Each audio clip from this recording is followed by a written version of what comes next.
The rain had been falling for 3 days straight, a steady gray curtain draped over the city, washing the neon down into the gutters. My apartment sat on the 4th floor of a building no one bothered to renovate after the storm years back. The paint peeled from the walls, the ceiling leaked when the wind blew from the east, and the radiator clanked like an old drunk mumbling in his sleep. It wasn't much, but it was mine. More importantly, it was quiet. Quiet had become my only currency. I sat at the kitchen table, a bottle of cheap rye half empty in front of me, and the ledger spread open across the wood like an autopsy report. The thing was ugly, bloated with years of numbers and codes, each line inked by hands that thought they were invisible. It had been passed around in the smoke-filled backrooms of Washington, carried in briefcases to hotel suites, whispered over in committee hearings where the public was told one story and the truth was hidden 3 floors down. And now it was here in my kitchen staring at me. I wasn't supposed to have it. Hell, no one outside of a handful of men in suits and women in pearls was ever supposed to even know it existed. But life has a funny way of spitting you out of the game with souvenirs. They call me Jonah Mercer. Once upon a time I was an analyst, the kind of guy who could read a defense budget like a priest reads scripture. They trusted me with numbers. Numbers that could build fleets, topple regimes, or vanish into offshore accounts never to be seen again. They said I had a gift, an eye for patterns. Patterns are what betray you in the end. I earned another name later after it all went to hell, Rook. Like the chess piece. Heavy, blunt, only good for straight lines. They thought it was a joke. But in chess, rooks change the whole damn board when they move. This is my confession. Not because I want forgiveness. I burned that bridge when I signed off on numbers that buried boys and sent a world away. Not because I want fame. My face on a screen is a death sentence in this line of work. No, I tell this because silence is heavier than lead and one day someone's got to hear it. Even if it's only you. The first time I saw the ledger, I was still in the warm glow of the machine. A government contractor had slipped me a file, just to review the math, he said. That was how it always started. Plausible deniability. I ran the numbers late one night, the fluorescent lights humming above the cubicles like a hive. At first it was noise, rows of contracts, supply chains, procurement schedules. But patterns emerge if you stare long enough. And this pattern was wrong. The same 3 shell companies appeared again and again, tucked neatly into unrelated bids. Billions flowing like a river underground, feeding projects that didn't exist on paper. I flagged it. Sent it up the chain. The next morning my supervisor called me in. Jonah, he said, you've got a good eye. But this isn't the kind of thing we worry about. Let it go. I didn't. 2 weeks later, the ledger landed on my desk in a plain envelope, no sender. Same codes, same companies, but older entries, stretching back decades. This wasn't new. This was tradition. And that was when the fall began. I light another cigarette, the smoke curling against the dim lamp. My hands shake when I hold the pages. Not from fear, not anymore, but from the memory of what happened next. The papers, the hearings, the cameras. They paraded me like a scapegoat, the analyst who mismanaged funds, who looked the other way. My name printed on headlines in font bigger than wars. My wife packed her things in silence, my son wouldn't look at me. I took the punches because fighting meant someone else would take the fall, and I'd already seen enough dead men in suits to know how that ended. But here's the truth they never wrote. I didn't steal a cent. I didn't need to. The money was never meant to be found. My only crime was noticing. The ledger became my albatross. I carried it when I walked out of D.C., when I rode the bus south with nothing but a duffel bag and a bottle. I carried it when I took jobs no one else wanted. Night watchman, dockhand, even cleaning out flooded basements after the hurricane. Always the ledger tucked away, always whispering. Now, years later, it sat on my table, pages stained with whiskey rings, daring me to speak. They say confessions cleanse the soul. That's a lie. Confessions only spread the stain. The city outside groaned with sirens and rain, and I wondered who would care if they heard me. Some people want stories with heroes. I'm no hero. Heroes don't get chased by ghosts in tailored suits. Heroes don't find photographs under their doors of dead senators with "your move" scribbled on the back. But America runs on stories like mine, whether it wants to admit it or not. Stories of power traded in whispers, of blood bought with digits, of shadows longer than any flag. So here I sit, a rook off the board, telling you how it all began. And God help me how it will end. The thing about numbers is they don't have morals. They don't cry, don't drink, don't beg. They sit there and wait for someone to tell them what they mean. In D.C., that was my job, to make the numbers mean something palatable, something patriotic, something that fit inside a press release. When you stare long enough, though, you stop seeing flags and start seeing fingerprints. Back then my office was a rectangle of glass inside a larger rectangle of glass, the kind of modernist cube meant to convince taxpayers that everything happening inside was clear and honest. Transparency is architecture. In practice, the glass just gave the people upstairs a clearer view of who to blame. I kept my jacket on the back of the chair, my shirt sleeves rolled once, never twice, a tie knotted tight enough to show respect, loose enough to breathe. Small rituals keep you sane in buildings designed to sand your edges. On Tuesday mornings we had what the chief called triage. Procurement requests came through in a stack tall enough to bruise the table. My team would split them like a card game: fighters, ships, radios, rations, each line paired with a cost column and a timeline no one ever met. That morning I took the comms binder. Somewhere in the beige pages of satellite uplinks and hardened routers, a trio of names repeated. Harmless at first, Alphabet Soup LLCs, the kind of legal camouflage every contractor wears. But their footprints overlapped in ways that felt less like coincidence and more like choreography. The same addresses that were mail drops in Arlington. The same council of record. The same risk language filed by 3 different firms, word for word. "Rook," Carla said, dropping a plastic cup of coffee onto my desk. She was the only one who ever called me that back then, a nickname from chess games in the break room after hours. "You're kneading the paper like it owes you money." 3 different vendors, 1 recycled risk disclosure, I said, tapping the page. "Look." I slid the sheets across. Carla's eyes did the thing good analysts' eyes do. Wide first, then narrow, then still. "Sloppy," she said. "Or arrogant." "Both," I said. "Who approved the initial vendor clearance?" She scrolled through the database, her fingers a blur on the keys. "Security sign-off, regional oversight." Which means no one. They used the Hurricane Emergency Authority to bypass normal vetting. Hurricane season ended months ago. "In this town?" She smiled without humor. "It never ends." I flagged the entries. I wrote a memo. I put it in the system, CC'd the people who needed to see it, and a few who didn't but could make trouble if they claimed ignorance later. Then I went to the meeting that would teach me how the game was really played. The Woodrow conference room had a wall of portraits, the presidents we named buildings after. Their eyes watched us pass numbers like communion. Director Halvorsen sat at the head, flanked by 2 legislative liaisons who dressed like morticians and smiled like loan sharks. My supervisor, Mills, took a seat to Halvorsen's right. I sat halfway down the table where you sit when you're still useful but no longer charming. Halvorsen steepled his fingers. "Walk me through your concern, Mr. Mercer." I did. Clear, concise, no drama. When I finished, the room didn't inhale or exhale. Just held. Mills broke the silence. "Jonah's very thorough," he said in the tone people use when they're setting a bone before they break it. "Sometimes he sees phantoms." "Is that what you're seeing?" one of the Hill liaisons asked. His lapel pin gleamed like a badge. "Phantoms?" "I'm seeing copy-pasted disclosures, shared counsel, synchronized bids through shell entities that happen to land inside a small ring of emergency authorizations." I kept my voice flat. "If it walks like collusion." "Mercer," Halvorsen said, not loud, just final. "We appreciate diligence. But these authorizations come from above your pay grade. The emergency provisions exist for a reason." "Understood, sir. Emergencies end. Money shouldn't pretend they don't." A smile twitched at the corner of his mouth, not the kind that reaches eyes. "Cute. Here's what I need. Focus your attention on the JL-21 satellite package. We have a hearing next week and we need confidence in those numbers. The rest," he tapped the memo I'd written as if it were a bug he could squash, "is for the Inspector General to chew if he finds time." The meeting moved on. When it ended, Mills caught my sleeve outside the door. The hallway smelled faintly of lemon cleaner and old ambition. "You're not wrong," he said. "You're just early. Let the Inspector General get the memo first. Don't make yourself the memo." "I sent it this morning." "Then let that be the last you send for a while." I wanted to believe him. Mills wasn't a cartoon villain.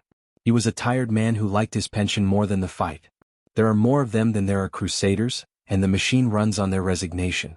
What I didn't know then, by the time my memo reached the IG, his assistant would have a fresh appointment and a new boss who collected memos like coasters. My words would go under a stack and sleep. The companies would keep bidding, the bids would keep winning, and somewhere a balance sheet would swell like a tide against a weak wall. The ledger arrived 2 weeks later. It came in a battered courier envelope without a return address, the kind messengers carry when they don't want a signature you can subpoena. Inside, a black-spined book older than my career, the kind of thing you'd find in a box in a dead grandfather's attic. No letter. No instructions.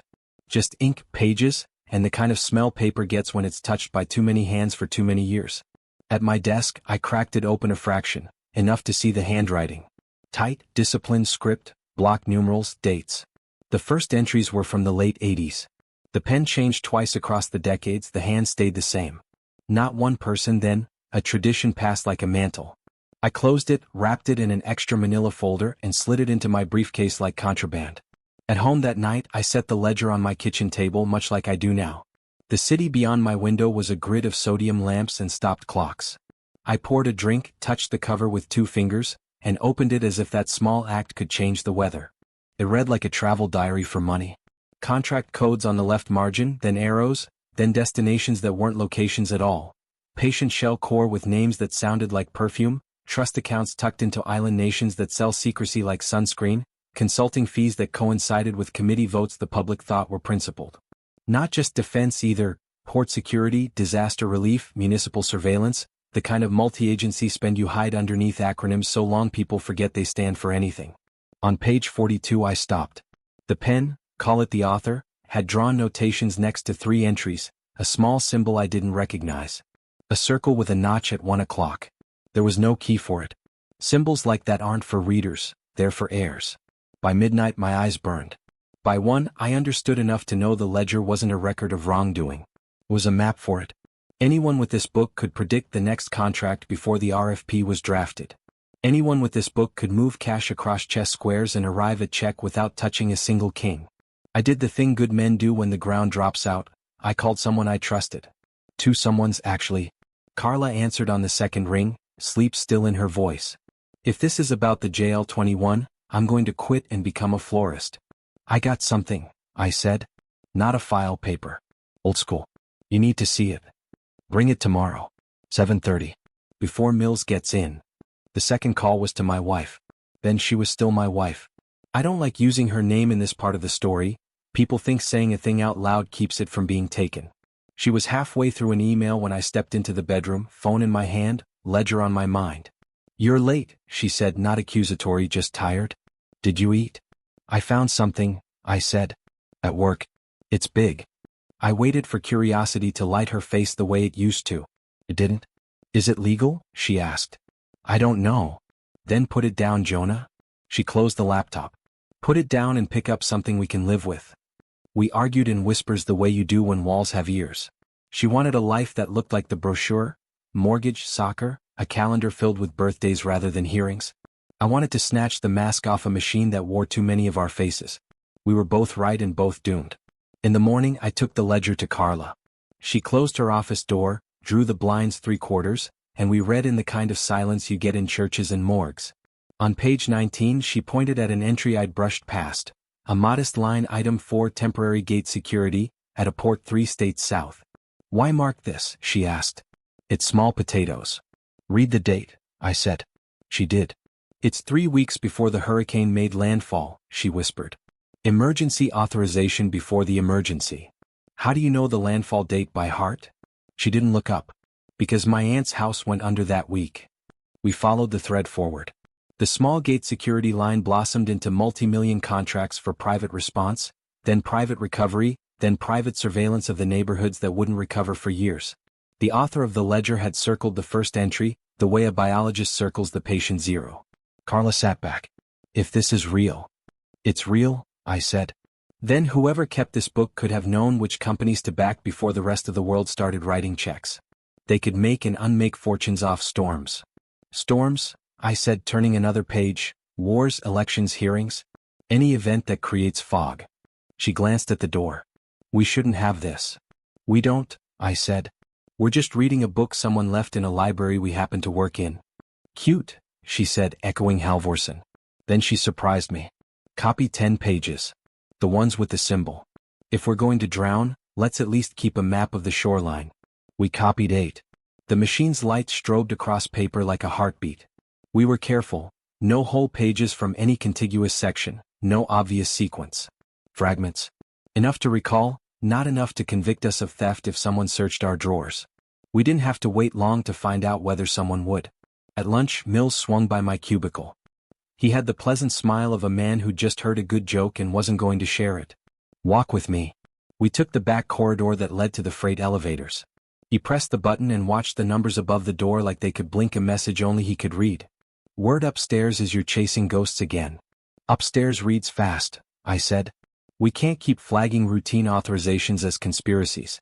It makes people anxious. Anxious people do dumb things like cancel funding. What about wise people doing smart things like ending slush networks? The elevator opened. Inside stood two men I didn't recognize, suits one shade too expensive for our floor. Mills didn't step in. He waited for the doors to close again. I'm going to give you the only good advice you'll hear this quarter, he said. Don't be the story. Be the footnote. Footnotes survive. A courier envelope sat on my chair when I returned to my desk. No sender. No note. Inside, a single photograph, glossy, 8 by 10. 4 men at a table in a restaurant I knew because I'd eaten there when my race still bought steaks. 2 of the faces I recognized. A senator whose speeches could make grandmothers weep, and a colonel whose rows of ribbons looked like a paint sample wall. The other 2 were bland, forgettable, the kind of men no one remembers in lineups. The back of the photo had 4 first names, nothing else, written in a small precise hand. The senator's name had a check mark next to it. I turned the photo over in my hands. A smudge near the corner looked like a thumbprint that someone had tried to wipe away. I felt the first brush of the cold you get when you realize a game you thought you were watching has been watching you back. I didn't sleep that night. The ledger sat on the table. The photograph lay face down beside it like a card I wasn't ready to flip.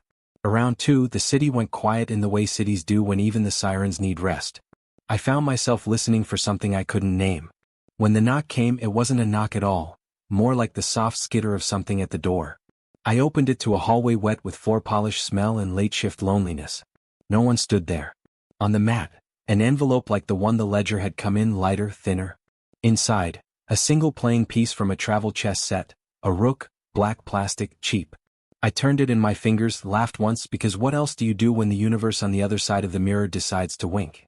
I set the piece on top of the ledger, pressed my palm over both and felt the weight settle, plastic and paper, memory and threat.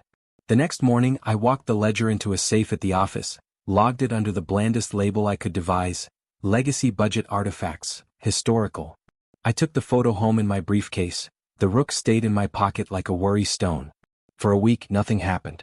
Work plotted, meetings met, the jail 21 absorbed our time like a sponge. I told myself I'd imagine the envelope, the rook, the tickle of eyes. I almost believed it. Friday afternoon, Carla didn't show for coffee. Her desk sat neat in that eerie way desks do when their owners leave in a hurry. I called her cell. Voicemail. I pinged our back channel. The typing bubble appeared, then vanished, then nothing. Mills walked by with his head cocked like he was listening to music I couldn't hear. By 6, I found her in the parking garage standing beside her car, keys in her hand, not unlocking the door. You okay? I asked. She stared at the concrete pillar over my shoulder as if it were answering on her behalf. A man came to my apartment last night, she said. Navy suit. Good shoes. He said my aunt's flood insurance check will be released if I stop asking questions about. She made a motion with her hand like she was erasing a word from a chalkboard, about contracts. You get a name? A smile. She finally looked at me. Tell me we're wrong, Jonah. Tell me we're paranoid and poor and imagining patterns because it's the only thrill analysts get. We're right, I said. That's the problem. She nodded once, unlocked her door and got in. When she drove away, I felt the tremor that comes before structures fail. I made 3 decisions that night. First, I scanned the 8 copied pages into an encrypted drive and mailed the physical copies to a post office box I kept under a name from a chess book. Second, I took the ledger home and hid it in a spot not even my wife would check, because marriages shouldn't have to withstand the weight of conspiracies. Third, I drafted a memo, not to the IG, not to Mills, but to a personal email address for a journalist whose byline had made powerful men sweat. I didn't send it. Not yet. You only crossed that line once. You should make sure the ground on the other side isn't a trapdoor. 2 days later, the hearings began. Halvorsen sat like a marble bust under soft lights. The jail 21 numbers sang. The senator with the tear-inducing speeches asked questions whose answers he already knew. Cameras blinked, interns hustled, and somewhere in the middle of it, I felt the ledger in my briefcase like a live coal. The photograph's check mark burned the back of my skull. When the session broke for lunch, Mills placed a hand on my shoulder in a gesture that would look fatherly on television. Walk careful, he said. Always, I said. The fall didn't happen in a day. It happened in a series of small, almost polite slides. An expense form flagged here.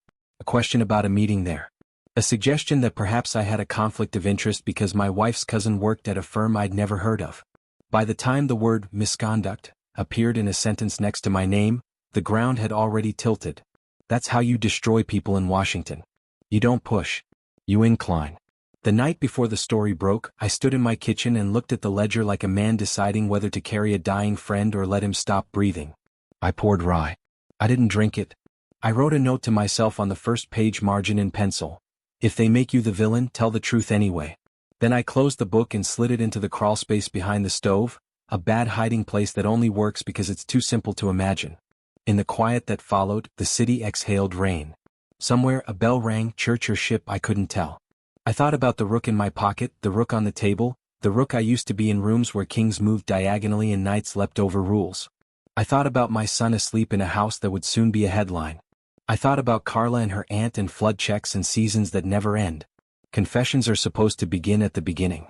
This one begins at the moment you realize you're not confessing to a priest. You're confessing to a ledger. It doesn't bless you. It balances you. I wish I could tell you I chose the righteous road that night because it glowed. I chose it because the other road vanished. And because somewhere far from my window, a bell wouldn't stop ringing.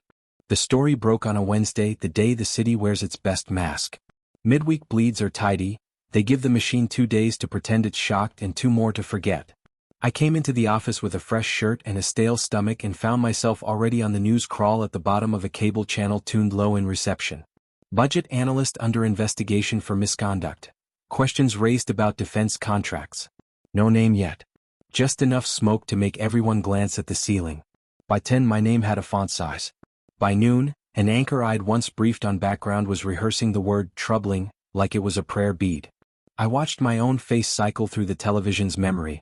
A still from a photo I'd taken at a charity gala, the kind where you stand under a banner about veterans and sign checks to wash a different kind of blood from your hands. They cropped my wife out of the shot as if that would make the mess kinder. Mills closed his blinds. Halvorson's secretary called, then called again, her voice soft and ironed. Director's asking Mr. Mercer. Are there any documents outside the building that should be in the building? The question had a lawyer's fingerprint on it. Everything is where it belongs, I said. Good, she said, and I thought of how easily a single word can host 2 meanings. The IG's office requested an interview. Informal, they said. Protective, they said, as if wrapping a grenade in a blanket changed the blast radius. Carla slid a sticky note under my elbow as the email came in. Lunch? Garage level 3. The kind of request that tastes like goodbye. We met between painted lines and evaporating puddles. The garage smelled like hot rubber, old coffee, and the part of fear that waits to be named. Carla wore her hair in a knot that came loose when she was tired. She was tired. They came to my aunt's again, she said. Not the suit from before. A woman this time. She brought a clipboard and a smile. Said if the paperwork was expedited, the check would clear Friday. What did your aunt say? She cried, Carla said. Then she signed. We leaned against the concrete, side by side, eyes on a blank wall as if it could give us better news. They're going to make you theirs, she said finally. Not the heroes. The story. They're going to use your face to draw a curtain over the stage. Let them, I said. Curtains open and close. Ledgers remain. She looked at me, really looked, the way a medic looks at a wound to decide if it's survivable. You still have it? Yes. Then remember this, if they tear you apart, keep one piece too sharp to hold. The IG's informal was a windowless room with a carafe of water and chairs too comfortable to be innocent. The man who asked questions was the kind who wears close-trimmed hair and an expression that forgives nothing. He turned a pen in his fingers like a baton. Mr. Mercer, can you account for the last 6 months of your communications with outside entities? I can account for the ones that matter. We'll be the judge of what matters. He asked about contractors I'd never met and dinners I hadn't attended. He asked about the photograph he somehow had a copy of. 4 men at a table, a check mark behind a famous name. Where did you obtain this? He said, and I thought about the rook in my pocket and the rook on the table and the rook on the board. Anonymous mail, I said. The truth, strangest of all possible answers. Did you solicit it? No. Did you distribute it? Not to anyone who isn't already asking me questions in rooms without windows. He tapped the photo with the pen. This suggests collusion. Then you're ahead of me, I said. Do you have any other records? Define have, I said. He didn't smile. When they were done not hearing me, they escorted me down a hallway I hadn't used in years, the one with framed photographs of ribbon cuttings and handshakes staged for posterity. I studied the smiles the way a pathologist studies tissue. Healthy. Benign. Precancerous. Terminal. Outside, the sky had cleared the way skies do after a storm that moved on to ruin another town. The city felt taller and more brittle. I checked my phone. 26 missed calls, 9 voicemails, 3 from numbers that began with the same area code as the newsroom whose byline I'd almost emailed. I didn't listen. Sometimes listening is consent. The scandal needed a fulcrum. They chose a number on an expense report I'd signed after a meeting I'd been told to attend. The number was small enough to be plausible, big enough to scandalize. Consulting dinner, $1,372.84. The narrative wrote itself. Analyst wines and dines contractors, greenlight sweetheart deals. No mention that the son of the contractor picked up the tab. No mention that I left early with a headache that turned into a policy I now enforced. Don't eat where the camera might be. By evening they had an internal statement, expressing concern, and committing to transparency. I recognized the cadence. I had written drafts like it for people whose names you know. My name joined theirs in the graveyard of perception. The phone rang again. This time I answered. Jonah, my wife said. I know. The school called. They said. I know. What do we do? I looked at the ledger where I'd left it on the table, half shrouded in the cheap shade from the lamp. I remembered the rook in the envelope, the feather of a laugh that had escaped me when I found it. We sit tight, I said. We tell the truth. What is the truth? She asked. That I didn't steal anything. That I saw something I wasn't supposed to see. That they want me to be the hole in the boat so the water feels inevitable. There was a silence you can only achieve with someone who used to share a bed. I can take our son to my sister's, she said. For a few days, I said. Until the camera finds another face. Do you have it? She whispered. The thing you're not telling me about? Yes. Is it worth this? I didn't answer. Some questions aren't meant to be true or false. They're meant to measure what you'll carry. They left at 9, a suitcase with wheels on a rug that had seen more apology than spills. I kissed my son on the head. He asked me if I'd done something bad. Not yet, I said and smiled in a way I hope he forgets. The machine accelerates when it smells blood. By Friday, bloggers who couldn't read a balance sheet were explaining procurement law. A congressman who'd once asked me to fudge his phrasing delivered a monologue about integrity. A former colleague leaked that I had anger issues, which in this town means once you told the truth too loudly. That night, I received another envelope. Same hand. Same lack of return address. Inside, a single sheet torn from a legal pad, 3 words written in a tidy script. No period. No signature. Just the sequence. I turned it over. Nothing. I held it to the light like a boy looking for secret ink that would turn adventure into purpose. The paper revealed nothing but itself. I slept badly and woke to badness. A reporter on my stoop. A trash bag ripped by a raccoon or a metaphor. I stepped over both. The reporter's questions were like all reporters' questions. The ones they actually need answers to are the ones they won't ask on camera. Care to comment? He said. On what? I said. He smiled. On the thing you can't say. When I didn't answer, he switched to the script that feeds the beast. Are you under criminal investigation? I shrugged. He asked if I would resign. I said I hold titles you can't resign from. He asked me which. I said husband, father, citizen, and liar. He blinked. The camera blinked. The city blinked. I closed the door. On Sunday, I opened the ledger again to remind myself I wasn't crazy. That's a common practice among people who live near the edges of maps. You check your instruments against the horizon. If both are crooked, you adjust your sense of straight. I traced the small symbol, a circle with a notch at 1 o'clock, the way monks trace illumination to memorize it. I noticed something I'd missed. The symbol appeared next to entries that preceded public crises by exactly 19 to 21 days. The mark wasn't a signature. It was a countdown. The phone vibrated across the table. A number I didn't recognize, the kind whose last 4 digits looked chosen. Mr. Mercer, a woman's voice said when I answered, smooth as an elevator's voice telling you the floor you've reached. We should talk. You're granular. You see the pattern but not the pattern of the pattern. She let that sit. Tomorrow 10. Corner booth, Rook Street Diner. I almost laughed. There's no such thing as Rook Street. In this city, every street is Rook Street, she said and hung up. The diner was one of those stainless steel survivors that collect the stories people can't afford to tell at home. Coffee that tastes like penance. Eggs that taste like resignation. I sat in the corner booth beneath a clock that was too fast, which is the same thing as honest if you think about it. At 10:05 she slid into the seat across from me. Mid-40s, hair cut like she didn't have time to argue with it, suit good enough to be taken seriously, shoes pragmatic. "I'm Anne," she said. "No last name. I work near power without wearing it." "You sent the note?" She nodded. 3 words.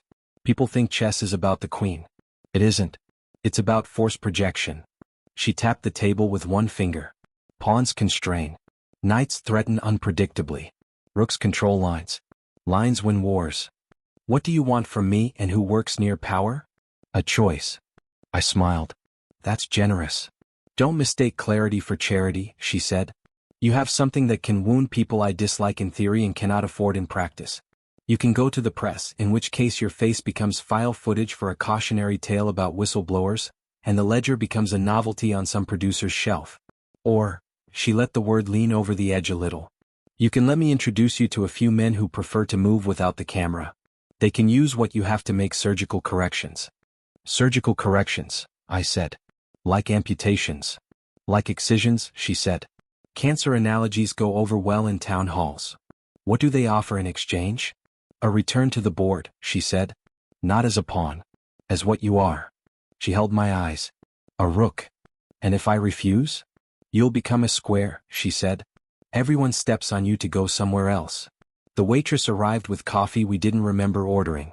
And added cream and sugar, stirring with attention. "The rook moves straight," she said, watching the swirl. "People mistake that for naivete. It's not. It's discipline. It doesn't mean you can't turn. It means when you do, it changes things." "You talk like a management seminar that grew teeth," I said. "I talk like someone who's watched better men than you and worse men than you vanish because they thought righteousness was its own armor. What do your men want with the ledger? To redistribute risk. The world you want doesn't exist. The world you hate does. My people carve tolerable shapes out of intolerable realities. And if I say yes, what am I?" "Useful," she said. "And alive." The coffee went cold between us while I listened for a lie in her voice. I didn't hear one. The best operators don't lie. They curate truths you can live with. "Why me?" I asked. "Because you already chose," she said. "The moment you didn't send the email to the journalist. The moment you wrote yourself a note about telling the truth even if they made you the villain. Villains work with us. Heroes die for headlines." The waitress refilled cups that didn't need refilling. Outside, a city bus sighed. A man on the sidewalk gestured at the sky like he'd lost an argument with God. The clock above the counter ticked honestly. "I need time," I said. "You have until your story's 3rd cycle," she said. "After that, you're not an opportunity. You're a lesson." Back in my apartment, the ledger waited. I set Anne's card beside it. No name, no organization.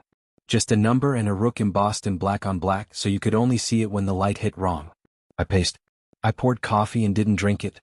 I read the 8 copied pages like I could squeeze a prophecy from toner. By evening, the press had found a neighbor willing to say that I kept odd hours and didn't always return my carts at the grocery store. My voicemail held a message from a pastor I'd never met who offered to pray for me and donate to my legal fund if I would testify at his church. A man from a think tank suggested a panel on ethics and procurement, if I'd be willing to take a leave of absence and speak about personal growth. Everyone wants your face to smuggle their agenda past the border of disbelief. At midnight, I pulled the stove out from the wall and retrieved the ledger from the crawlspace. Dust motes turned like a galaxy in my phone's flashlight beam.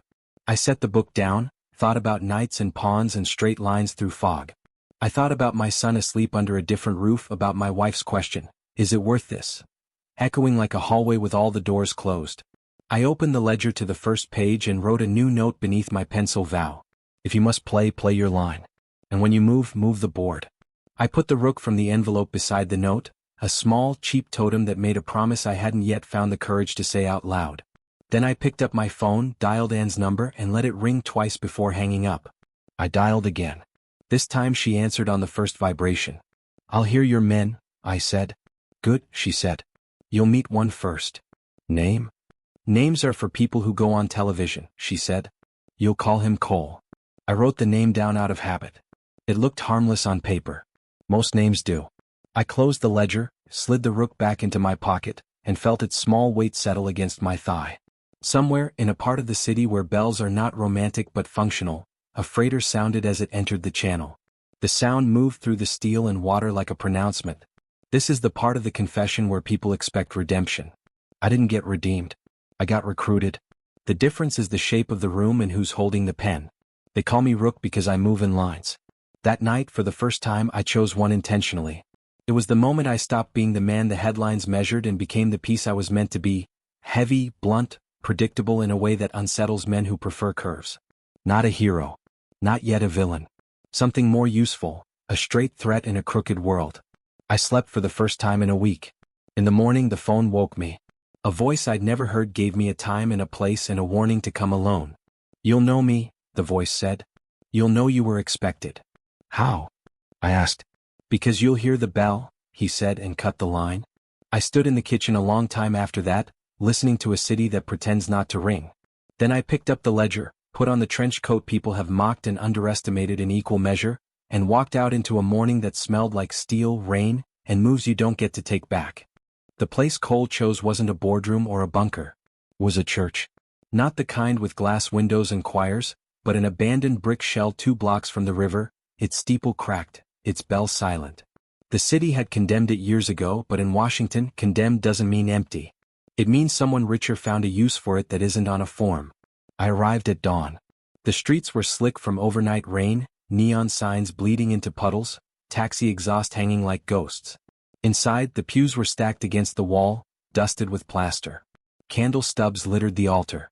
Graffiti curled across the walls in layers, some prayers, some curses, all unread by the God they begged for.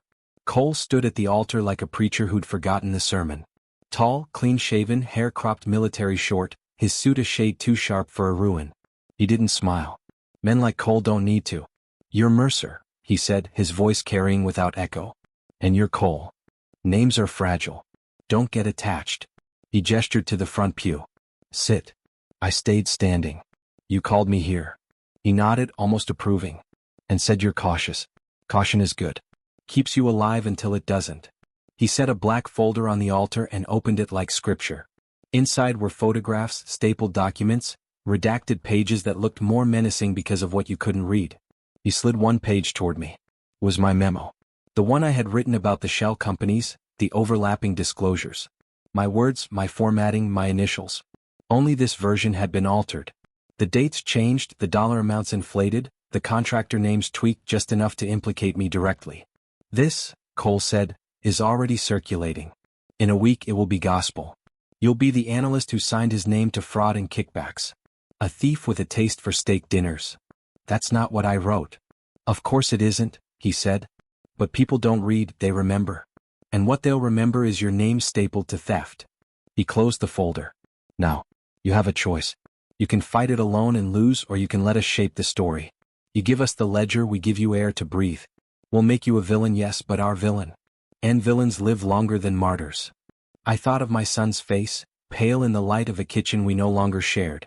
I thought of Carla warning me to keep one piece too sharp to hold. I thought of Anne's voice, telling me pawns constrain, knights threaten, rooks control lines. "What do you get out of this?" I asked. Cole's eyes stayed level. "Control. Every storm creates debris. We decide which pieces wash up where. The ledger is the tide chart. With it, we're not guessing. We're steering. And me? You'll be useful. And alive." He leaned closer. "For now, that's enough." Silence filled the church. Dust drifted in the shafts of morning light. Somewhere outside, a bell rang, one of the few still functioning in the city. The sound bled through the walls, low and patient, as if the city itself was keeping score. I didn't answer him. I didn't have to. My silence was consent. My silence was confession. Back in my apartment, the ledger sat on the table where it always waited, pages swollen with secrets. I poured rye into a glass and didn't drink. I sat with the rook in my palm, plastic edges biting into skin. People think confession is an ending. They're wrong. Confession is a beginning. The moment you admit the world has already claimed you, and all that's left is to decide which side of the glass you'll stand on when the lights come up. So this is mine. My name is Jonah Mercer. They call me Rook. Once I thought I was just an analyst who noticed too much. Now I know better. I'm a piece on a board older than my career, heavier than my guilt, sharper than my fear. And if you're hearing this, it means the game hasn't ended yet. The ledger is still open. And the bell is still tolling. The past is never silent. It hums under your skin, a current you think you've outrun until the night goes still enough to hear it again. When I close my eyes, I don't see the scandal or the headlines. I see the rooms. The conference tables. The way ambition smelled, coffee, leather, and the ozone bite of printers spitting classified pages. Washington is a city built to forget. Monuments rise to bury memory beneath marble, hearings drown truth in acronyms. But if you lived inside it as long as I did, you know the echo. The echo of deals struck in voices low enough to pass for prayer, the echo of pens scratching signatures that send other men's sons to deserts they'll never leave. I was 26 the first time I walked into the Rayburn building through the staff entrance. Young enough to think clearance badges were crowns. Old enough to know my gift wasn't charm or politics, but pattern.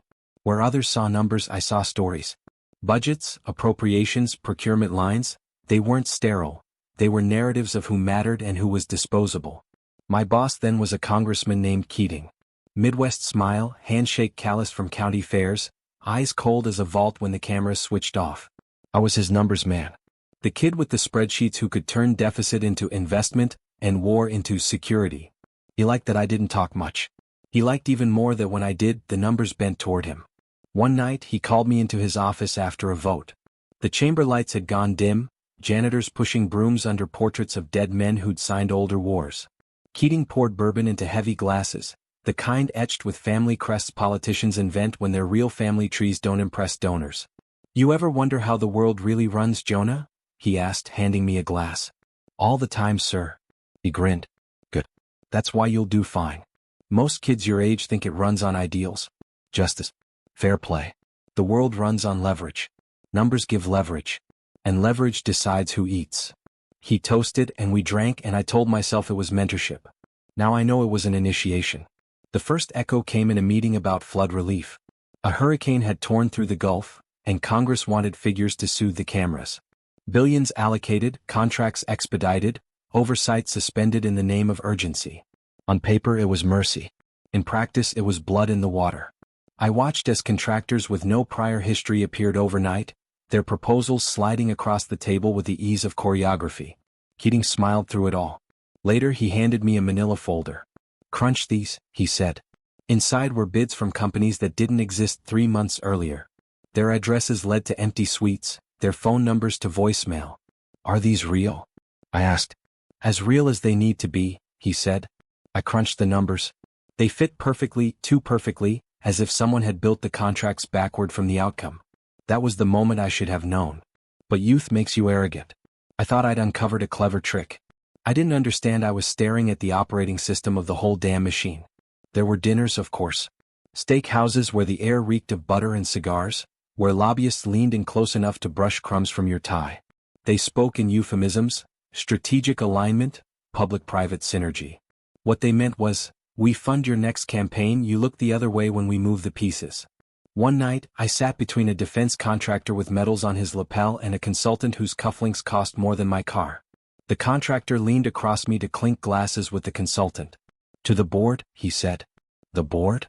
I asked, playing dumb. They laughed, the kind of laugh that isn't mirth but warning. "Everything's a board, kid," the consultant said. "You'll learn." That word, board, followed me. It showed up in memos, in jokes whispered over scotch, in notes passed down the chain. I thought it was just a metaphor.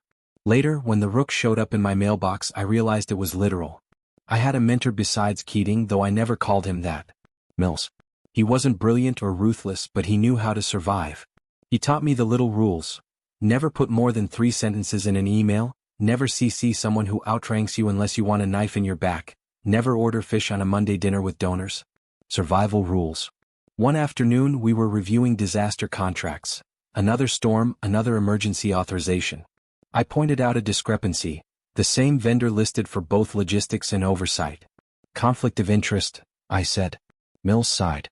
"Everything's a conflict of interest. The trick is deciding which ones we dignify with attention." "Doesn't that bother you?" I asked. He looked at me weary. "It used to." Then I realized my job isn't to fix the river. It's to build a raft sturdy enough to float until I can step off. At the time I thought that was cowardice. Now, I know it was prophecy. The echoes grew louder the deeper I went. A budget line for communications infrastructure that turned out to be surveillance contracts in neighborhoods deemed unstable. A grant for community resilience that disappeared into the pockets of private security firms. Every number was a doorway, and behind every doorway was a deal. The moment that seared itself into me came during a classified briefing. A colonel presented a slide deck about overseas operations. The last slide showed projected costs, billions. I raised my hand. Sir, these figures assume a 10-year commitment. What if the conflict ends sooner? The colonel smiled like a man humoring a child. Conflicts don't end, son. They transition. And transitions cost money too. Everyone in the room chuckled. I didn't. That was when I understood. War wasn't tragedy to them. War was continuity. I carried those echoes home. My wife used to ask why I stared at the ceiling at night. Numbers, I said. She thought I meant stress. I meant ghosts. Ghosts of men I'd never meet but whose names I signed into appropriations that bought their body bags. She wanted me to talk. I wanted to forget. So I drank. Rye mostly. Cheap enough to keep the silence company, strong enough to keep it from speaking. But silence doesn't die. It waits. And now, years later, when I confess, it's not the scandal that gnaws at me. It's those echoes. The laughter over steak. The colonel's smile. Keating's toast. Mill's weary eyes. They live in me like a song I can't unlearn. That's what the ledger really is. Not just ink. Not just theft. It's the echo made permanent. It's the song written down so no one can pretend they didn't hear it. And I hear it still. If you work in this town long enough, you learn the difference between the rooms where decisions are explained and the rooms where they're made. The former have microphones and stenographers. The latter have carpets thick enough to swallow the sound of a conscience. The first time I was invited to one of the latter, the email didn't mention a meeting at all. It was a calendar block titled Stakeholder Listening Session, with a location that wasn't an address so much as a suggestion. Jefferson Club, Library. The Jefferson isn't a club you join. It's a club that decides you've been useful long enough to dress the part. At the door, a man who looked like a retired linebacker in a tux checked my name against the list he didn't show me. Inside, the air was whiskey and cedar. The library had more decanters than books. A portrait of Thomas Jefferson watched over a dozen men and 2 women who, if asked, could identify themselves as donors, consultants, or friends of the committee. What they were really was weather. They decided whether it rained money or not. Keating was there. He clapped my shoulder with the proprietary warmth of a coach who takes credit for an athlete's legs. Jonah's our numbers whisperer, he told a silver-haired man in a navy suit that cost more than my first car. Turned a deficit into a digestible narrative just last quarter. Ah, the man said, appraising me the way a jeweler appraises a pawn ticket. Then this will interest you. He guided me to a globe bar and spun it as if he needed to simulate the planet's spin to keep balance. Disaster relief is the new frontier. I thought frontiers had cowboys, I said. They do, he said, smiling. Only now they're incorporated. He outlined a plan with the cool specificity of a surgeon. Preposition response assets in regions prone to hurricanes, pair them with private security contingencies, to prevent looting, embed data analytics teams, to map damage and optimize dispersal of aid. On paper, every word gleamed. Under the paper, control of ports, control of warehousing, control of surveillance feeds, control of the choke points through which a city must breathe after it drowns. Who oversees this? I asked. Why, the oversight board, he said. Independent but aligned. With whom? With reality, he said, as if that settled the matter. The phrase oversight board should have sounded responsible. Instead, it vibrated with a frequency I recognized from those dinners where the word board floated like a password. I glanced at Keating. He lifted his glass. The silver-haired man leaned closer. You'll see the RFP soon, he said. Just make sure the math respects urgency. Respecting urgency in this town is the vernacular for skipping verification. A waiter drifted by with canapés that tasted like money and salt. In a corner, a woman in a charcoal-sheath dress and practical heels listened while a younger aide tried to impress her with acronyms. I recognized her before he finished mispronouncing a program name. She wasn't famous, but she was citied, Vera Duplessis, a councilwoman from downriver who'd somehow graduated overnight from local hearings to national panels. Her rise smelled like donor jet fuel. She caught me looking and tilted her glass, a salute from one climber to another. Her eyes were kind. The kind you expect on a poster, not in a knife fight. When I left, Keating walked me to the door.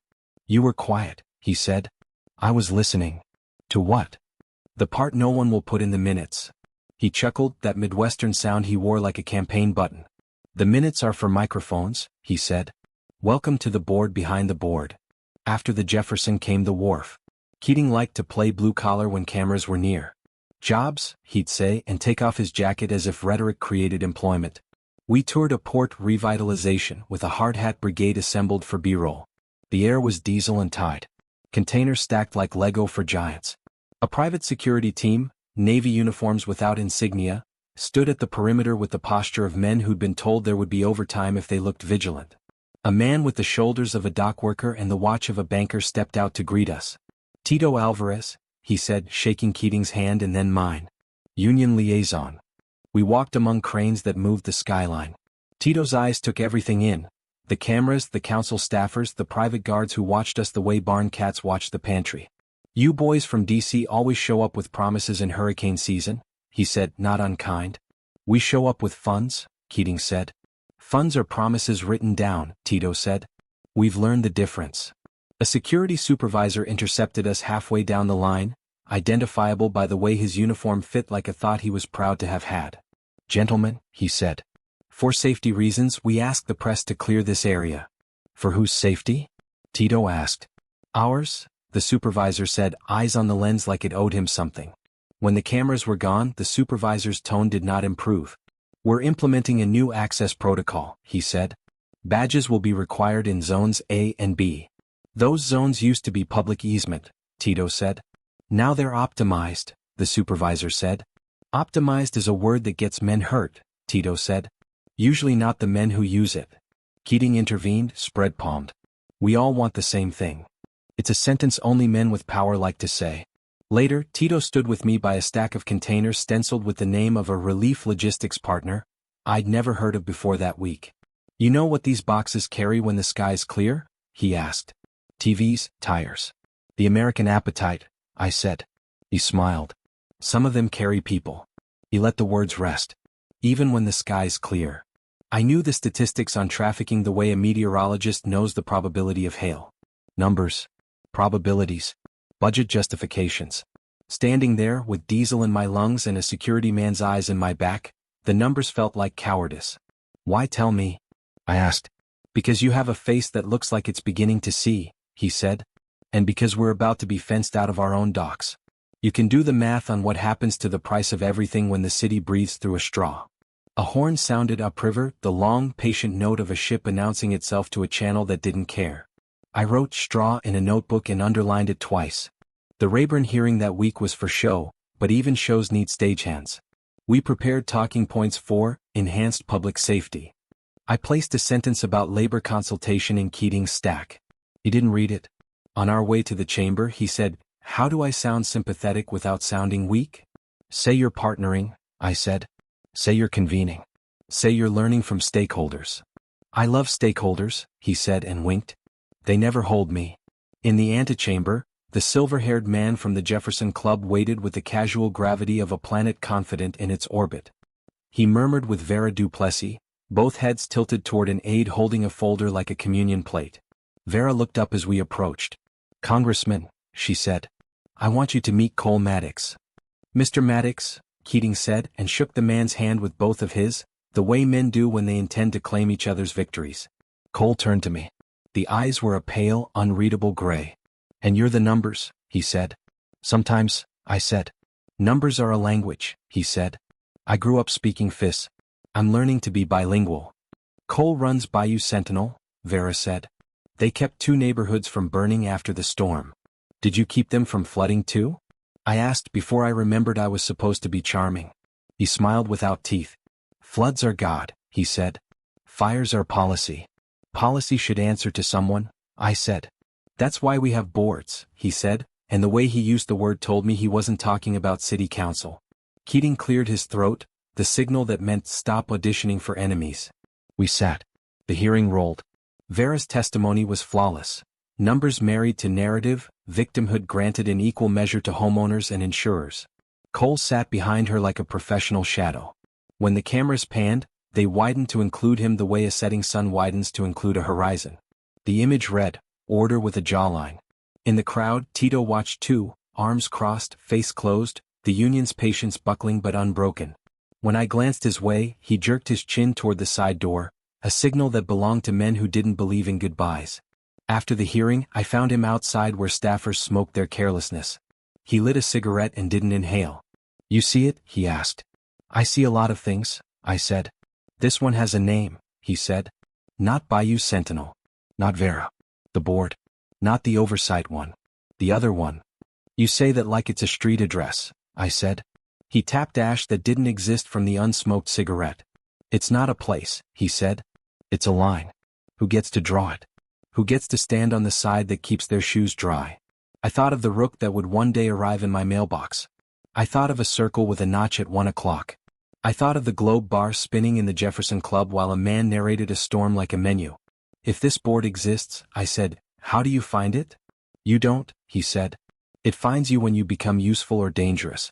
You may be both. Useful or dangerous." The phrase stuck. The next echo came not from a meeting but from a map. Carla and I were in a windowless room that smelled like carpet glue, staring at an overlay of contracts, storm tracks, and procurement timelines. We'd stripped the labels off to see the skeleton. When you remove the rhetoric, a budget is a body. Arteries of cash, organs of agencies, plaques of pork. I shifted one layer, then another. The picture that emerged looked like a nervous system. Nodes bright where money pooled, lines lit where it flowed. The Jefferson Club man's 3 response assets formed a triangle that hugged the poorest wards. A 4th node pulsed offshore, not a place but an account. The dates of authorizations hummed 19 to 21 days before the storms. And there, tucked on the margin like a thumbprint you think you've wiped clean, was the mark. A circle notch at 1 o'clock. On every cluster that later turned into a press conference. "Who the hell are you?" I whispered to the ink. Carla rubbed her eyes. "The board draws grits," she said. "We live where they intersect." "Can we prove it?" I asked. "Prove is a sacrament word," she said. "We can show. We can imply. We can suggest enough that someone with subpoena power pretends they thought of it first." "Will anyone care?" "People care," she said. "Institutions remember." "Is there a difference?" She folded her hands, "The way you do when you're stopping yourself from picking a fight you can't win. Institutions hold the door open for the board," she said. "People get dragged outside when the alarm goes off." We printed 3 maps and hid them like contraband. One in her desk beneath a binder labeled Farm Subsidies, Historical, one in my briefcase behind a section of Boring, and one in a postal box I'd used to store the kinds of tax receipts you burn when the audit is cosmic. That night, at home, I traced the lines with my finger and felt less like an analyst and more like a cartographer charting a coastline of a country no one admitted visiting. You don't hear the board convene. You feel it the way a barometer feels a storm. Elevators arrive faster. Security badges beep green without delay. Calendars align themselves like schools of fish. It happened the following month, after a tanker leaked something toxic enough to be abstract in press releases but specific enough to make your throat feel hotter than it should. There was a meeting at the department under a name that meant nothing to anyone but the people who knew. In the foyer, I saw Vera speaking quietly with a woman in a black suit that didn't flash. The woman had the still, trained posture of someone who could sit through explosions without checking her phone. And though I didn't know her yet, Cole walked past with a small group, 2 guys in quiet suits, one in a quieter smile. They didn't carry folders. Men like that never carry anything but certainty. On the table inside, placards with titles but no agencies. A map on the screen that looked like the one Carla and I had printed, except theirs had more layers and fewer rough edges. A word cloud slid by: stability, continuity, public assurance. Words that translate to "we'll decide, you'll clap." Keating introduced me to a man whose handshake felt like he'd practiced on unsuspecting interns. "Jonah's our budget whisperer," Keating said for the 100th time. The man nodded once and said, "We'll need to move 5% from comms to access control. Better cameras, fewer patrols. Cheaper and cleaner." "Cleaner?" I said. "Optics," he said, tapping the screen where a camera icon replaced a squad car. "People trust cameras. They distrust boots. Cameras don't help when a gate needs securing," I said. "Gates can be redesigned," he said. "People can be convinced." The meeting was short because decisions are fast when accountability is pre-allocated. On the way out, I lagged behind, pretending to answer a text and listened to the murmurs. N's voice cut through calm. "We need to synchronize narrative across agencies. RFPs go out Monday." Oversight committee will be briefed by Wednesday. The timeline before weather season is narrow. Weather season. As if democracy were a climate that required sandbags and slogans. In the corridor, Cole fell into step beside me without ever slanting his body in my direction. "You're Keatings?" he said. "I work for the committee," I said. He smiled at the neutrality. "You're efficient," he said. "You'll go far if you learn when to back up your efficiency with amnesia." "I keep receipts," I said. "So do I," he said. "Different kind." He walked away with the posture of a man accustomed to making exits look like doors closing for other people. That night, in the quiet hour between the last email and the first despair, I opened my notebook and wrote a sentence I didn't know I'd been composing all day. "Power is the right to define, after the fact." Under it I drew a rook. I had not yet received the plastic one. The sketch felt like a reflex my bones remembered. My wife came into the kitchen, hair in a soft knot that made her look younger and braver at once. "Did you eat?" she asked. "Not yet," I said. She opened the fridge, extracted eggs, began the rituals of care. "You smell like wood smoke," she said. "Library," I said. "Of course," she said and whisked. "We may need to travel next month," I said. She paused. "Travel where?" "Downriver," I said. "To see a port." She stirred slower. "Are we moving numbers again or people?"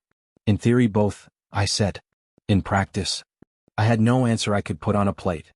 She kissed my cheek anyway, the way spouses do when they choose love over clarity for a night. "Eat," she said. "Sleep. Tomorrow you can argue with the weather." The weather argued first. A storm spun into a name and then into a stage. The word landfall became a countdown. Our overlays crackled with arrows and circles. The prepositioned assets moved into place as if answering a script cue. The oversight board, ours, theirs, all of them, issued statements about preparedness. Photos of pallets stacked with bottled water trended, as if thirst were the primary crisis.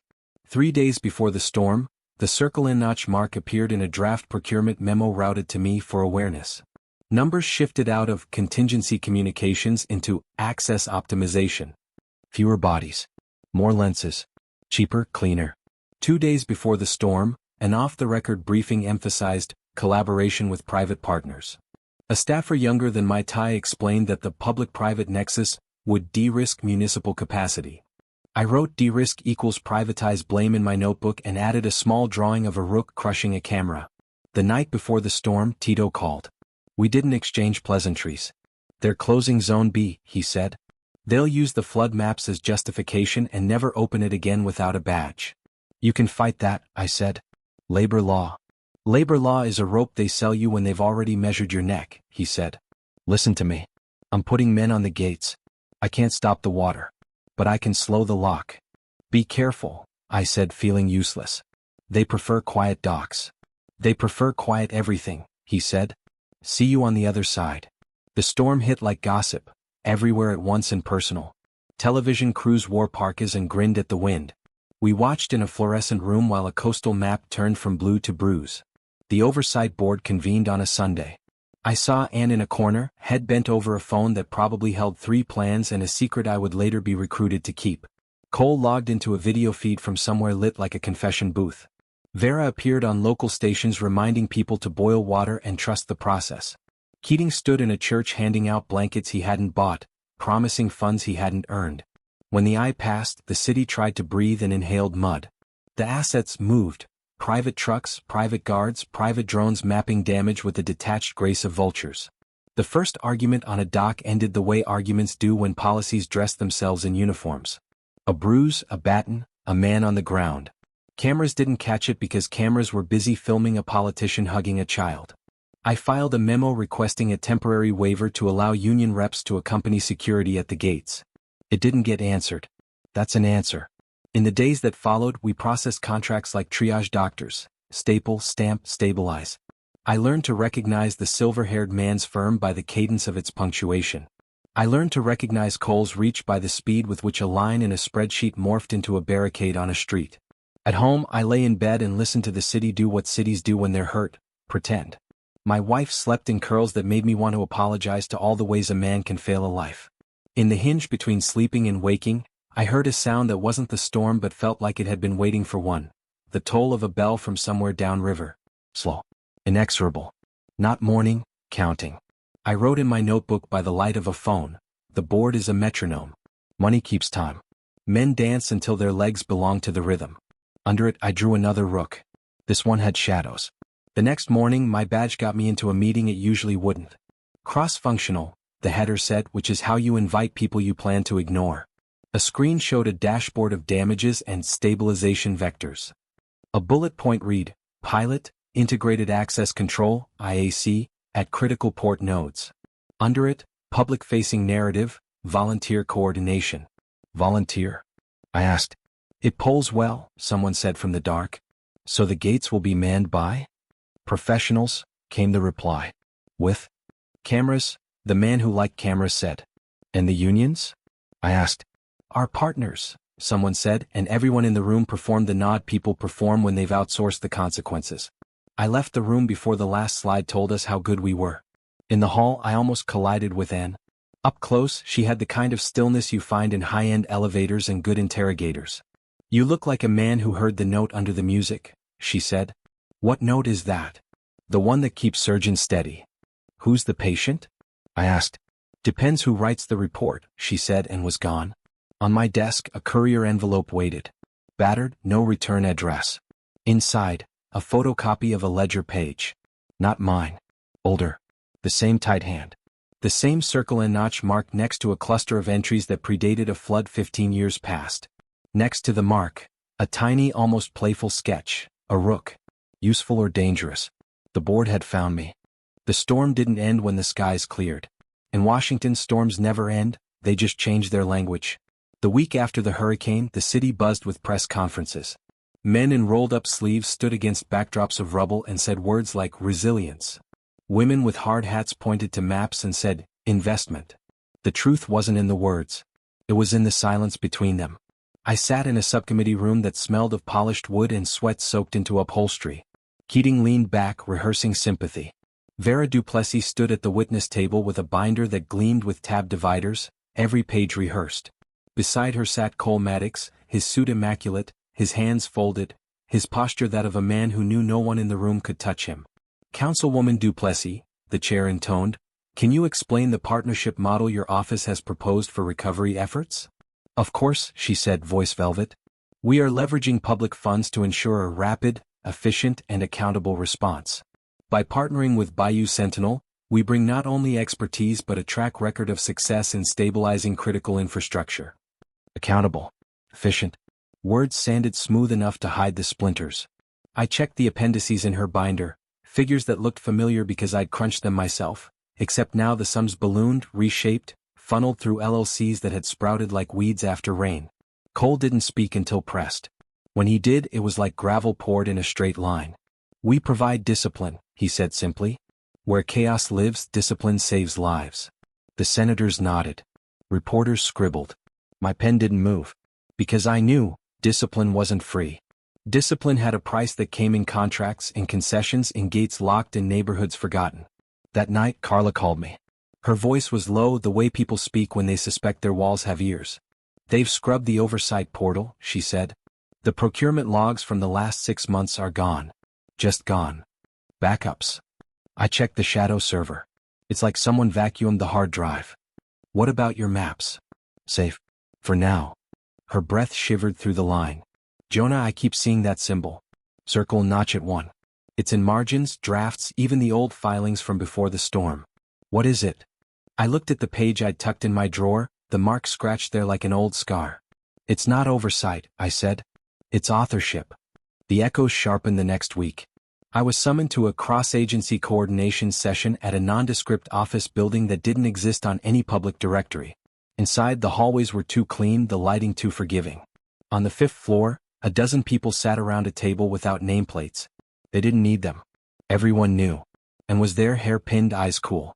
Vera sat 2 chairs down, speaking softly to a man I didn't know but recognized anyway, the silver-haired architect of response assets. And at the head, not presiding but present, was Cole. The agenda was bland: infrastructure priorities, community stabilization. The conversation was anything but. Zone B will remain restricted, Cole said. That zone holds 30,000 residents, Vera countered. Temporarily, he said. Until protocols are established. and interjected. Optics require community framing. Frame it as volunteer coordination, emphasize safety. Someone scribbled. Someone else nodded. My pen stayed still.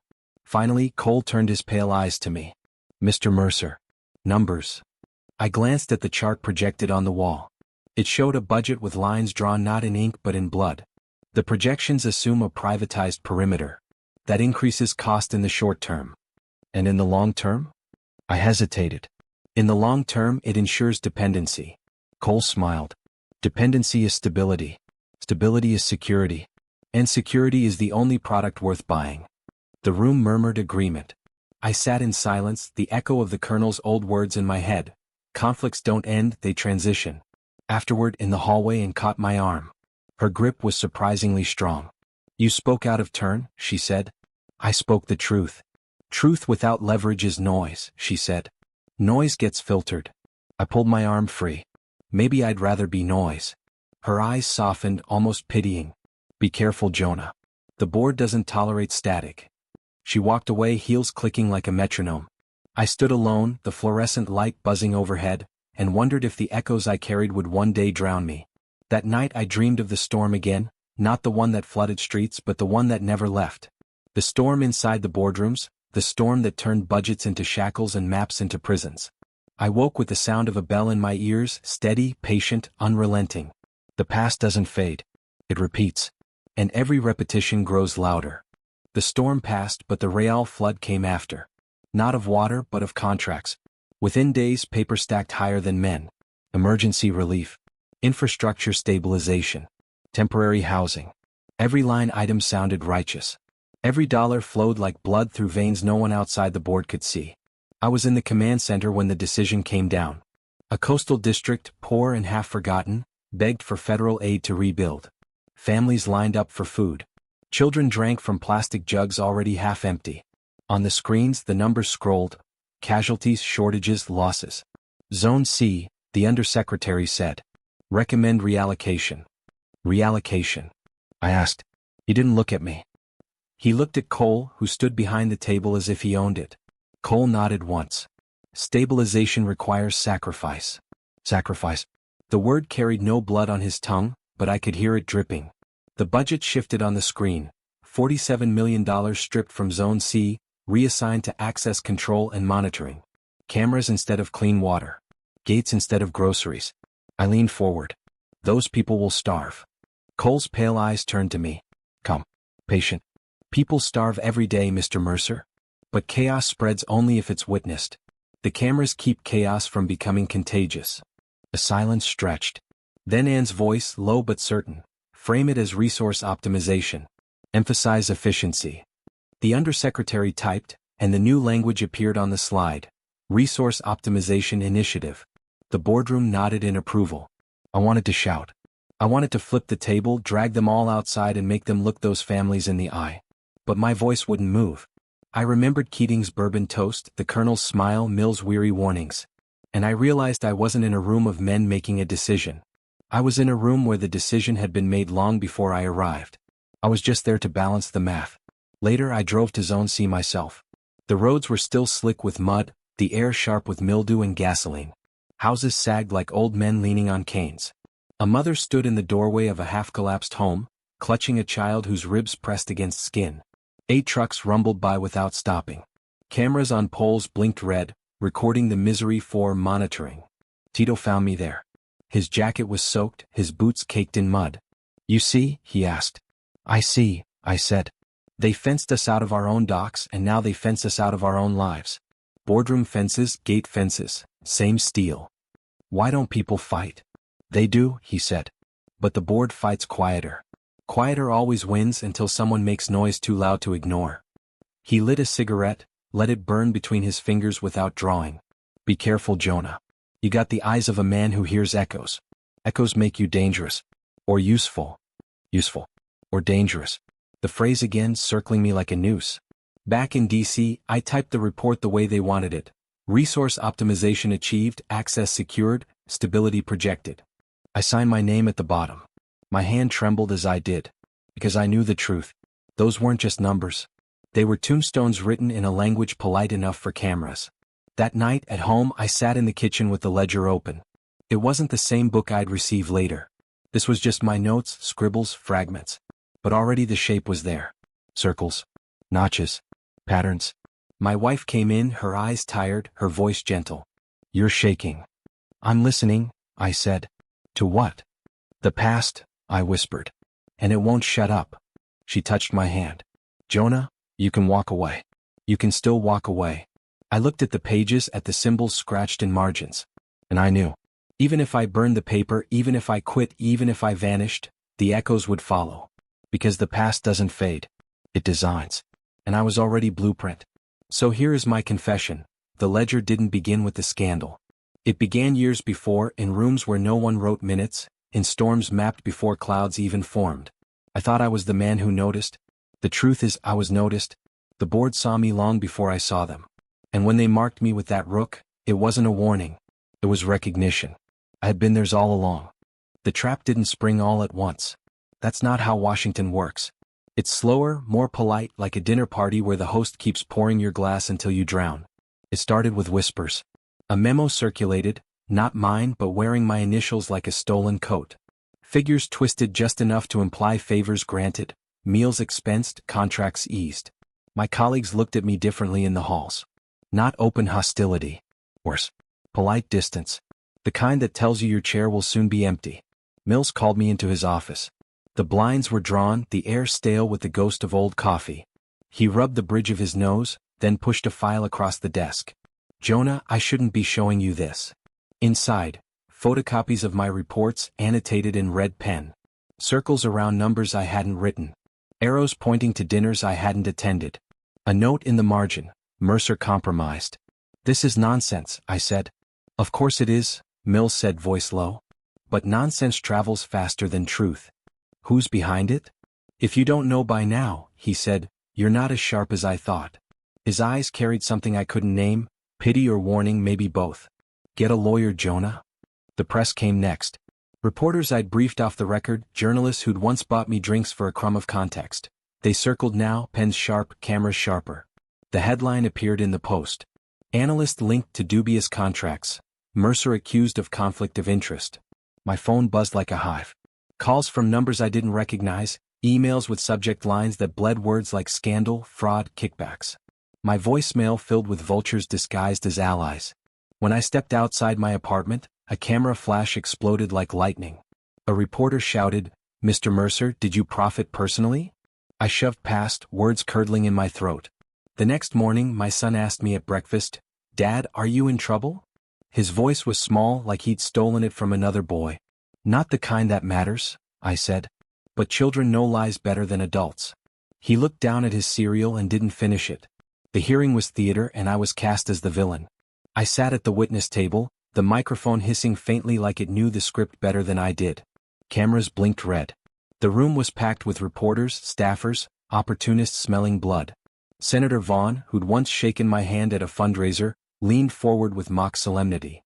"Mr. Mercer, can you explain why your expense reports show repeated meetings with contractors later awarded lucrative deals?" "I never met them," I said. "Then why does this memo?" He held up a paper, the forgery, my initials scrawled at the bottom. "Bear your name." I wanted to laugh, to scream, to rip the page from his hand and shove it down his throat. Instead I said, "That's not my handwriting." The chamber erupted in murmurs. Vaughn smiled like a man who'd already won. "Mr. Mercer," he said, "the evidence is clear. You can admit wrongdoing, or we can pursue this through formal channels." I looked around the room at the faces hungry for my downfall, at the cameras devouring me. And I realized the truth, it didn't matter what I said. The story had been written already. I was just filling in the dialogue. That night my wife packed a suitcase. "I can't do this," she said, her voice brittle. "Our son can't do this. Everywhere we go people stare. They whisper. He doesn't deserve this. I didn't do anything wrong. Does that matter?" She zipped the suitcase, the sound final as a gavel. "Truth doesn't keep the lights on, Jonah. Truth doesn't stop the phone from ringing. Where will you go?" "My sister's," she said. She paused at the door, our son asleep in her arms. "You need to decide what matters more, clearing your name or surviving. Because right now you're losing both." Then she was gone, and the apartment was silent but for the ticking of the clock and the rustle of pages from the ledger I hadn't yet dared to open again. The next envelope came 2 days later. Slipped under my door plain as always.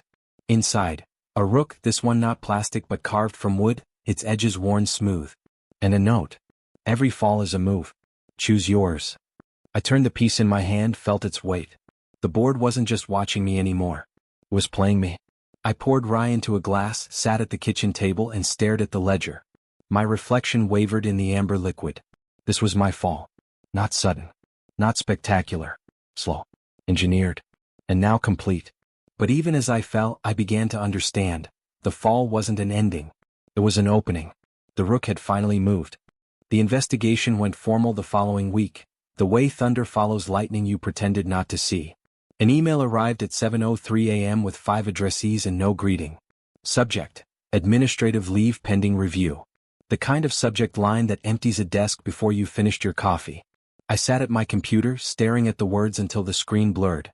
Across the bullpen, heads tilted toward me and then away again, as if politeness were a firewall against contagion. Carla wasn't at her chair. Her mug sat there, lipstick ring on porcelain, a red planet in a white sky. I wrote her name on a yellow sticky and stuck it to my monitor like a prayer. When I tried my badge on the internal archive, access denied. I tried the shadow server, the one with the mirror of procurement logs, permission revoked. I tried the printer. It whirred obligingly and offered a single blank page. Mills appeared in my doorway with a look I recognized, half warning, half apology. You should head home, he said. Let the lawyers earn their keep. Whose lawyers? I asked. Whichever ones answer first, he said. Leave your badge. I set the plastic rectangle on my desk, the picture of my face grinning up at me like it belonged to a better man. As I lifted my coat, Mill's eyes flicked to the briefcase near my chair, the one with the false bottom. He looked away quickly, which told me he'd already looked too long. Jonah, he said, this town doesn't forgive clean. It forgets dirty. You know what I'm saying. I do, I said. Good. He exhaled. Go be forgotten for a while. Outside, the sky had the color of an old bruise. I walked because I couldn't think of anywhere to go that wasn't now a liability. On K Street, a newsstand displayed my face beneath a headline about lavish meals and cozy ties. On the next rack, a glossy magazine showed a senator smiling with his family under a banner that read American values. We're very good at juxtaposition in this town. We call it context when it flatters us, irony when it doesn't. A black sedan idled at the curb 2 blocks down. It didn't scream surveillance, it whispered it. The driver watched traffic with the attention of a man paid to notice patterns and taillights. As I passed, the rear window purred down.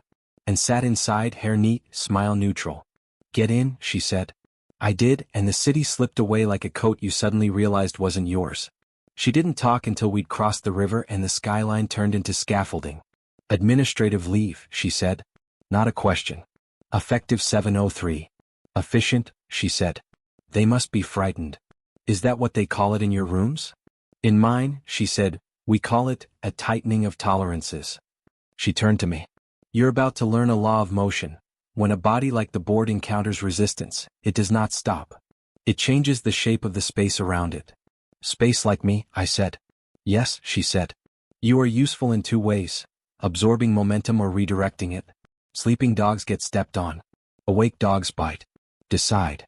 We stopped behind a warehouse with more cameras than windows. And killed the engine and faced me. You need counsel, she said. Not the kind that tweets. The kind that knows how to talk in rooms without microphones. Do you have a brochure? She ignored that.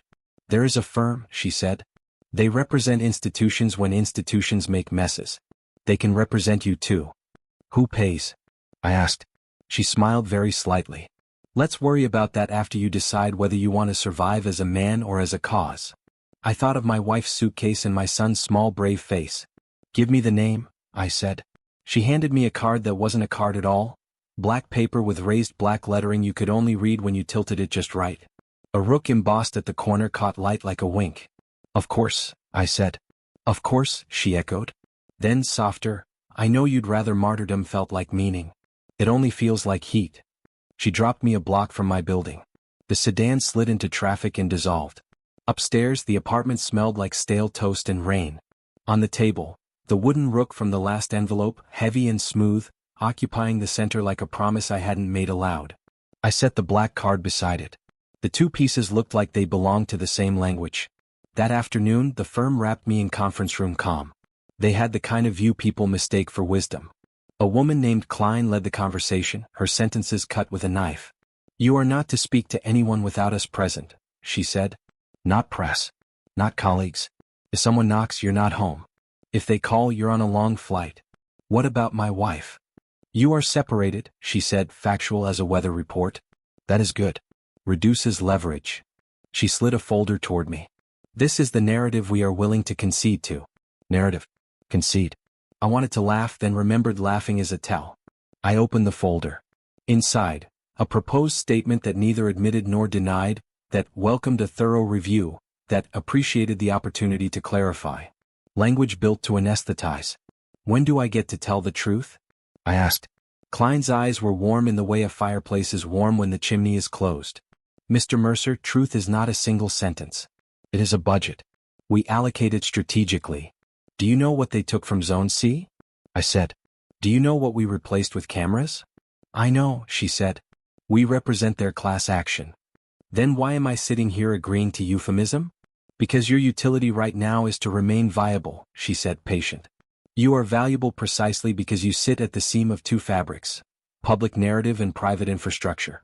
Burn one and you lose the stitching." "Am I your client or your project?" I asked. She smiled. "Both." They walked me through the timeline as they understood it, who had leaked, who had spliced the memo, who had coached Vaughn. Names were placeholders. The shape was familiar. It was my life, but rearranged to fit a brochure. When I left, it was evening.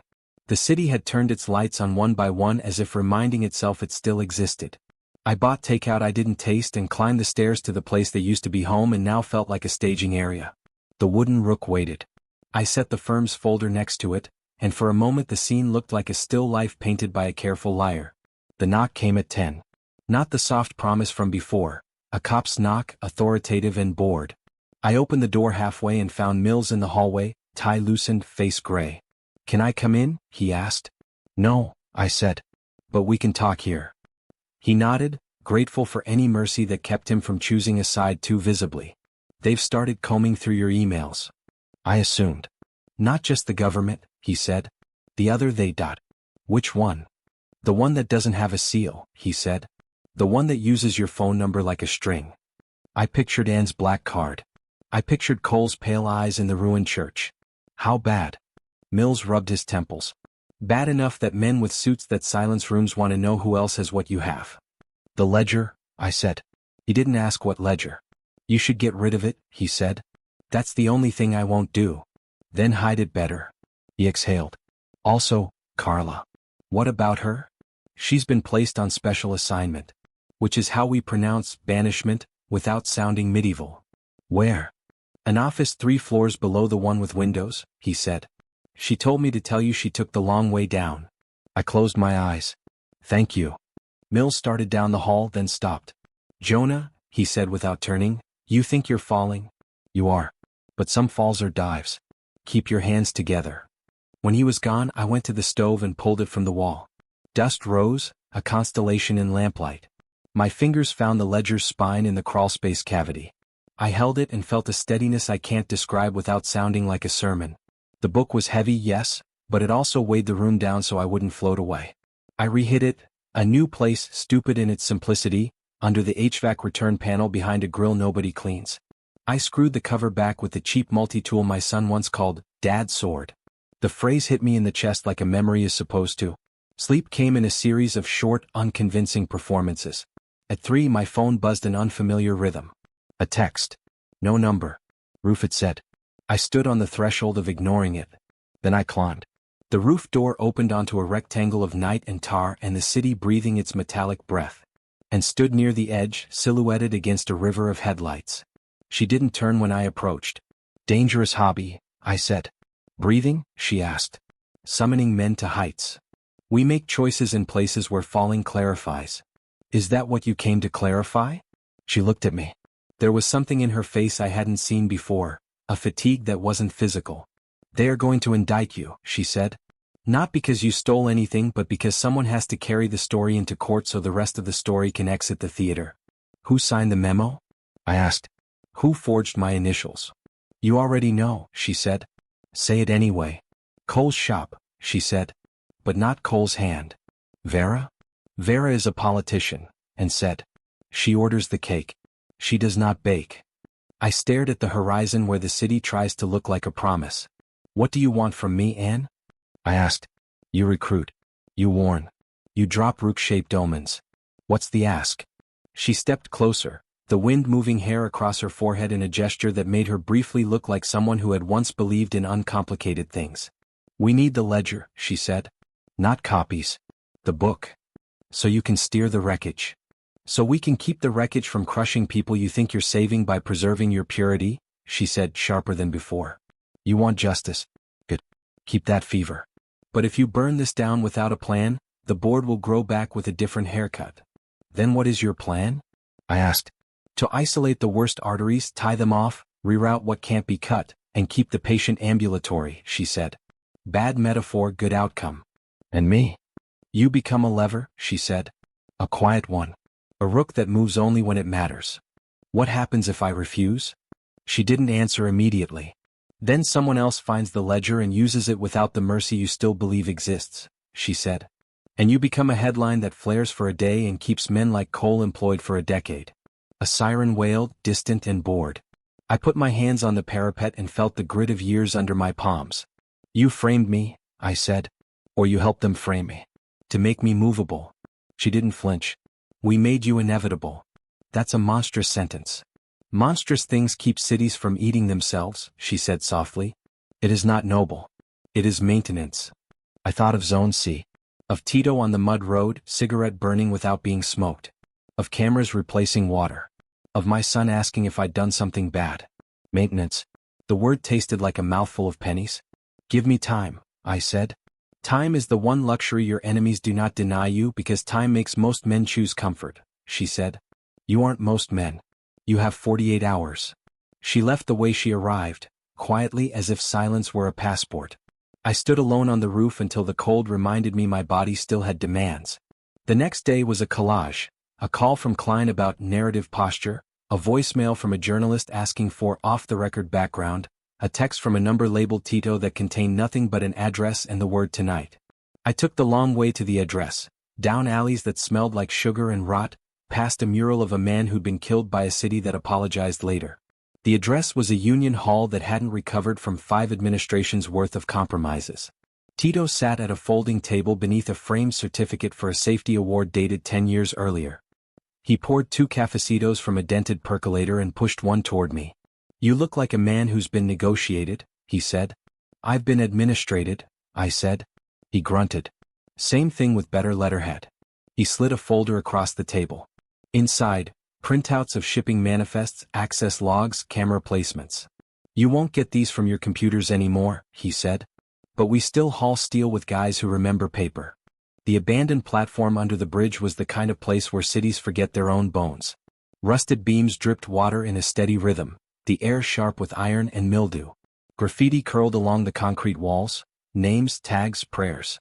A fire barrel burned at the far end, its orange glow painting shadows that twitched like restless ghosts.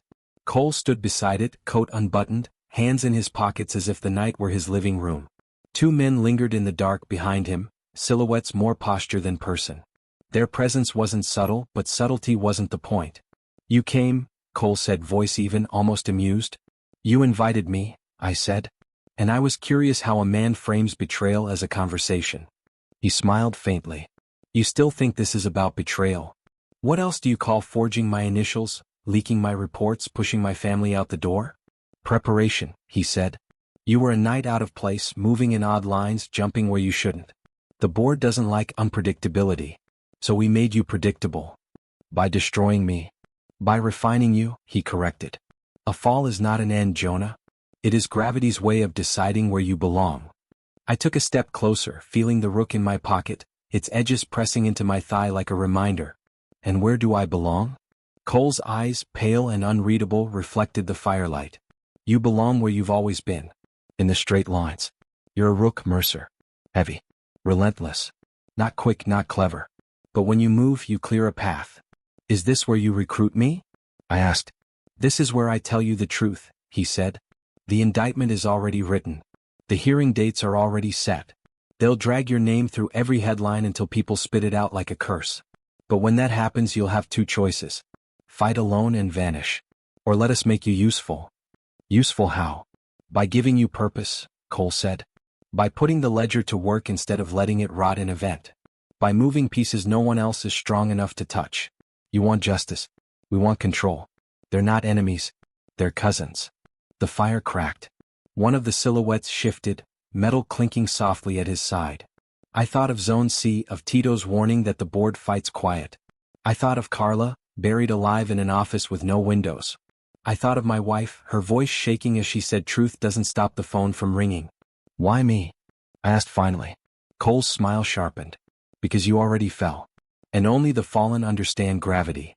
The indictment came 3 days later. The charges were dressed in formal language. Conflict of interest, improper disclosure, potential misuse of funds. All phrased with the elegance of men who know accusations matter more than verdicts.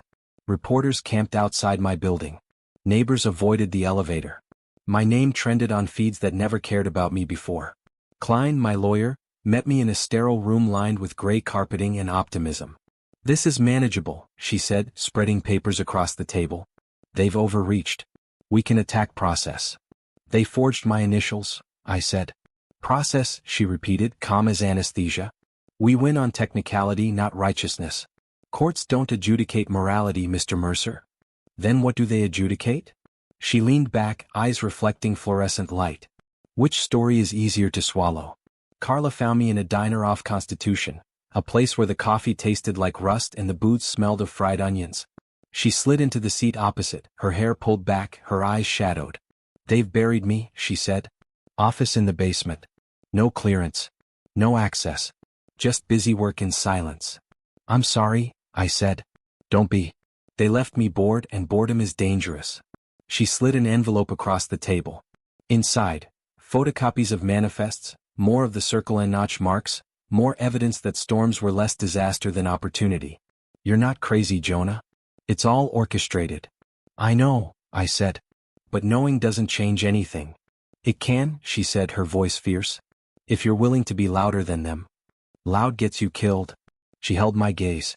So does silence. That night, I returned to the apartment and opened the ledger again.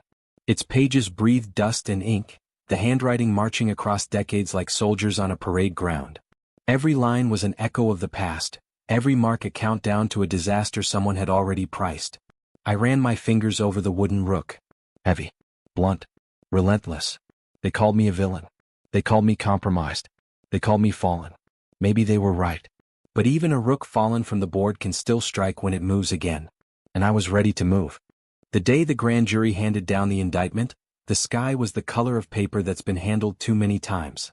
Cameras gathered like crows on the courthouse steps. You learn to gauge the size of your ruin by the length of the lens. Mine was national, medium zoom. Enough to dramatize, not enough to immortalize. I took the side entrance like a man who knows the main door was built for sacrifice. Klein walked at my shoulder, reading the air the way a pilot reads crosswinds. Eyes forward, she said. Hands still. Don't rise to questions. We are here to perform a single act, existence. I was hoping for innocence, I said. Innocence is a subplot, she said. Existence is a season arc. Inside, the lighting made everyone look equally guilty. The clerk read the counts in a voice that could sedate horses.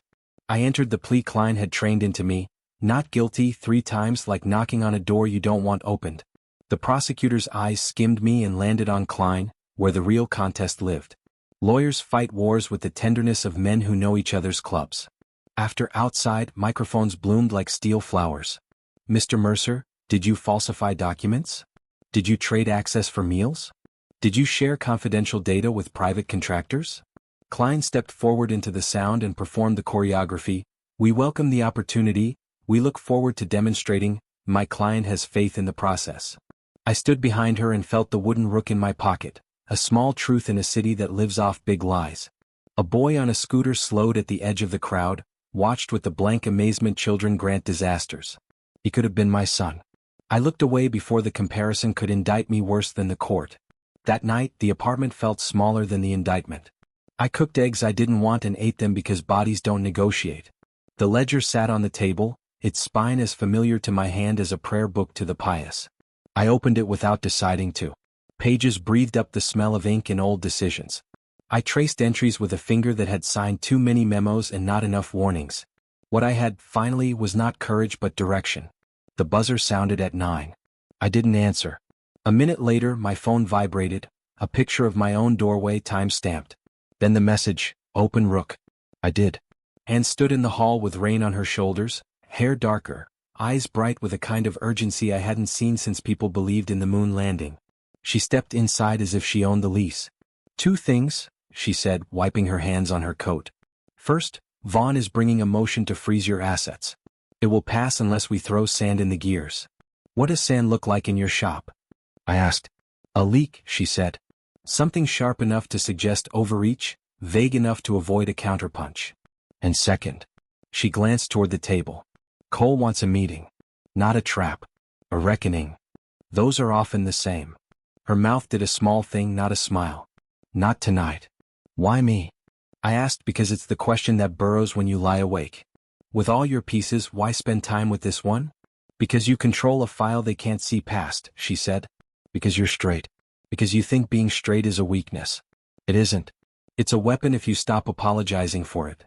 She moved to the table, laid her hand on the ledger the way believers lay hands on the sick. "Do you know what this is truly?" she asked. "A map," I said. "A mirror," she said softly. "Hold it up to anyone long enough and their reflection reveals who they pay to be." I closed the cover and slid it an inch away from her touch. "You want it?" "I want you to use it," she said. "With us." "With you," I repeated. "Not with them. Not with press. Not with a court. With a club that meets where bells don't reach." "Bells reach everywhere," she said. "Most people have just learned to sleep." "Maybe it's time to wake them," I said. "Then ring something louder than outrage," she said. "Outrage sells ads. Leverage moves doors." She left me with a location and a time. Midnight, the river, a pier that had been condemned after a different storm, back when condemnation still carried shame. When the door shut, the apartment's silence felt like an instrument tuned too tight. I dialed a number I swore I wouldn't. It rang 8 times before the voicemail swallowed my courage. "It's me," I said after the tone. "I don't want anything. I just wanted you to hear my voice when it wasn't on television." I hung up before the apology could make me smaller. I pulled the stove from the wall, retrieved the ledger, and replaced it with something stupid and heavy, a dictionary I'd never finished reading. I slid the ledger into a weatherproof bag and the bag into the lining of my coat. The Rook went in my pocket. The city went in my lungs. The condemned pier had become a cathedral for men who worship silence. Pylons rose like ribs. The river slapped at the wood with the patience of a creditor. A single lamp burned at the end, throwing a cone of light that looked like an accusation. Cole stood inside the cone, hands in his coat, looking past me at the water the way men look when they're rehearsing not caring. 2 forms flanked him, the same faceless company he kept under the bridge. I stopped 10 feet away because 10 is far enough to see knives arrive. "You brought it," he said. "I brought a choice," I said. He cocked his head. "You've been practicing your lines." "Comes with indictments," I said. He nodded toward the coat. "May I?" "No," I said. He smiled without humor. "Then tell me how you intend to be a rook tonight, Jonah." "Straight," I said. "No theater. You framed me to make me movable. It worked. I'm moving. Here are the terms. The Zone C reallocation gets reversed within 7 days and the cameras come down. The port badges become labor-administered, not private. The access logs from the last month open to an IG with teeth. In return, you get guided access to enough ledger pages to amputate the worst rot without killing the limb. You don't get to keep the book. No one does. You're bargaining with a fire while your house burns," he said. "Exactly," I said. "No one negotiates harder." He took a step and the men behind him shifted, a ripple of habit. "You think 7 days moves concrete?" "I think 7 days moves men who move concrete," I said. "And I think you can move them." "How?" "The way you moved me," I said. "With pressure no one will admit." He watched me for a long moment, the river counting seconds against the pilings. "You're proposing a partnership." "I'm proposing an armistice where civilians get to live through it," I said. Newsflash, he said. Civilians are casualties in the best outcomes. In the worst, they're statistics. Then let's aim for the best outcome, I said. He laughed once, a sound that didn't reach his eyes. And was right, he said. You're straight to a fault. He paced inside the cone of light. I can give you Zone C. Looks good on a camera. Badges are harder, but we can make a pilot with labor oversight if the pilot can be sunset in 6 months. No sunset, I said. You don't get daylight and then the dark back. 6 months with renewal hearings, he countered. If the hearings are loud enough, daylight lingers. If they aren't, you didn't build a coalition and you don't deserve the light. Access logs? I asked. He tilted his head. Redacted for operational security. Unredacted for zones with no ops. He considered. Staggered release. Stagger the first tranche by Tuesday, I said. And I want a blind to the IG. I picked the person. You aren't on the board that appoints inspectors, he said. No, I said. But I'm the man holding a book that can make boards irrelevant on very bad days. He smiled, real this time, small and unpleasant. You're learning. He extended a hand. The light made a map of scars and calluses on his knuckles. Men like Cole don't only write with pens. I didn't take it. We don't shake on this, I said. We act. Then act, he said. 7 days. We'll see if the rook can move without the queen's permission. Queens don't run this board, I said. Maps do. I turned and walked because that's what rooks do when the line is clear. Behind me the river kept its counsel. Ahead the city waited with all its locks. The next 48 hours were an assault of small war. Klein filed motions like a seamstress with a deadline. Vaughn went on television and called me symptomatic. And texted 2 words, check file, and suddenly a memo appeared in a press inbox detailing prosecutorial eagerness that smelled like campaign. The freeze didn't come to a vote. The prosecutor frowned on a podium and said he welcomed a fulsome review. America loves men who sound like Latin when they're backpedaling. I spent the rest of the time with paper. Tito's paper. Carla's maps. My ledger. I tore strips of masking tape and made a grid on my wall like a man preparing to paint a nursery. Across it, I laid the pages the way bodies lay on a battlefield you're determined not to forget. The circle and notch marched through years, a polite drumbeat. Contracts budded, flowered, went to seed, and dropped new contracts like pollen in storms the meteorologists hadn't named yet. At the center, I taped a simple sentence. If they define, after the fact, take the before. Under it, I drew a rook the way I always draw rooks now, boxy, blunt, a tower with a mouth. Carla came at dusk with takeout and a look that belonged to both conspirators and friends. She stood before the wall and let out a low whistle. You always were terrible at minimalism, she said. Symmetry, I said, stepping back. We call it oversight when we are kind. We call it ownership when we are accurate. She handed me a fork. You're going to go through with it, she said. Not a question. I am. She stared at the rook I'd sketched. You know what happens to rooks, she said. They get sacrificed to save kings. In chess, I said. On boards like this, kings are a rumor. She laughed. You sound like a man writing his own mythology. Someone has to, I said. Otherwise they'll write it for me. She put a hand on my shoulder, brief and honest. Be careful, she said. Be loud when it counts. Be quiet when it doesn't. And if you disappear, leave someone a map. I am, I said and glanced at the ledger. The call from my wife came late, the kind of hour where truth masquerades as exhaustion. I saw you, she said. Her voice didn't shake. You looked alive. I feel aimed, I said. Silence braided through the line. Is there a world where we go back? She asked. Only if we go forward first, I said. And not to the same place. I can't explain that to him, she said. She didn't need to say our son's name. The shape of it lived between us. Tell him his father stopped falling, I said. Tell him he started moving. Will that make sense to a child? It barely makes sense to me, I said. But tomorrow I'll ring a bell. And some people will hear it. She exhaled, a sound like surrender reframed as mercy. Be safe, she said. Or if you can't, be worth it. When the line went dead, I sat in the kitchen and let the words settle in me like anchors. Being worth it is not redemption. It's math. And math is what I speak when I'm not lying to myself. The city above lived on schedules, committee hearings, press briefings, market hours. The city below had its own clock, measured not in minutes but in favors. Down there, a day lasted as long as the shipment took to unload, and a night ended only when the last bottle was empty. Tito was my guide. Not officially, he'd never admit to mentoring a fallen bureaucrat. But he let me walk beside him in places where men like me usually walked past without seeing. The first stop was a bar 3 blocks from the docks. No sign outside, just a steel door painted the color of rust. Inside the air was smoke, sweat, diesel. Men in work boots leaned on the bar. Women in jackets with union patches played cards at a back table. The jukebox hummed a blues track older than any of us. "This is the real oversight committee," Tito said, nodding at the room.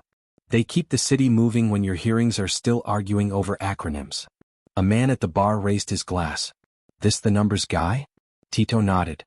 He used to write the storms before they happened. Now he's learning what happens after. Laughter not cruel but edged. The kind of laughter that welcomes and warns in the same breath. Later at the docks, Tito showed me the gates. They were new, taller than the men who guarded them. Cameras perched like vultures.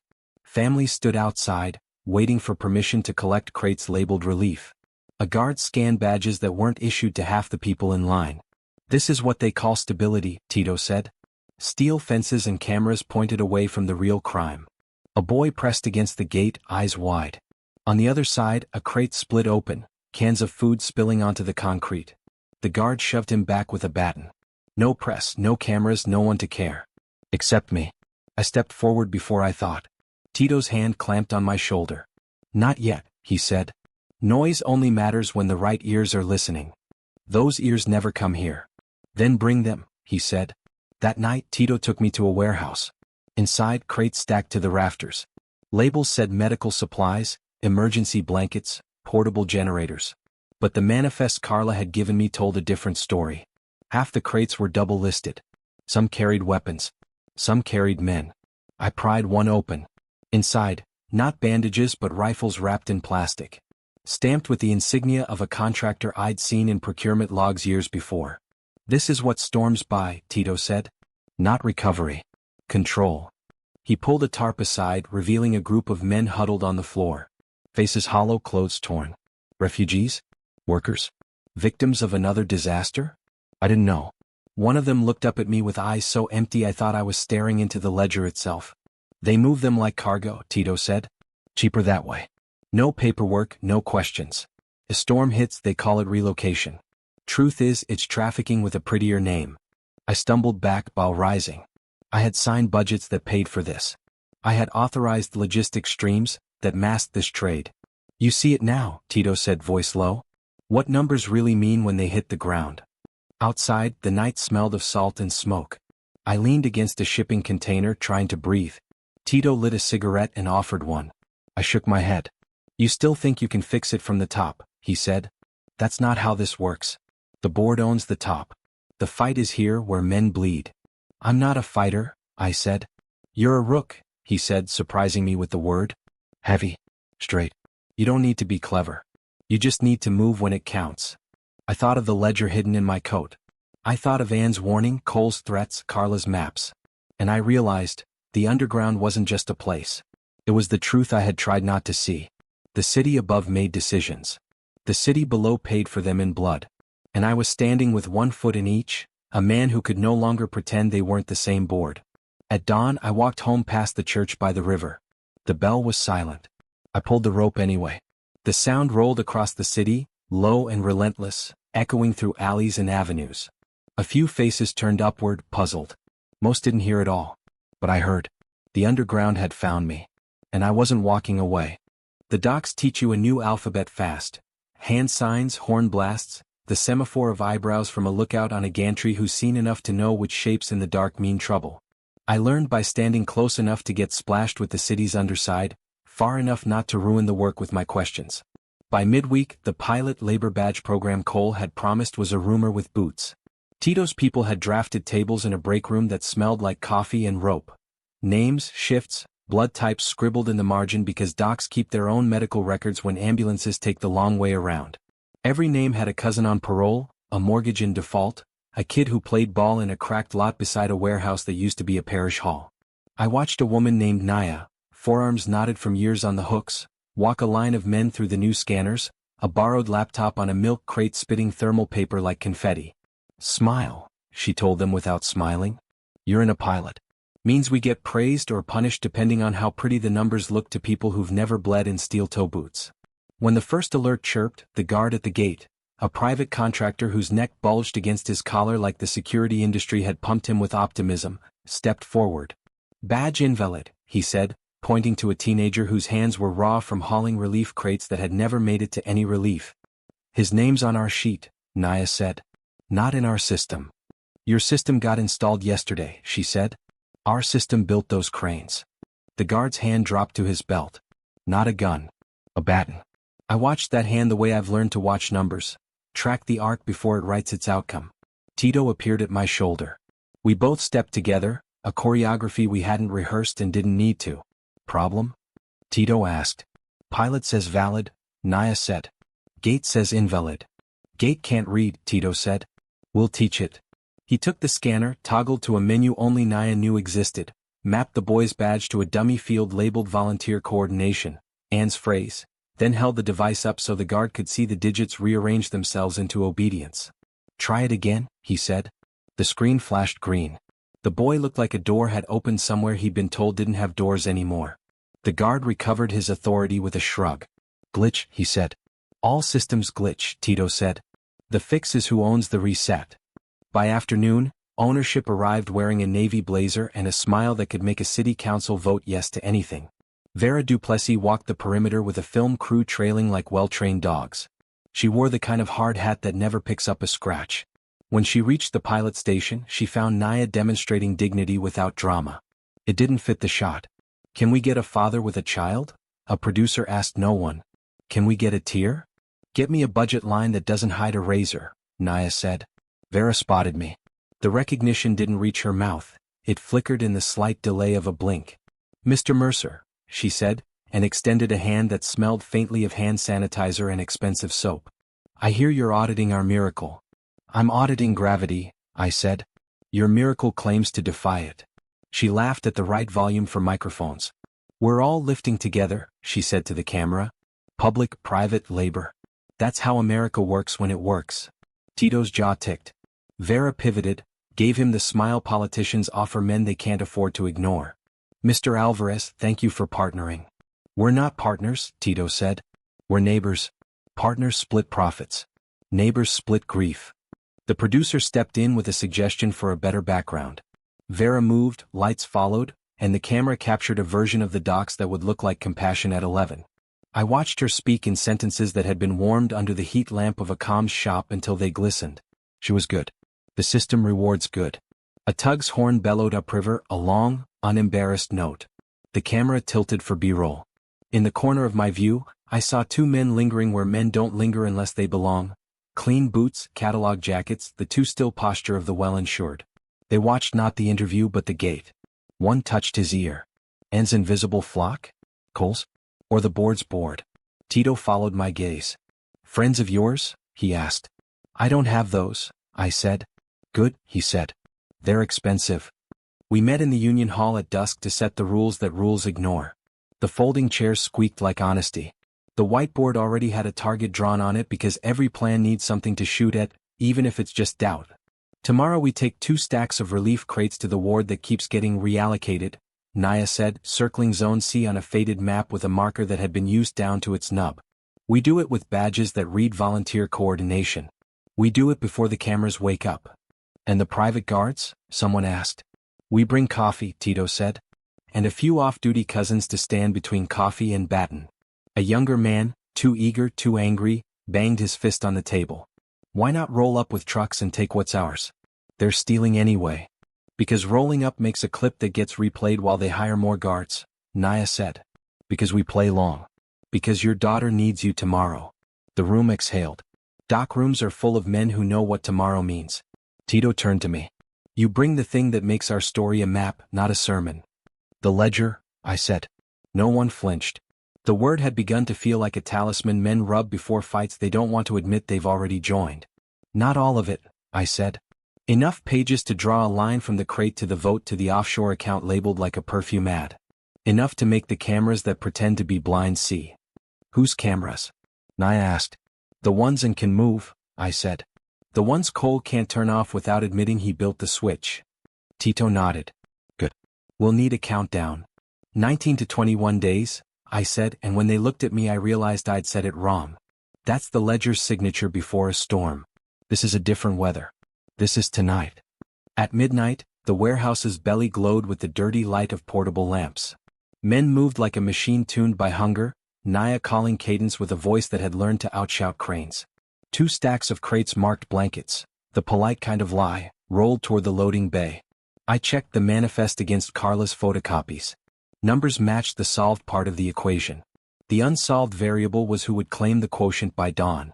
Outside, a truck idled with the rumble of a patient animal. Tito checked the tires, the mirrors, the driver. I walked the perimeter, counting cameras, seeing cones of view the way I've learned to see budget lines. Where they overlap, who they protect, who they cut from the frame.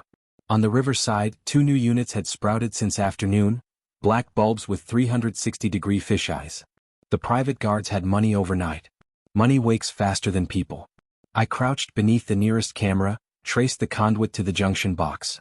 A sticker warned that tampering was a crime. So was starving. I wanted a solution that looked like law. The docs offered solutions that looked like electricity. Don't cut it, Tito said behind me. They'll use it. I can blind it, I said. For 90 seconds. How? By telling it what it wants to hear. I pulled my phone, snapped 3 test frames of the empty lane, fed them to a loop app one used to memorize the rhythm of a senator's smile. 90 seconds of nothingness stitched into a seamless lie.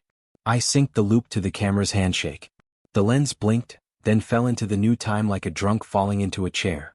The second unit took 30 seconds longer, different firmware, different kind of stubborn. You're better at this than you should be, Tito said. I used to audit the vendors, I said.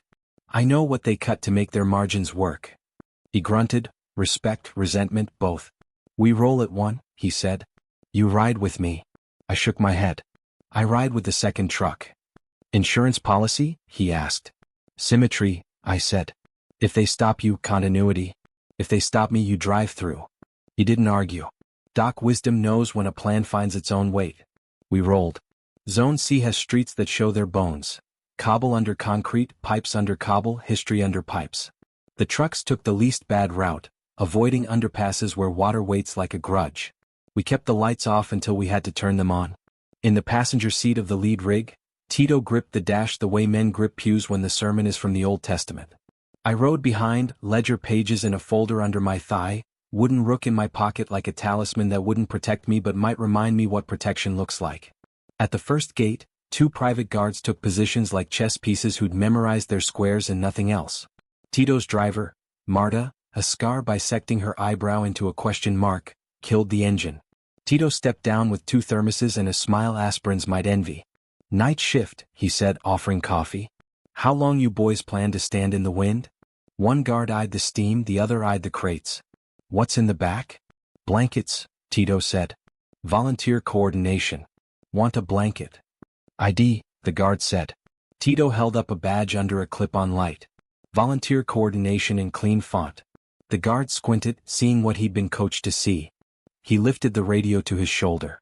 Zone C midnight drop. Confirm? A voice crackled, someone dry, bored, underpaid. Copy. Pause. Hold. We stood in the hold. I watched the edge of Tito's jaw tighten. I counted 60, then 90, then past the moment where a straight line becomes a taut string. The radio crackled again. Proceed. The gates groaned. Steel moved. Tires rolled.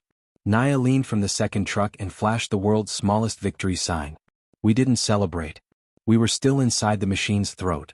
At the first block, people emerged like careful animals. A woman with a baby, a man on a cane, kids in hoodies with their hands jammed into the pocket that keeps their hearts from spilling. We stacked crates in the parish lot that had been a school once, is now Hope on Wednesdays and funerals on Sundays. Naya worked a list, a real one, not the city's. Blankets went to old men first. Food to anyone who could carry it, anyone who promised to return for someone who couldn't. I took 3 steps back, pulled my phone, typed a message to N, now. She read receipts like prayers. I didn't need a reply to know a camera that wasn't theirs had woken. The second gate was where the arc bent. A different supervisor this time, the kind who believes authority is indemnity. He wore the grin of a man who'd grown up learning that a certain tone of voice makes waiters run. Unauthorized delivery, he said. Return to base. Base is here, Tito said. Zone C. Base is where we say, the supervisor said, and placed his hand on the truck's door as if he could stop a city with his palm. Volunteer coordination, Tito said. Pilot.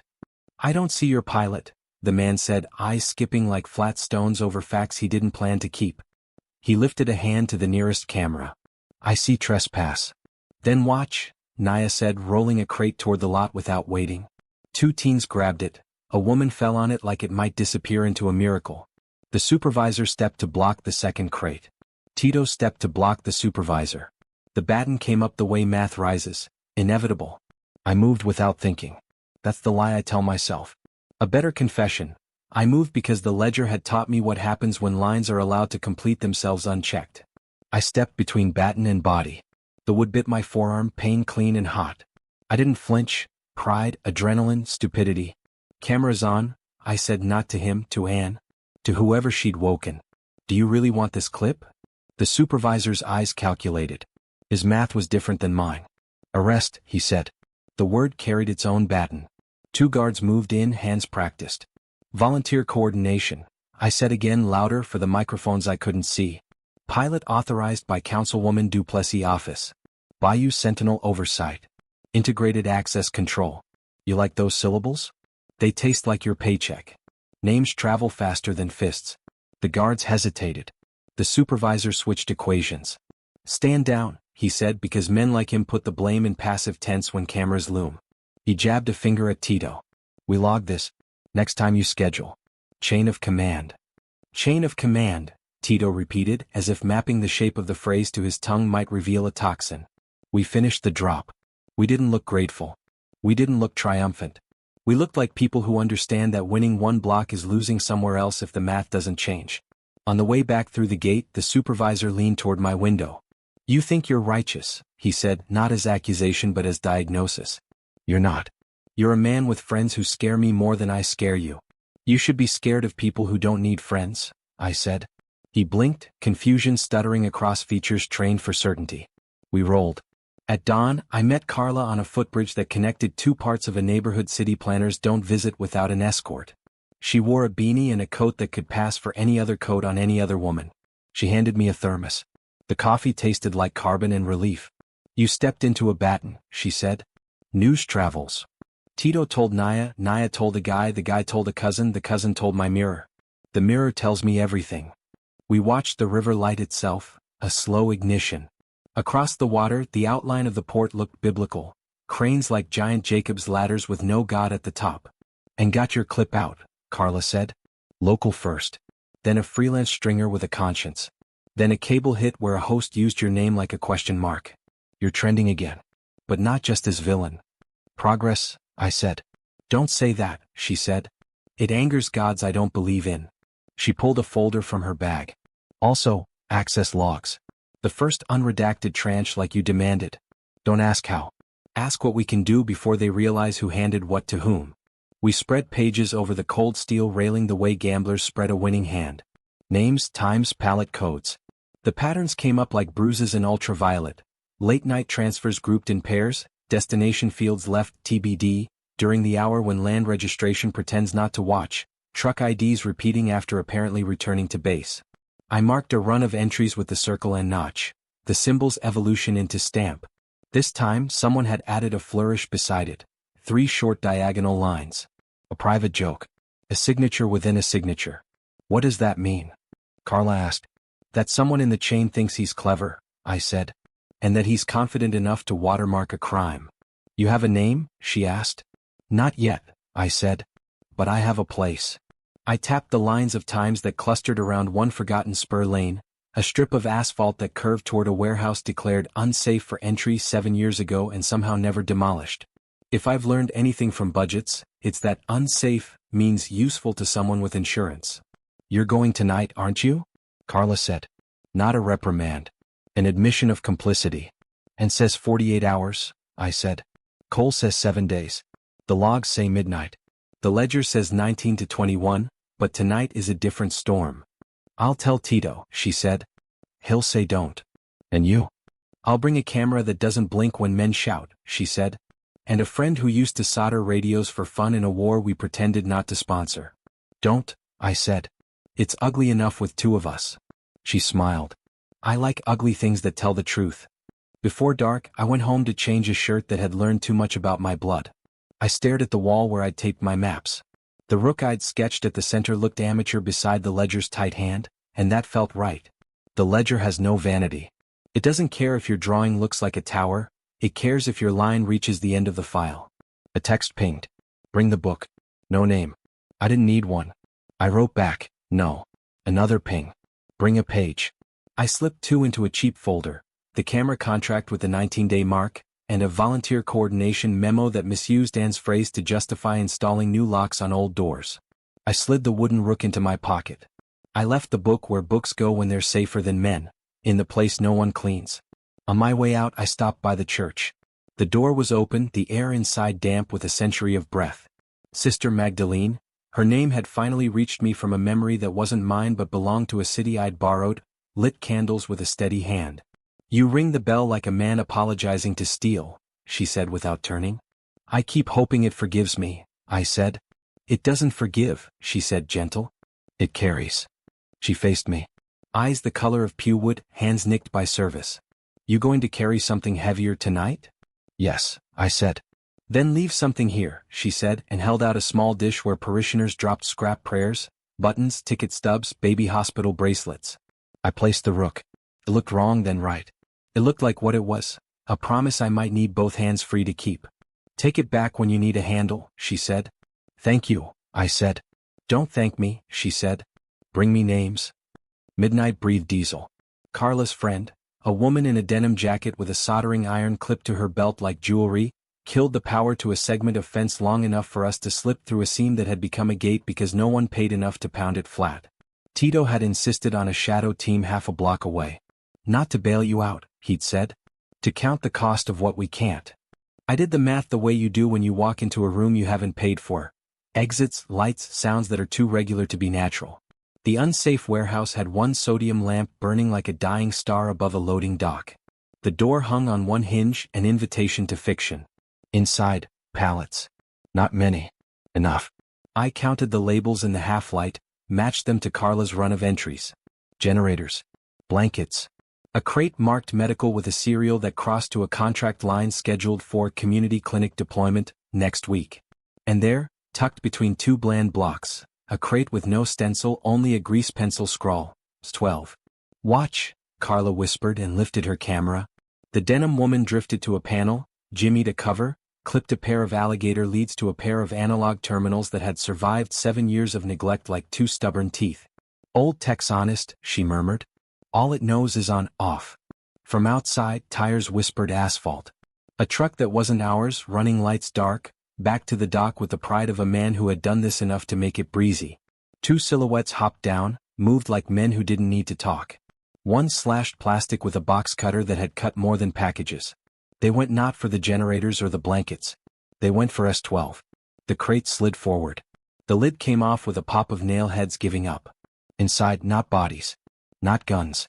Laptops, cameras, hard drives, all brand new, all tagged with municipal stickers that promised property of city, do not remove. Someone had removed them. The men lifted a camera, adjusted the lens like it was a familiar jaw. Smile, Carla whispered, because gallows humor is how you keep the fear from seizing your hands.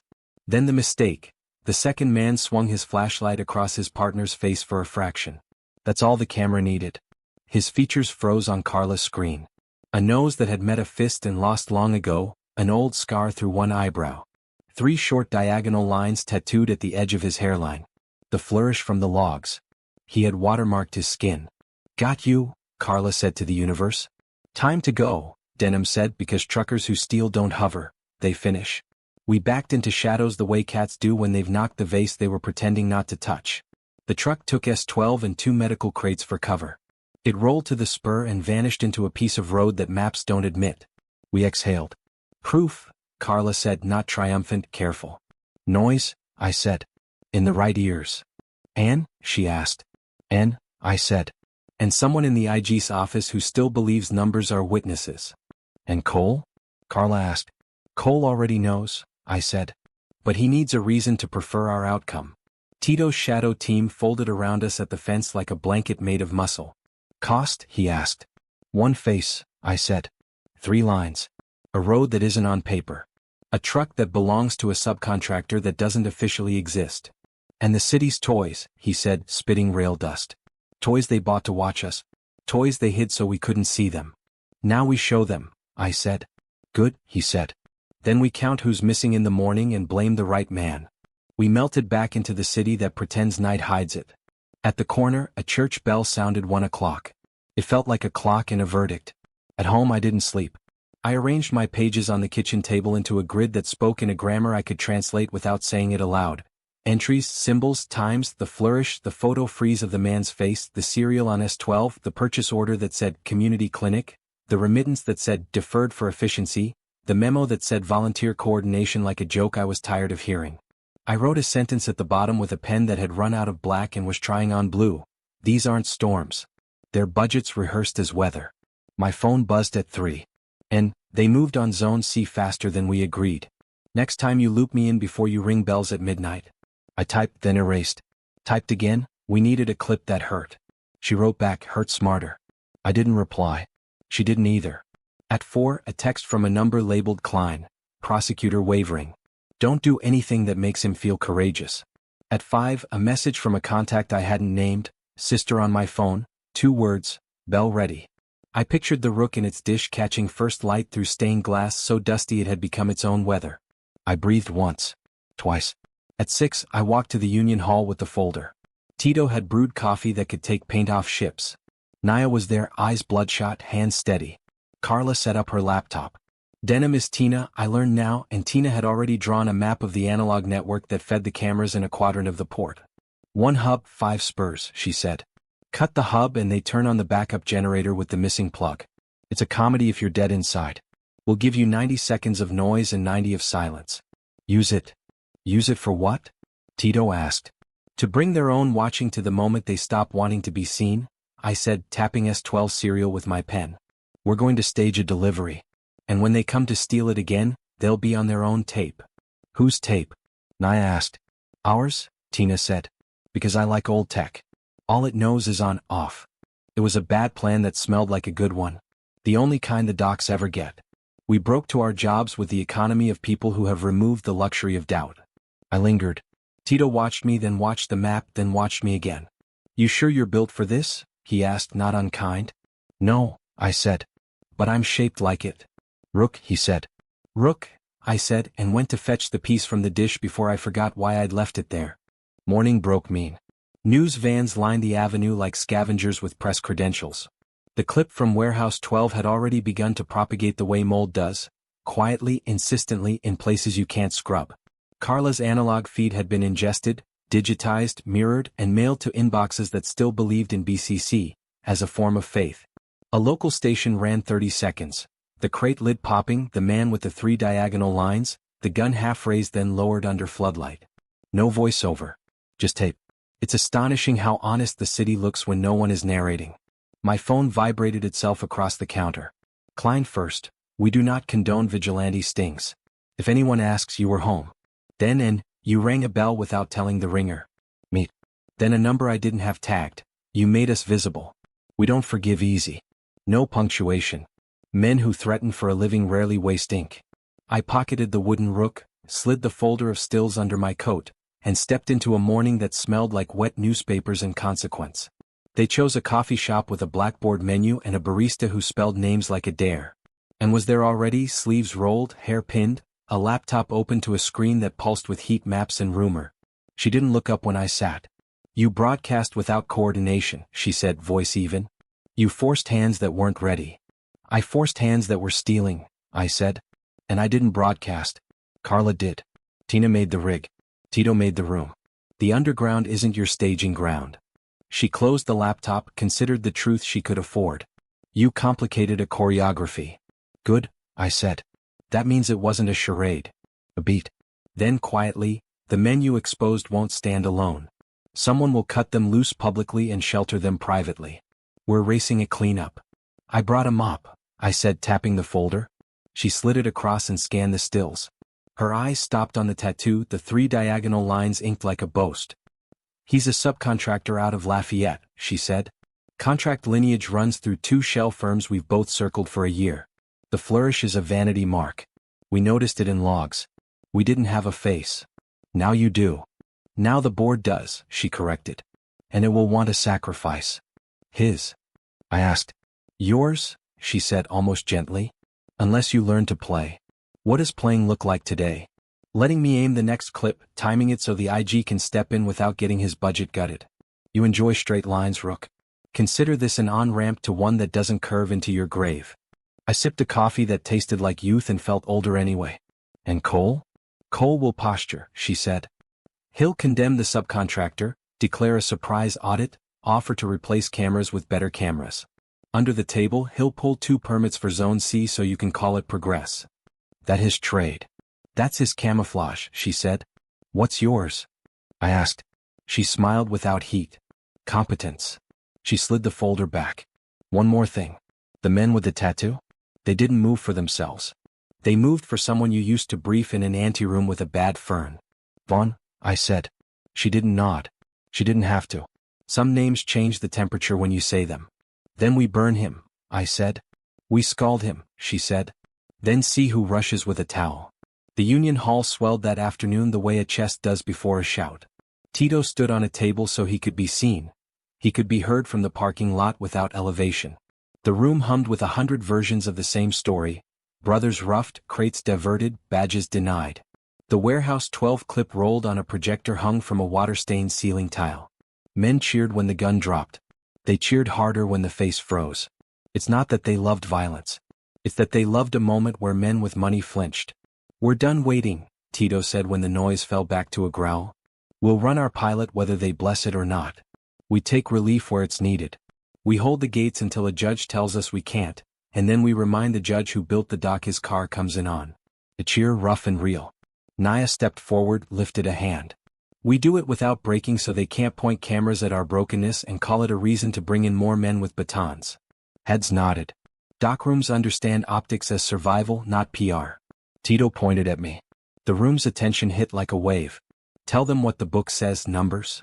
I climbed up beside him and faced the sort of audience men hire consultants to approximate when they want to feel legitimate. The ledger says storms are rehearsed, I said. The clip says the rehearsal failed last night. Now we choreograph. I held up the still, scar tattoo, the diagonal vanity. This man's face will be on a placard outside Vaughn's office by morning. Not because we like placards but because Vaughn signed memos that made the theft profitable. The IG will have logs by noon. And tonight, we moved 2 more stacks to Zone C with a press pool that doesn't owe anyone favors. A murmur that felt like a decision. Someone shouted, "Let's go now," and someone else answered, "We go when Naya says." That saved us from the kind of motion that ends in obituaries. After, in the back room where coffee tastes like strategy and dread, Naya pressed tape to an old map. 2 routes, 3 decoys, she said. Tina, you get 90 seconds of silence at each choke point? I'll get you 100 if the wind isn't petty, Tina said.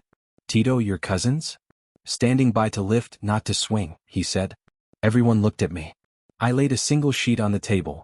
An email chain with timestamps that put Vaughn's chief of staff at a wine bar with a lobbyist whose email domain matched the shell firm's tax ID. The subject line read reallocation narrative, Polish. Attached. Talking points that included volunteer coordination as if the phrase were a parrot that could say anything and still be loved. Where'd you get that? Naya asked. I didn't answer. Some answers are a different kind of violence. Tito grinned a wolfish grin. Let's teach narrative how to work a shift. Cole called at dusk. He didn't text. Men who command prefer voice where tone does the cutting. You don't control your people, he said. They're not my people, I said. That's why they're good. He exhaled, a sound that could have been a laugh on a day he liked me more. You staged a sting, he said. You put my subcontractor on television. I put your subcontractor in a mirror, I said. He supplied the face. Now every grandstander with a microphone wants a scalp, he said. You think that helps? It takes a chessboard and turns it into whack-a-mole. Then stop supplying moles, I said. A beat. You want something, he said. Ask. 2 more drops into Zone C tonight, I said. Our routes. Our pace. Your men stand down. And you call Vaughn and tell him to pull back his freeze motion. He does it by 9 or the email thread I'm holding meets a reporter who remembers Watergate like a first marriage. You don't have Watergate, he said, bored. I have a chain that links his office to a reallocation memo and a wine bar receipt, I said. It's not a bomb. It's sand. Enough to strip his paint. He made a sound that could have been approval in a language I didn't want to learn. You're learning leverage. I've always known leverage, I said. I'm just done pretending it's a theory. 9, he said and hung up. And texted 30 seconds later, he's calling Vaughn. Don't overplay. I wrote back, we're not playing. It was the truth and a lie. In this city, most useful sentences are both. We moved at 10. The first route ran along the river where the streetlights die early and the rat's own easements no planner will map. Tina's first blackout came like a mercy. The camera sighed into silence and the world felt human for 90 seconds. We passed through. At the second choke, a patrol truck idled with 2 guards flipping through a glossy magazine that promised a life not found at midnight. Tito's cousin stepped into the lane and asked for a smoke. The guard said yes. Men say yes to small mercies even when they're paid to say no to big ones. We rolled. Midway, a sedan found our line. The same scar I'd memorized once on a different face sat behind the driver's ear. Not the tattooed man. A cousin in cruelty. He accelerated, then tucked behind, then ahead, testing, a dog at a fence. Naya's driver, Marta again, hands steady, braked once to make space, accelerated once to make a point. The sedan stayed undecided. Carla leaned out the window with her camera. The lens winked. The sedan fell back. Vanity has a threshold. It collapses around glass. We reached the parish lot without a baton lifted. We stacked crates under floodlights we'd borrowed from a construction project that didn't start until men with ties arrived after lunch. People emerged again, grateful without the kind of gratitude that erases self-respect. A boy with a chipped tooth dragged a box twice his weight like penance.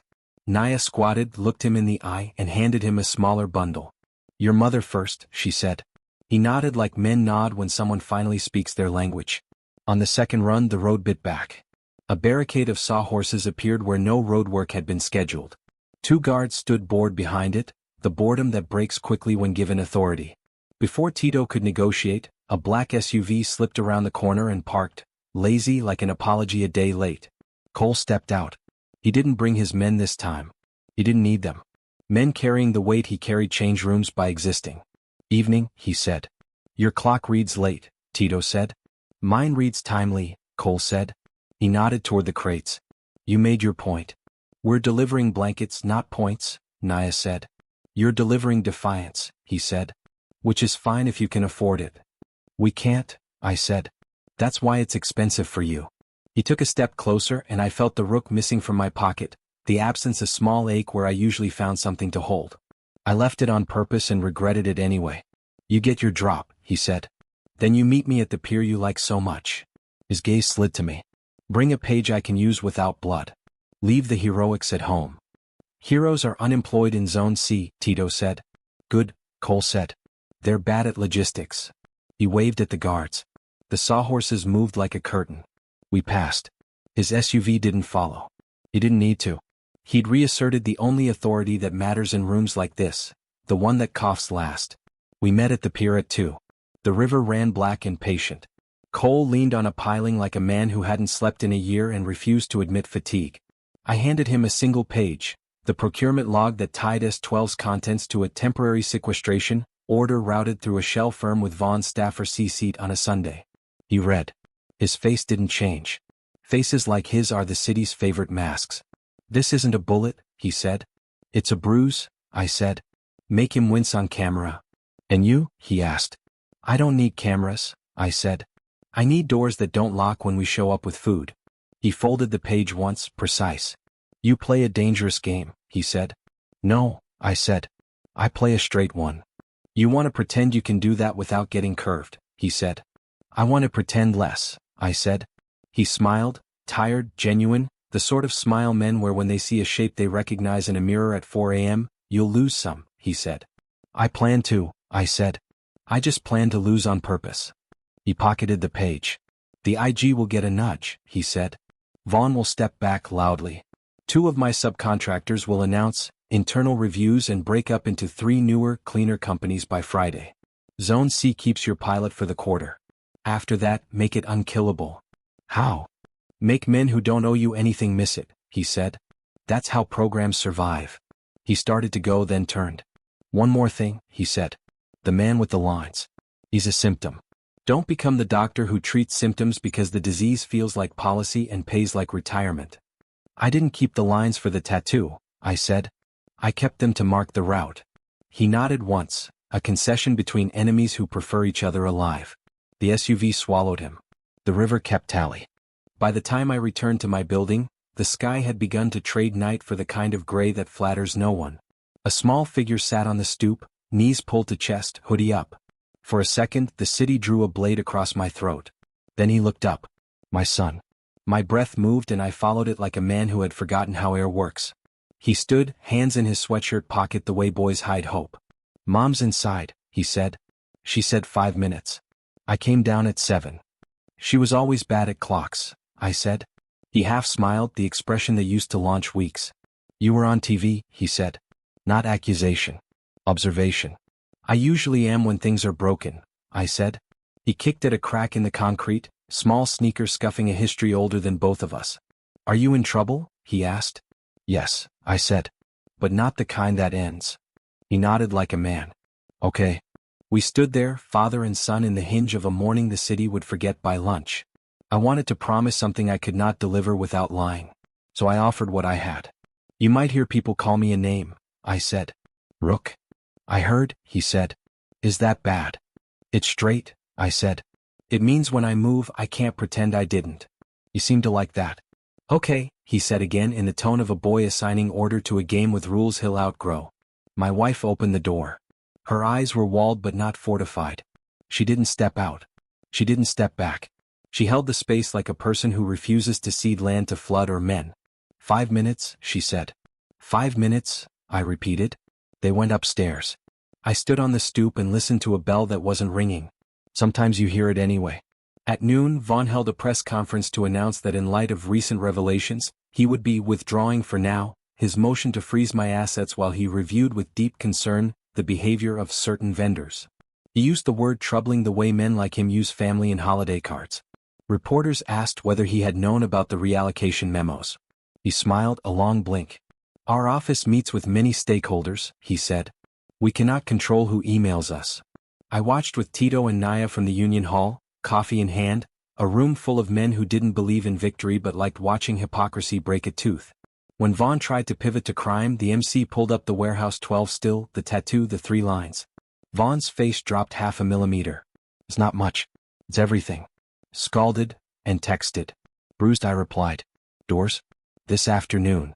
Zone C pilot codified through committee. You have exactly 1 quarter. Then you're on merit. We've always been on merit, I wrote. She didn't answer. She didn't need to. That night, the parish lot became a festival in a city that distrusts them. Children chased each other around crates that had finally done what their labels promised. A woman in a floral dress, no economy can kill, ladled soup into paper bowls with the reverence of sacrament. A boy with a chipped tooth smiled with both halves. Naya danced a little. Tito laughed the single bark I think he reserves for nights when he remembers breathing can be pleasure, not obligation. Carla set a tripod on the hood of a pickup and aimed the lens at faces, not crates. For later, she said when I looked. For when they say we made it up. Tina pointed at the floodlights she'd re-angled so they haloed the lot instead of washing it in interrogation. Light tells truth too, she said. I walked the perimeter and found the rook in my pocket again. I hadn't put it there. Sister Magdalene had. I'd stopped at the church at dusk and she'd pressed the piece into my palm. You don't hold a bell, she said. You pull it. Find a grip that won't tear your hand. The rook was that grip. I stood at the edge of the lot and listened to a city that had been trained not to hear itself. Above us, the board shuffled pieces. It would keep shuffling. That's what boards do when you poke them. But below, the underground had learned a word it had always known and never said out loud. Leverage. The ledger wasn't a bomb. It was a ruler. We were holding it up to faces that preferred lies to length. So I ended the day where I have begun to end them, with a confession and a promise I can carry. Confession: I cannot fix this city. I cannot even fix this dock. I can only move in straight lines through a field that hates straightness. Promise: I will move anyway. I will make noise when quiet protects theft. I will be quiet when noise feeds cameras. I will bring pages to the right hands and wrenches to the right gates. I will break nothing I cannot rebuild and build nothing I cannot name. They call me Rook like it's a warning. It is. For them. The night after Vaughn's press conference, I couldn't sleep. Washington had a different pulse now. Every headline carried my shadow in its corner. The ledger pages on my kitchen table looked less like evidence and more like invitations. Tito called just after midnight. "We've got a chance," he said, voice hushed but alive. "One of the shipping clerks, a guy we trust, slipped me a file. Dirty Jonah. Cleaner than most, but dirty. You want to see?" At dawn, we met in a diner off Rhode Island Avenue. Coffee burned like gasoline, eggs tasted of cardboard. Tito slid a flash drive across the table. "Customs log," he said. "Last month, 3 shipments marked as medical aid. Every one of them rerouted. The consignee? A charity foundation tied to Senator Vaughn's chief donor." Carla leaned in. She had circles under her eyes like she hadn't slept since the warehouse sting. I cross-checked the foundation. It's a shell. No office, no staff. Just a mailbox in Delaware. "Let me guess," I said. "The ledger has it too." I pulled a page from my coat, one with the same consignee name, dated 2 years back, connected to a defense subcontractor. It was the circle and notch all over again. "This is it," Carla said. "This is how we go bigger." Tito's gaze was steady. "Bigger means blood. They won't just swat at you with indictments anymore. They'll come down on docs hard. That's why we don't go to the press," I said. "Not yet. We play it as a gambit." Carla frowned. "A gambit? In chess, it means you sacrifice a piece to gain position," I said. I held up the page. "We leak just enough to force Vaughn's people into the open. They'll scramble, cover tracks, maybe cut one of their own loose. That's our opening." "And what's the sacrifice?" Tito asked. I didn't answer right away. Because I knew. And I hated it. We chose the sacrifice at the Union Hall that night. The room buzzed with union men, activists, and 2 reporters Carla swore weren't bought. On the wall, the still frame of the tattooed thief glared down like a totem. "We give them a name," I said. "Not Vaughn's. Not the donor. Someone lower, disposable but close enough to smell like guilt. That will force Vaughn to act, to distance himself." In that scramble we grabbed the real chain. "Who?" I asked. "A logistics broker out of Baton Rouge. Franklin Duval. He signed off on those manifests. He's small enough to burn, but tight enough to singe Vaughn's sleeve." Tito's jaw tightened. "Duval's not innocent, but he's not the worst. He's just greedy." "He's the piece we tea," I said quietly. The room shifted. Men looked at me like I'd just admitted to speaking their language with an accent. Naya crossed her arms. "So we become them? We throw men to the fire so the board notices." "No," I said. "We throw the truth. And sometimes the truth burns whoever's standing too close." Carla's voice was softer. "And if Duval doesn't fall alone? Then we're already playing," I said. "And this is only the first move." The leak went out the next morning. Carla's contacts pushed the customs log to 2 journalists who still knew how to smell rot. The headline hit by noon. "Charity shell linked to Senator's donor, logistics broker at center." By evening, Vaughn's office issued a statement. Deeply troubling, demanding accountability, full confidence in oversight mechanisms. It was language written by committee, but the subtext was clear. Duval was the sacrifice. That night, Duval's house was raided, by federal agents, cameras in tow. Vaughn appeared on television, grave, hand on podium. "Corruption has no place in our system," he intoned, as though corruption didn't pay for his tie. Tito slammed his fist on the table when the clip aired. "You just fed them a scapegoat." "No," I said, leaning forward. "We forced Vaughn into the open. Now we trace every donor dollar that touched Duval. That's our real prize." Carla's eyes gleamed. "And I've already got his financials." But that night, the price of the gambit arrived. Naya burst into the Union Hall, face white, hands trembling. "They hit one of ours," she said. We followed her to the docks. A forklift lay overturned, flames still licking its side. Men stood in clusters, faces lit by fire and rage. On the ground, under a tarp, was a body. "Jorge," Tito whispered. "God damn it. A good man. A cousin. A dock worker who had nothing to do with ledgers or Vaughn or gambits. Dead because the board needed to remind us that sacrifices weren't ours alone to choose." I knelt by the tarp, the heat from the wreck still searing my skin. My chest felt hollow, filled only with ash. "This is what gambits mean here," Tito said, voice flat. "You play, they answer. And the pieces are flesh." I looked at Jorge's still body, then at the rook in my hand. Heavy. Straight. No mercy in its edges. "This is only the first move," I said. My voice didn't shake. That scared me most. The fire at the docks smoldered long into the morning. The city would log it as an accident, equipment failure, under investigation, and move on. But men at the Union Hall knew better. Jorge had been no accident. He was the board's reply to our gambit, as blunt as a fist through glass. Tito stood by the chalkboard wall, silent, shoulders tight as a winch. The others muttered, cursed, or sat with their faces in their hands. Naya kept pacing, muttering Jorge's kids' names under her breath like a rosary. They wanted us to feel it, I said. To make us question if one Duval was worth one Jorge. Don't you dare weigh them, Tito snapped. His voice cracked like a chain under strain. Jorge didn't choose this. You chose this gambit. And now my cousin's on a slab. I swallowed hard. Yes, I chose. And now we make the choice matter. Naya turned on me. You sound like them. You sound like Cole when he talks about stabilizing through sacrifice. I sound like a man who can't undo a death, I said. But I can keep the next one from being wasted. The room fell into silence.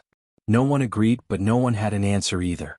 And found me that evening on the church steps, the rook heavy in my pocket like a verdict. You thought a gambit would go unanswered? She asked. She didn't sit, she loomed, arms folded, eyes cutting. I thought the sacrifice would be ours to choose, I said. That's not how this board plays. They don't mind losing pawns as long as they can break your morale. Jorge wasn't a pawn. No, she said softly. He was a message. Which means you're finally inside the conversation. I glared at her. You knew. I knew the possibility, she admitted. But not the name. Never the name.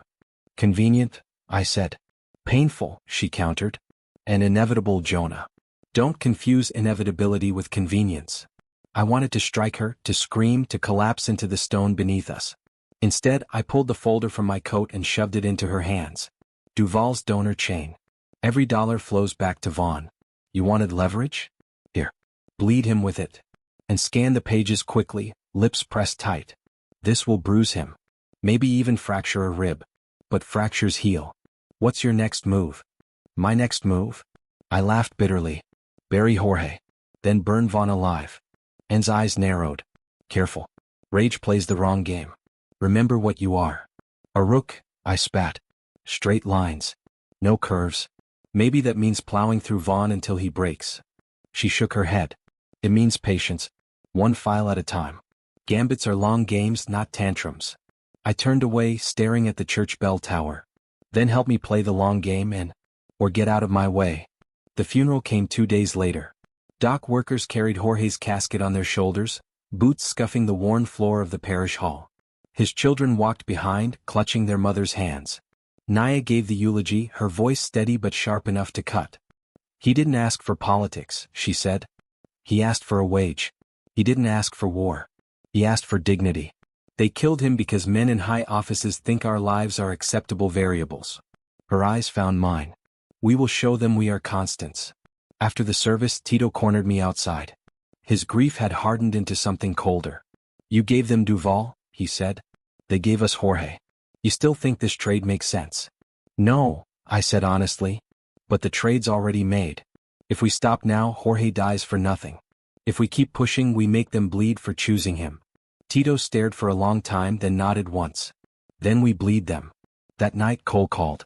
His voice was calm, steady, infuriatingly controlled. You forced Vaughn's hand, he said.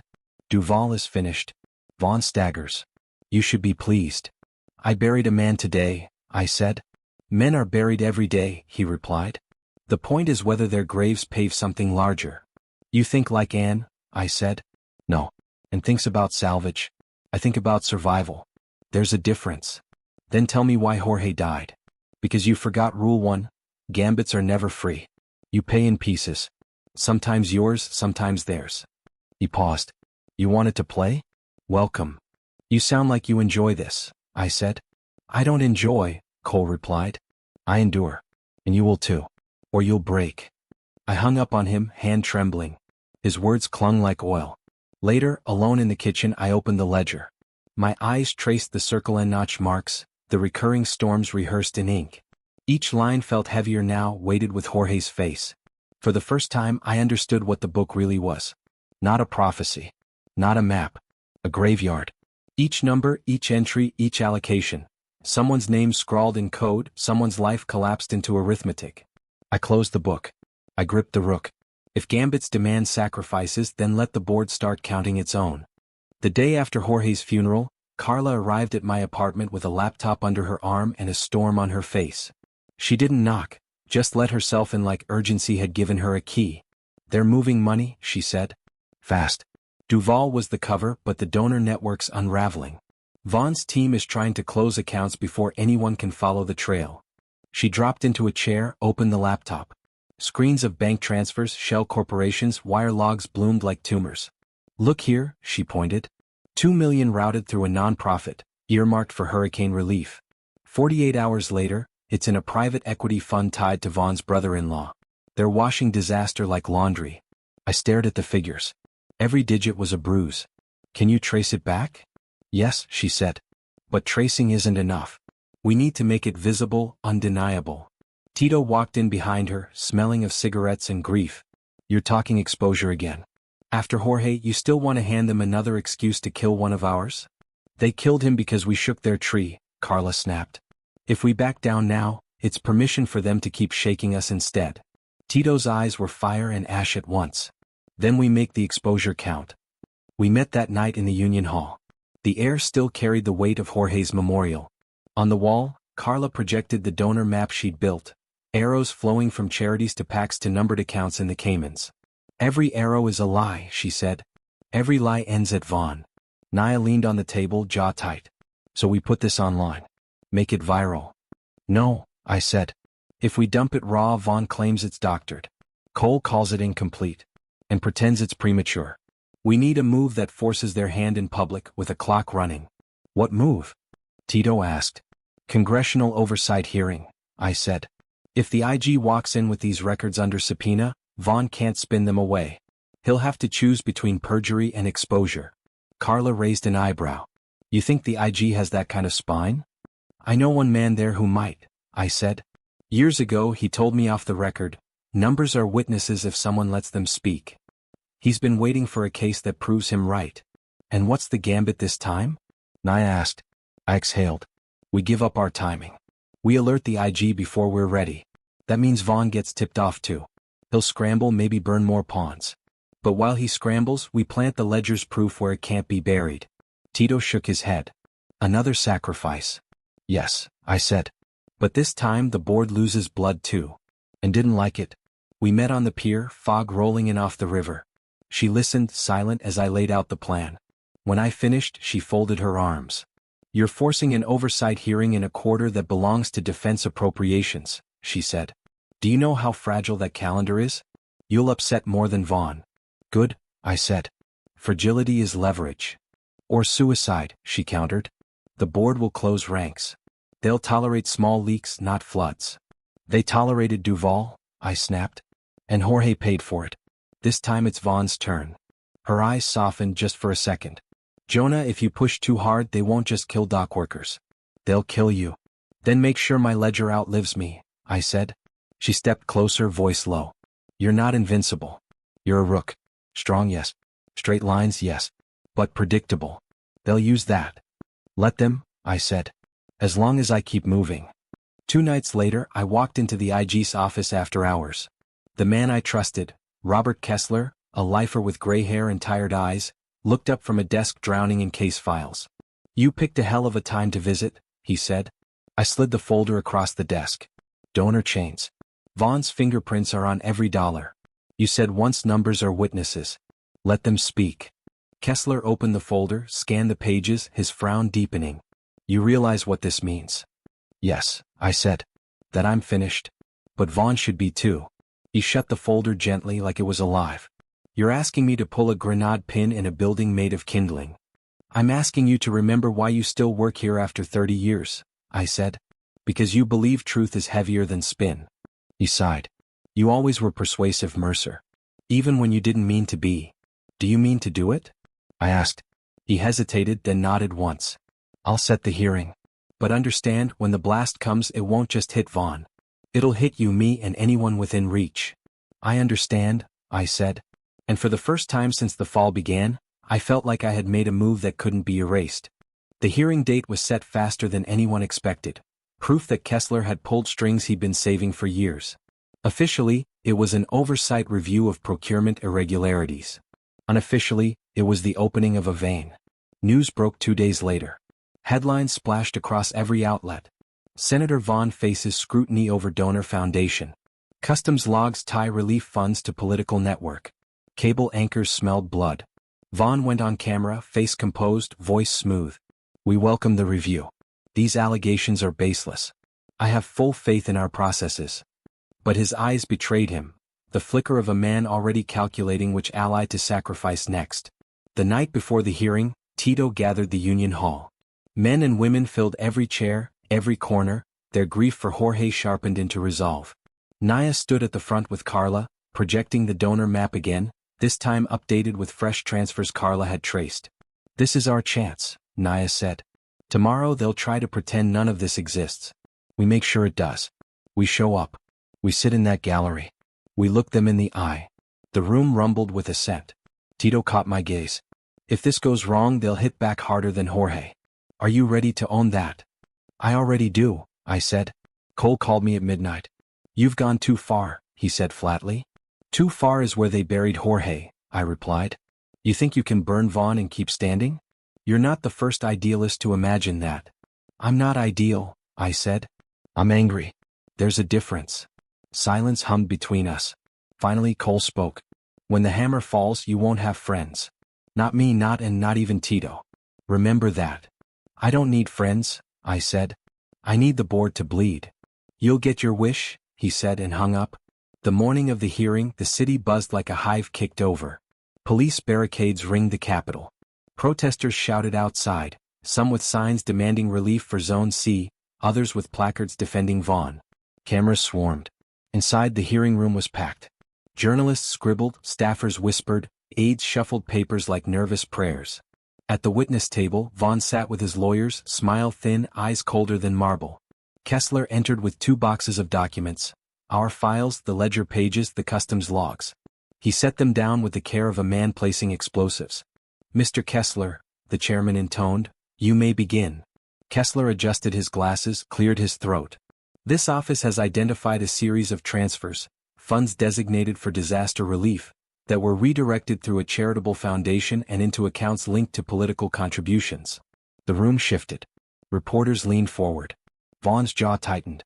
Kessler continued. "We believe the chain of custody implicates multiple parties, including logistics brokers and campaign donors. Further, we have reason to believe Senator Vaughn's office was aware of these irregularities." Gasps rippled.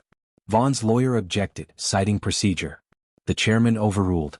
Carla squeezed my arm from the gallery. "It's happening," she whispered. Vaughn responded with fury wrapped in dignity. He denounced baseless smears, claimed ignorance, promised cooperation. But the documents were there, the numbers undeniable. Cameras caught his mask slipping, sweat glistening at his temple, the twitch of a hand gripping the table. Still he wasn't finished. In his closing statement he struck back. "It is clear certain individuals have sought to manipulate information, to distort records, to manufacture scandal. And it appears one of those individuals is Mr. Jonah Mercer, a man already under indictment for misconduct. Ask yourself, can a disgraced official be trusted with the truth?" All eyes turned to me. The gallery seemed to freeze. My indictment, my fall, weaponized against me. Kessler spoke quickly. "The evidence stands independent of Mr. Mercer. Our office verified each transfer, each document. But the seed of doubt had been planted." Reporters scribbled furiously. Vaughn had thrown his counter gambit. "Make me the sacrificial piece." Outside, the air burned with questions. Microphones thrust toward me, reporters shouting. "Mercer, are you the source of the leaks? Did you fabricate documents to smear Vaughn?" I forced myself to keep walking, straight, steady. Rook stride. No curves. Tito caught up beside me. "They'll try to make you the scapegoat now." "I know. Can you carry that?" I looked at the Capitol dome gleaming above us, a monument built on compromises. If it buys Vaughn's fall, yes. That night the news was split. Some outlets called Vaughn wounded, others painted me as the villain manipulating data. Pundits debated, spun, shouted. And sent a single text: "You survived the first gambit. Now the game begins." I sat in my kitchen, ledger open, rook in my palm. Jorge's face haunted me, but so did Vaughn's, smug, sweating, calculating. Sacrifices had been made. Blood had been spilled. And for the first time the board had shifted. The gambit was complete. And I was still standing. The morning after the hearing tasted like pennies. Headlines split down a fault line I could feel under my shoes. Half of them circling Vaughn like gulls over a trawler, half circling me like a shark that had finally learned my route. I brewed coffee too strong to drink and drank it anyway. The ledger on the table looked back the way old mirrors do. Unforgiving, a little warped, truer for both. Klein called at 7:12, crisp as a new bill. They'll file a motion to expand discovery, she said. Translation, they want everything you've touched. Not just work product, notes, drafts, grocery lists if you wrote numbers on the back. Let them, I said. No, she said. We'll fight scope. You give them your notebooks and they'll make poetry look like perjury. A pause softened her blade. You lit the fuse, Jonah.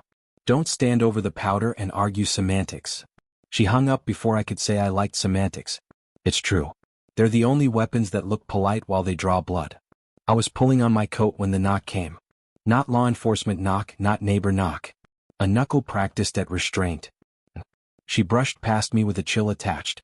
We don't have long, she said. They've moved to containment posture. Who's they? I asked like a man rehearsing ignorance. The board at scale, she said. Cole's arm. Vaughn's orbit. The donors who change shape when light hits them. She opened her laptop and turned the screen, an internal memo tree branching like a disease. Narrative lanes. Trusted validators. Pressure vectors. They're framing the hearing as an overreach by an overzealous auditor, aided by a disgraced analyst with an axe. Guess who? I prefer rook to axe, I said. They prefer convict, if they can get it, she said. And they'll try. Today. 2 moves. First, a leak that Kessler's team mishandled chain of custody on the customs logs. Second, an op-ed under Vaughn's name about weaponized bureaucracy. Chain of custody? I said. We walked the documents in. You did, she said. But they'll claim duplication, mishandling, contamination by you. Her eyes flicked to the ledger. They'll put you and the numbers in the same sentence until a jury can't tell them apart. Then we decouple, I said. We show independent provenance. Which is why I'm here, she said and slid a drive across the table, red plastic, anonymous. Original pulls from a customs mirror I control. Dates, hashes, audit logs. Cling. You move these to Kessler before noon. Quietly. Why me? I asked. Why not you? Because the board expects me to have them, she said.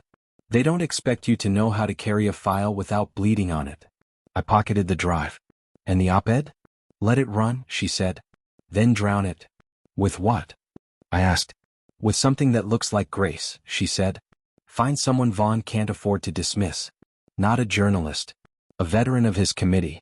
A widow who lost a husband because a contract resequenced after the fact to before. Numbers talk.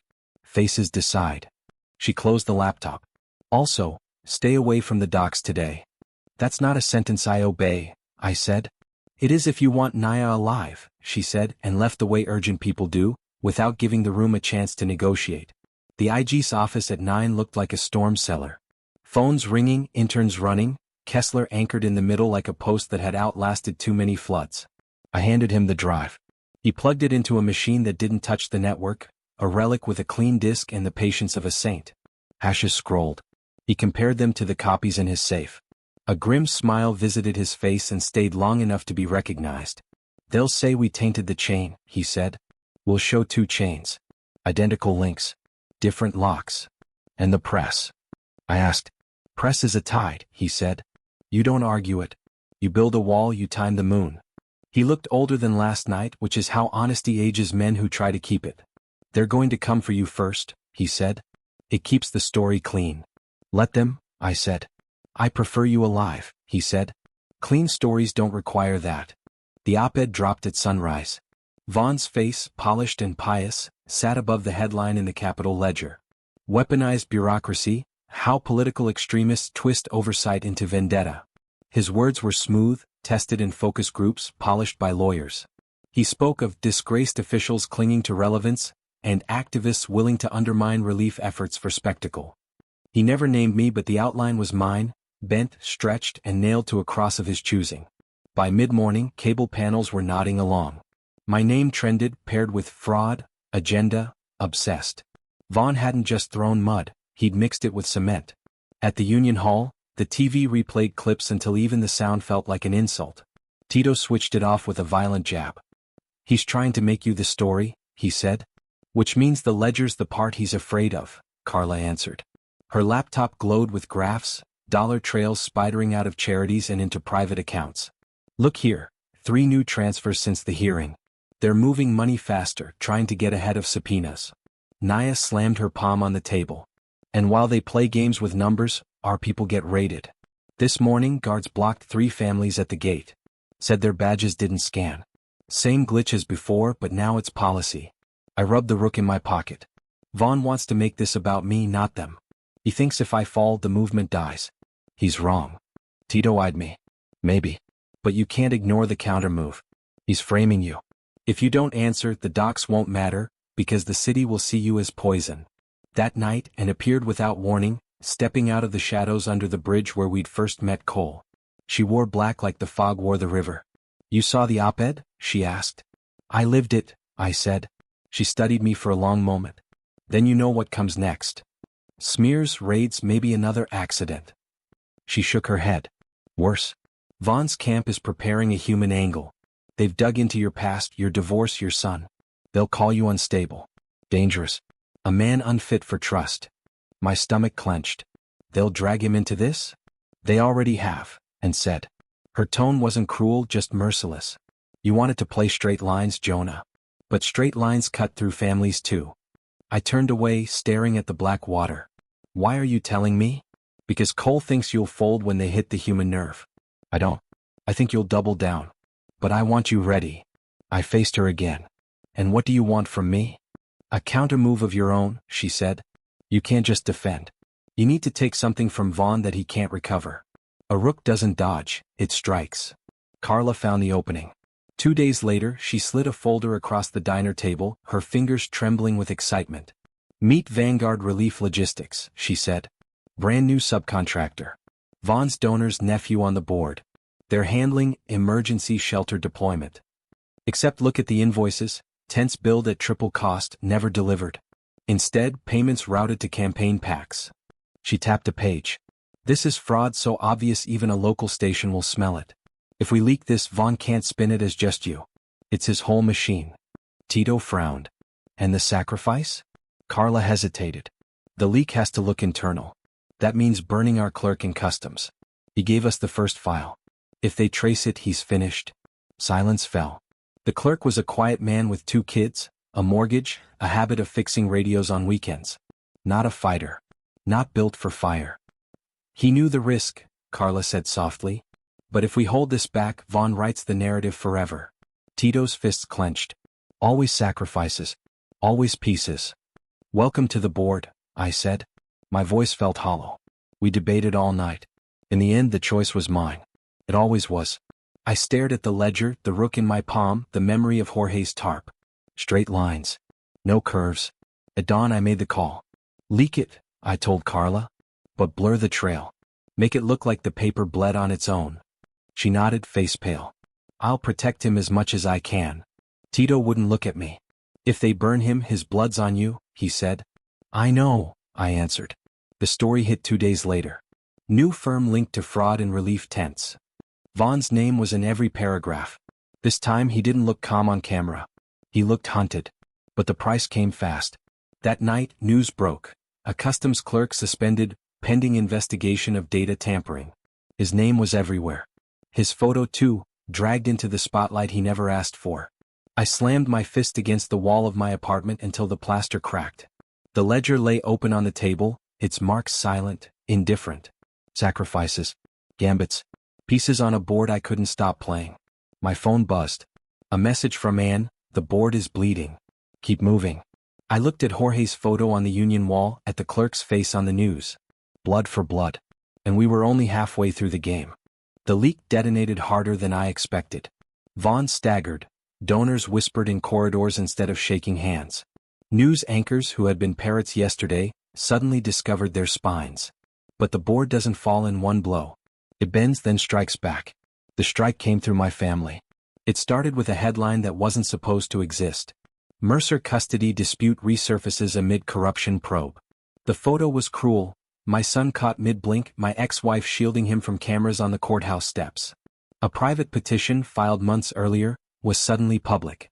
The article quoted sources close to the Vaughn camp, suggesting my unstable behavior and reckless associates endangered my child. My ex-wife hadn't spoken to reporters. She wouldn't. This was a board move, documents leaked, lawyers bribed, whispers sculpted into daggers.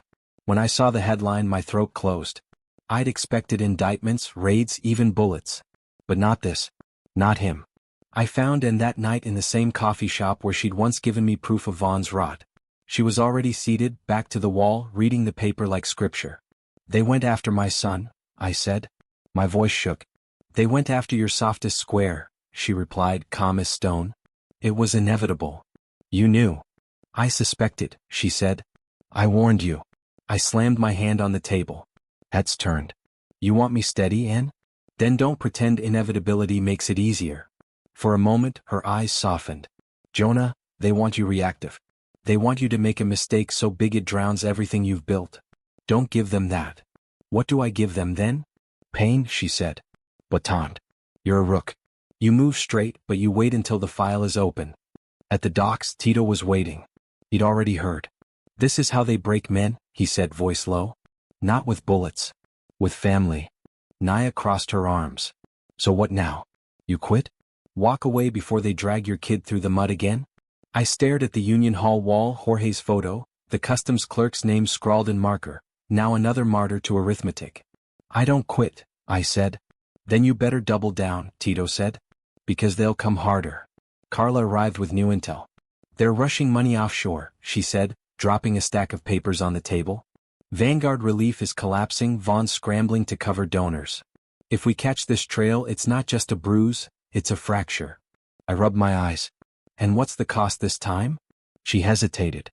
"The leak has to come from inside his donor circle. And the only person willing is his ex-wife."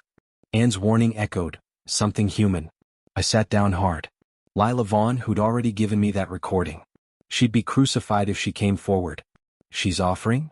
I asked. Carla nodded. "She's furious. He humiliated her in that divorce, left her with scraps. She says if it protects her kids from becoming pawns, she'll burn him herself." Tito frowned. "That's dangerous. They'll destroy her reputation, her livelihood. Maybe worse." "She knows," Carla said.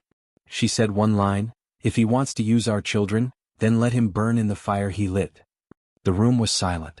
The board had forced me into the most dangerous gambit yet. Sacrifice not of a worker, not of a clerk, but of a family tie. That night I met Lila again, this time in her kitchen. No bodyguards, no theatrics. Just a woman who looked more tired than anyone I'd ever known. "I know what you're going to ask," she said before I could speak. "And I've already decided." "You don't have to do this," I said. "I do," she replied. "Robert thinks power is inherited. He thinks he can drag my children through the mud and still kiss them goodnight. He's wrong." She opened a drawer, pulled out a folder. Inside, bank statements, private emails, handwritten notes. All proof that Vaughn's donor circle wasn't just laundering money, it was siphoning funds for personal gain. "Why me?" I asked. "Because you'll use it," she said. "And because you're reckless enough to stand when everyone else ducks." I closed the folder, my hands trembling. "If you give me this, you'll be marked." "I already am," she said. "At least this way it's for something." Back at the church, I placed the rook on Sister Magdalene's dish again. "You keep leaving it," she said. "Because every time I hold it, someone bleeds," I said. She studied me. "Maybe the piece isn't cursed. Maybe the board is." I laughed bitterly. "Either way, I can't stop moving." "Then don't," she said. "But remember, rooks don't win games alone. They need pawns, bishops, even kings. Don't mistake straight lines for solitude." I nodded, though I wasn't sure I believed her. That night I made the decision. I would use Lila's evidence. Not because it was clean, it wasn't. Not because it was safe, it would never be. But because the board had chosen to weaponize my family. And the only answer to that was fire. I opened the ledger. Circle and notch. Circle and notch. Each mark felt like an echo of Jorge, of the clerk, of my son's name whispered in a headline. The board had made its countermove. Now it was mine. Straight lines. No curves. even if the next square was blood. The press conference was Lila's idea. Not mine. Not Anne's. Hers. If Vaughn wants to weaponize family, she told me, then let family be the blade that cuts him down. I tried to argue. Tried to tell her this wasn't her fight, that she didn't owe me or the docs anything. But she only laughed, bitter and sharp. Jonah, this isn't about you. It's about my children. And about showing Robert that his empire was built on a foundation I no longer care to protect. We staged it in a union hall, not a hotel ballroom. No flags, no polished podiums. Just folding chairs, harsh fluorescent lights, and a bank of microphones borrowed from local stations. Lila wore no armor, just a dark suit and her name, which until that moment had been footnote to Vaughn's career. I was married to Robert Vaughn for 12 years, she began, voice steady. I know how he operates. I know how he funds himself. And I know that when disaster strikes the city, he and his donors see opportunity, not tragedy. Gasps rippled. Reporters leaned forward like sharks scenting blood. She held up the folder Carla had helped prepare. These are bank records, emails, contracts. They show how donor money meant for relief was siphoned into shell corporations controlled by Vaughn's allies, and sometimes by Vaughn himself. The cameras flashed. Questions erupted. Why come forward now? Someone shouted. Because I have children, Lila said simply. And because Robert decided to drag them into a war they didn't start. If he thinks he can use them as shields, then I'll tear down the walls myself. Her voice cracked only once, on the word children. But it didn't weaken her. It turned her into something larger than Vaughn's machine could handle. Human, furious, undeniable. The fallout was instant. By nightfall, Vaughn's office issued a panicked denial, baseless fabrications from a bitter ex-spouse. But the evidence was real, and Kessler's team moved fast, filing subpoenas before Vaughn's lawyers could sew shut the seams. Cable panels that had mocked me days earlier now played Lila's clip on loop. If disaster is profit, then who pays the price? We do. For the first time, Vaughn looked cornered. But cornered animals don't surrender. They bite. 2 days later, the counterstrike came. At dawn, federal agents raided the docks. Not Vaughn's men, not private guards. Real agents and windbreakers, carrying warrants stamped in federal ink. They stormed the Union Hall, tearing through file cabinets, seizing laptops, dragging men into custody. Nia was shoved against a wall. Tito was cuffed, blood on his lip. Carla's camera was smashed to the floor. They weren't after Vaughn. They were after us. The headline by noon, illegal union operation under federal investigation. It was theater. The smokescreen. Vaughn's camp had flipped the board, painting us as criminals while he wrapped himself in the language of law and order. I stood outside the courthouse as Tito and 3 others were hauled inside for arraignment. Reporters swarmed, microphones thrust in my face. Mr. Mercer, are you behind the union fraud? Did you falsify records to frame Senator Vaughn? Do you deny collusion with activists to undermine federal relief? I wanted to scream, to tear the microphones from their hands. But I forced myself to stand still, the rook in my pocket grounding me. No comment, I said. Straight line. No curve. But inside rage seethed. They had Jorge. They had the clerk. Now they had Tito. The board wasn't just playing defense anymore. They were stripping pieces off my side of the board, one by one. That night, I met Anne on the pier again. The fog was thicker than before, swallowing the city's lights. She studied me like a surgeon deciding whether to cut. They're dismantling the underground, I said. They're trying, she corrected. But remember, perception is the real game. Vaughn looks cornered. He's flailing. That makes him dangerous. But it also makes him weak. They just raided my friends, I snapped. How is that weak? Because raids mean noise, she said. And noise means fear. He's bleeding. He just doesn't know how much yet. I turned away, fists clenched. If Tito rots in a cell while Vaughn walks free, then what the hell are we doing? Anne's voice softened, almost kind. You're playing a game that doesn't end in one move, Jonah. Sacrifices aren't wasted if the board shifts. The question is, how much more can you pay before you break? I didn't answer. Because I didn't know. Back at the church, Sister Magdalene found me staring at the bell rope. You look like a man deciding if sound can kill, she said. Maybe it can, I muttered. Or maybe it just reminds everyone they're already dying. She laid a hand on my shoulder. You've rung it before. You'll ring it again. But bells don't win wars. People do. And you can't fight alone, no matter how much you think you must. I pulled the rook from my pocket, turned it over in my hand. Its edges were sharp in the candlelight. They're stripping pieces, I said. One by one. Then teach them what happens when the rook moves, she said. I set the piece back on the dish, let the weight leave my hand. For the first time, I wasn't sure if I was laying down a promise, or preparing for an ending. The board had made its countermove. Vaughn had bled, but so had we. And as the smoke cleared from the raids, I understood a truth colder than any number in the ledger. The game wasn't about who won the next move. It was about who could still stand after every piece was gone. And I wasn't sure how many more I could lose. The jail smelled like coins and bleach. That's how power sanitizes debt. Make it metallic, then drown it. I waited under buzzing lights while a deputy flipped through a clipboard as if time were a form he could staple. Tito came out in chains that looked too ceremonial for a man who set cranes in motion. Split lip, one eye swelling dark, posture intact. He grinned anyway, the kind of grin that tells a room which side it isn't on. We sat on opposite sides of thick glass, a phone each like teenagers playing at confession. How's the hotel? I asked. Sheets are scratchy, minibars empty, he said. They booked me on conspiracy to obstruct relief logistics, which ain't a crime I can find in a book, but I'm learning they write new books when old ones don't fit the story. Bail? Judge said flight risk. He tapped the glass. I don't fly.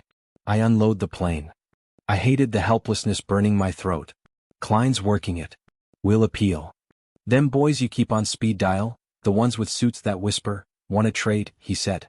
They sent a visitor. Cole. Tito's grin died. Slicker. Younger. Shoes loud. Said he could grease the rails, expedite hearing, new judge, administrative review. Then he said a line that made my back itch. Tell Mercer to stop throwing matches. Matches at who? At the man with the dome for a hat. He said, Vaughn. They'll let me out clean if you cool it. You leave the lady Lila out of it. No more clips. No more boxes walked in. We go back to cameras and volunteer coordination. A bad choice is still a choice. Save Tito now or keep pressure on Vaughn and risk losing the man who made the docs breathe. What do you want? I asked. Tito leaned closer, his voice softening the way men soften when they've decided not to lie. I want to walk my daughter to school next week. I also want that senator to eat the policies he fed us. You can't give me both numbers? The deputy tapped his watch. I pressed my palm to the glass. Tito mirrored it, 2 prints, same grit. Hold, I said. I was born holding, he said, and the deputy led him away. Outside, the sky wore the color of a bruise that wouldn't name its assailant. Carla stood by a pillar, hair jammed under a cap, laptop bag biting into her shoulder. They're building a Rico light, she said. Stringing the union, the docs, you, me, into a necklace of coordination. It won't hold, but it'll look good on TV. Klein can shred it, I said. Klein can slow it, Carla corrected. Shredding is what truth does if you give it oxygen. She glanced at the courthouse steps where a knot of reporters rehearsed outrage. Lila's press conference rattled the machine. Vaughn's donors are spooked. 2 of them froze contributions to his PAC. That's why he sent feds at dawn. It's theater for donors. Look, I'm tough. Then we need a scene of our own, I said. One they can't cancel. She chewed her lip, then pulled a slim envelope. From Kessler. Subpoena drafts for 3 shell firms you and I circled last month. He can file by Friday if we feed him the last link. What link? The courier, she said. There's a fixer, calls himself Pardo, who hand-carries drives between the charity and the PAC. He keeps the ledger that isn't ours. If we can surface him, Kessler's chain goes unbreakable. Where? Lives above a bingo hall on O Street. Cash rent. 2 phones. He eats breakfast after midnight. She gave me a look I'd come to dread. We lift him, the board will retaliate. Again. Everything does, I said. And was waiting at the church like she'd been installed there by an architect who wanted to test my patience. She watched me cross the nave, the rook sitting in Sister Magdalene's dish like a quiet dare. You visited Tito, she said. You knew I would. You're thinking trade, she said. Stop moving. Listen. She held up a hand before I could snarl. Cole won't help you for love of your docs. He'll help you to protect the board's perimeter. If you pause pressure on Vaughn, they'll open the door for Tito, narrowly, carefully, with paperwork that looks like mercy. You'll owe a debt you can't pay without paying again. And if I don't pause? Then they will make an example of him, she said, not unkindly. They'll pick a prosecutor whose smile has teeth and a judge who thinks order is a synonym for obedience. You always choose nouns that justify verbs, I said. I choose verbs that keep people breathing, she said. Decide. Save a friend now or save a city later. You can't do both today. Pick for me, I said, desperate in a way that tasted like tin. She looked past me toward the candles. I choose outcomes, she said. And I never do it for free. She slid a card across the pew, another black-on-black whisper. If you go after Pardo, move fast. He belongs to a slice of the board that likes to erase fingerprints with fire. I pocketed the card and the certainty that accompanied it. There would be no equal mercy on this board. Sister Magdalene appeared with a cloth she used to coax shine from brass. You keep bringing me dilemmas, she said. But I only know how to polish. Polish this, I said and put the rook in her hand. And pray I don't break the bell when I pull. We hunted Pardo like a rumor, careful, quiet, not quite believing he'd choose a bingo hall as refuge until we saw him through smeared glass, cigarette burning between fingers that had never lifted anything heavier than transactions. Carla took the rear stairs. I took the front. Tina, denim jacket, soldering iron habits, new job description, lock whisperer, walked the hallway with a duffel that could pass for laundry. At his door, a deadbolt and a chain pretended they were in charge. Tina smiled at them the way mechanics smile at cars that brag they've never stalled. 2 minutes later, the door side open. Pardo looked up from a counter covered in domino sugar and receipts. He reached for a drawer. Tina reached for nothing and snapped, "Don't." It worked. She has a voice that convinces metal it's already bent. "I'm busy," Pardo said. "Not today," I answered, stepping into his kitchen, every sense counting exits and lies. "You carry drives between faith and politics. Today you carry yours to the Inspector General." He tried bravado. "Never heard of him." Carla set a photo on the counter. Him lifting a bag, the tattooed courier with 3 diagonal lines in the same frame, a timestamp that matched our warehouse sting by 12 minutes. "He's heard of you," she said. Pardo's eyes flickered. Then he sagged the way men sag when they calculate the cost of a weather change. "I don't cross who pays me," he said. "Not crossing," I said. "Pivoting. Your employers are about to become defendants. When they do, couriers who cooperate become witnesses. Those who don't become open cases." I set a document beside the photo, a pre-filled proffer letter Kessler had drafted, terms blank, lines crisp. Pardo stared like the future had been printed in a font he could finally read. "What about the senator?" he asked. "Bleeds either way," I said. "With you the cut's cleaner." We left 20 minutes later with 2 thumb drives and a bag of sugar, Pardo's cigarette still burning in an ashtray like an unanswered prayer. On the sidewalk, Carla blew out a breath. "This is the link," she said. Kessler files, Vaughn's orbit implodes. "And Tito?" I asked, hating the smallness of my own voice. Carla didn't answer. She didn't have to. Cole called before sunset. Always the wrong moments, always the right timing. "You lifted Pardo," he said. "Bold move." "You raided my friends," I said. "Petty move." "That was justice," he said. "Which is to say, politics with badges." "Cut him loose," I said. "Tito walks tonight on his own feet." "You paused your matches?" he asked. "No new fires?" "No press." "Not a single spark," I lied and wondered if lies count as accelerants. He laughed low. "You really are a rook. You think straightness is a virtue even when you lie with it." He inhaled, exhaled. "Fine. Tito gets a bail hearing reassigned to a judge who reads the law instead of the paper. Paperwork will appear in an hour. Stand still 24 hours. Vaughn gets no such courtesy," I said. "Vaughn gets exactly what Vaughn earned," Cole replied. "But you give me the day. That's my price." I looked at the city and pictured its board underneath, lines crossing like veins, some clogged, some pumping. "You get 12 hours, I said. 24, he insisted. 18, I said. "And I don't burn churches on a Sunday." A quiet. Then, "Deal," he said, making it sound like a warning. 18. The line cut. I stared at my phone until I wanted to throw it into the river and let the Potomac edit my life. At 9:14 p.m., Tito walked out of the jail with a paper bag and a bandage. He hugged me with one arm and Naya with both. Reporters shouted questions he didn't answer. He smiled like a man who knows a dozen ways to say later without opening his mouth. We didn't celebrate. I had 18 hours and a ledger that had taught me you can measure a city's pulse by how quickly men think their victories are permanent. At midnight, I stood in the church's dark and pulled the bell rope once, leaving the sound to find its own way through fog and fear. Sister Magdalene watched from the nave, hands folded, lips moving, maybe in prayer, maybe in tally. I had chosen, Save a friend now, set the city on fire later, with proof, with subpoenas, with couriers who decided they liked witness better than accomplice. Was it the right sacrifice? Only endings know how to grade beginnings. The rook waited in the dish, catching a sliver of candlelight. I didn't take it. Not yet. It was enough, for the span of one breath, to believe a line could hold until morning. By dawn, the news cycle was already twisting Tito's release into a story that didn't belong to us. The networks framed it as procedural correction, not the result of Cole's invisible hand or the ledger we had forced into play. Headlines read: Union leader freed after judge questions warrant. Federal overreach? Doc's case stumbles. No mention of Vaughn. No mention of the fraud. Just Tito's swollen eye on every screen, his dignity cropped into spectacle. At the Union Hall, Tito sat with his arm bandaged, sipping burnt coffee while Naya hovered like a hawk. Carla pulled up feeds on her laptop, frustration etched across her face. They're rewriting the script, she said. You bled to get him out and all the public sees is a sloppy prosecution. Vaughn's name barely trends anymore. Tito shrugged. As long as I'm walking, I don't care about hashtags. I leaned against the wall, the rook heavy in my pocket. You should care. Vaughn survives on narrative. Every time they bury his name, he wins another day. Naya slammed her fist on the table. So what? We throw Lila back into the fire? She already sacrificed herself once.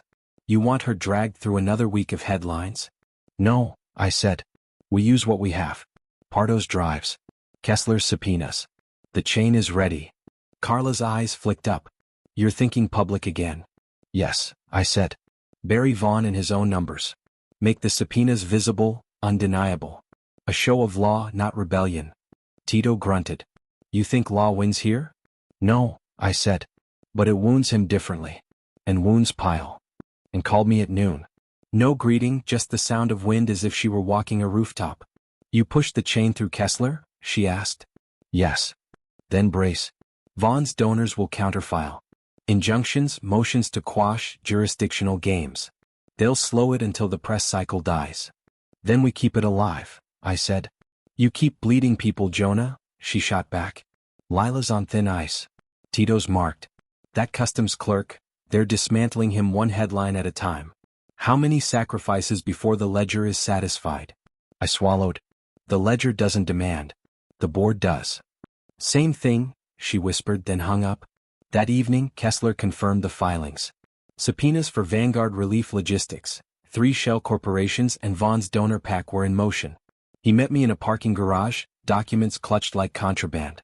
They'll fight this with every dollar they own, he said. But it's on the record now. Vaughn can't pretend ignorance. And when they smear you? I asked. He smiled wearily. I'm old, Jonah. My reputation isn't a currency anymore. Yours is. Before he left, he pressed a slip of paper into my hand. Pardo's drives show something else. Not just money. Names. People Vaughn paid to disappear. I froze. Disappear? Journalists. Whistleblowers. One still alive, barely. He's in hiding off-grid. If you find him, he can confirm what the numbers whisper. Name? Langford, Kessler said. Used to cover procurement.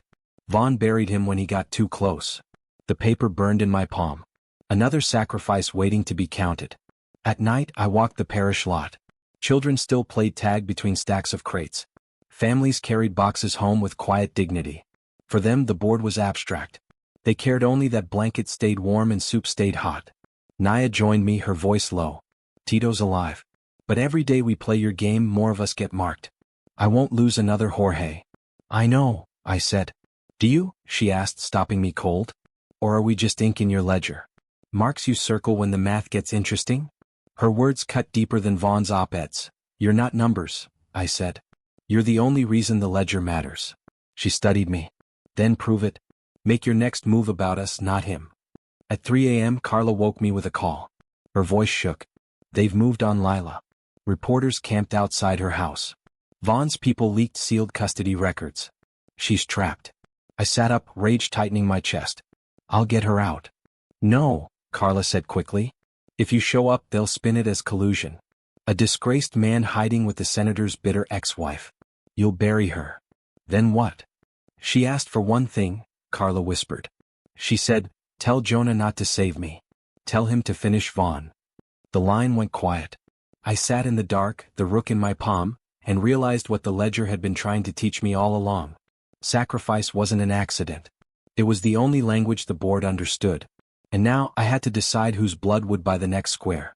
Langford lived, or hid, in a cabin 3 hours south, deep in pine country where cell service sputtered and the road forgot to pave itself.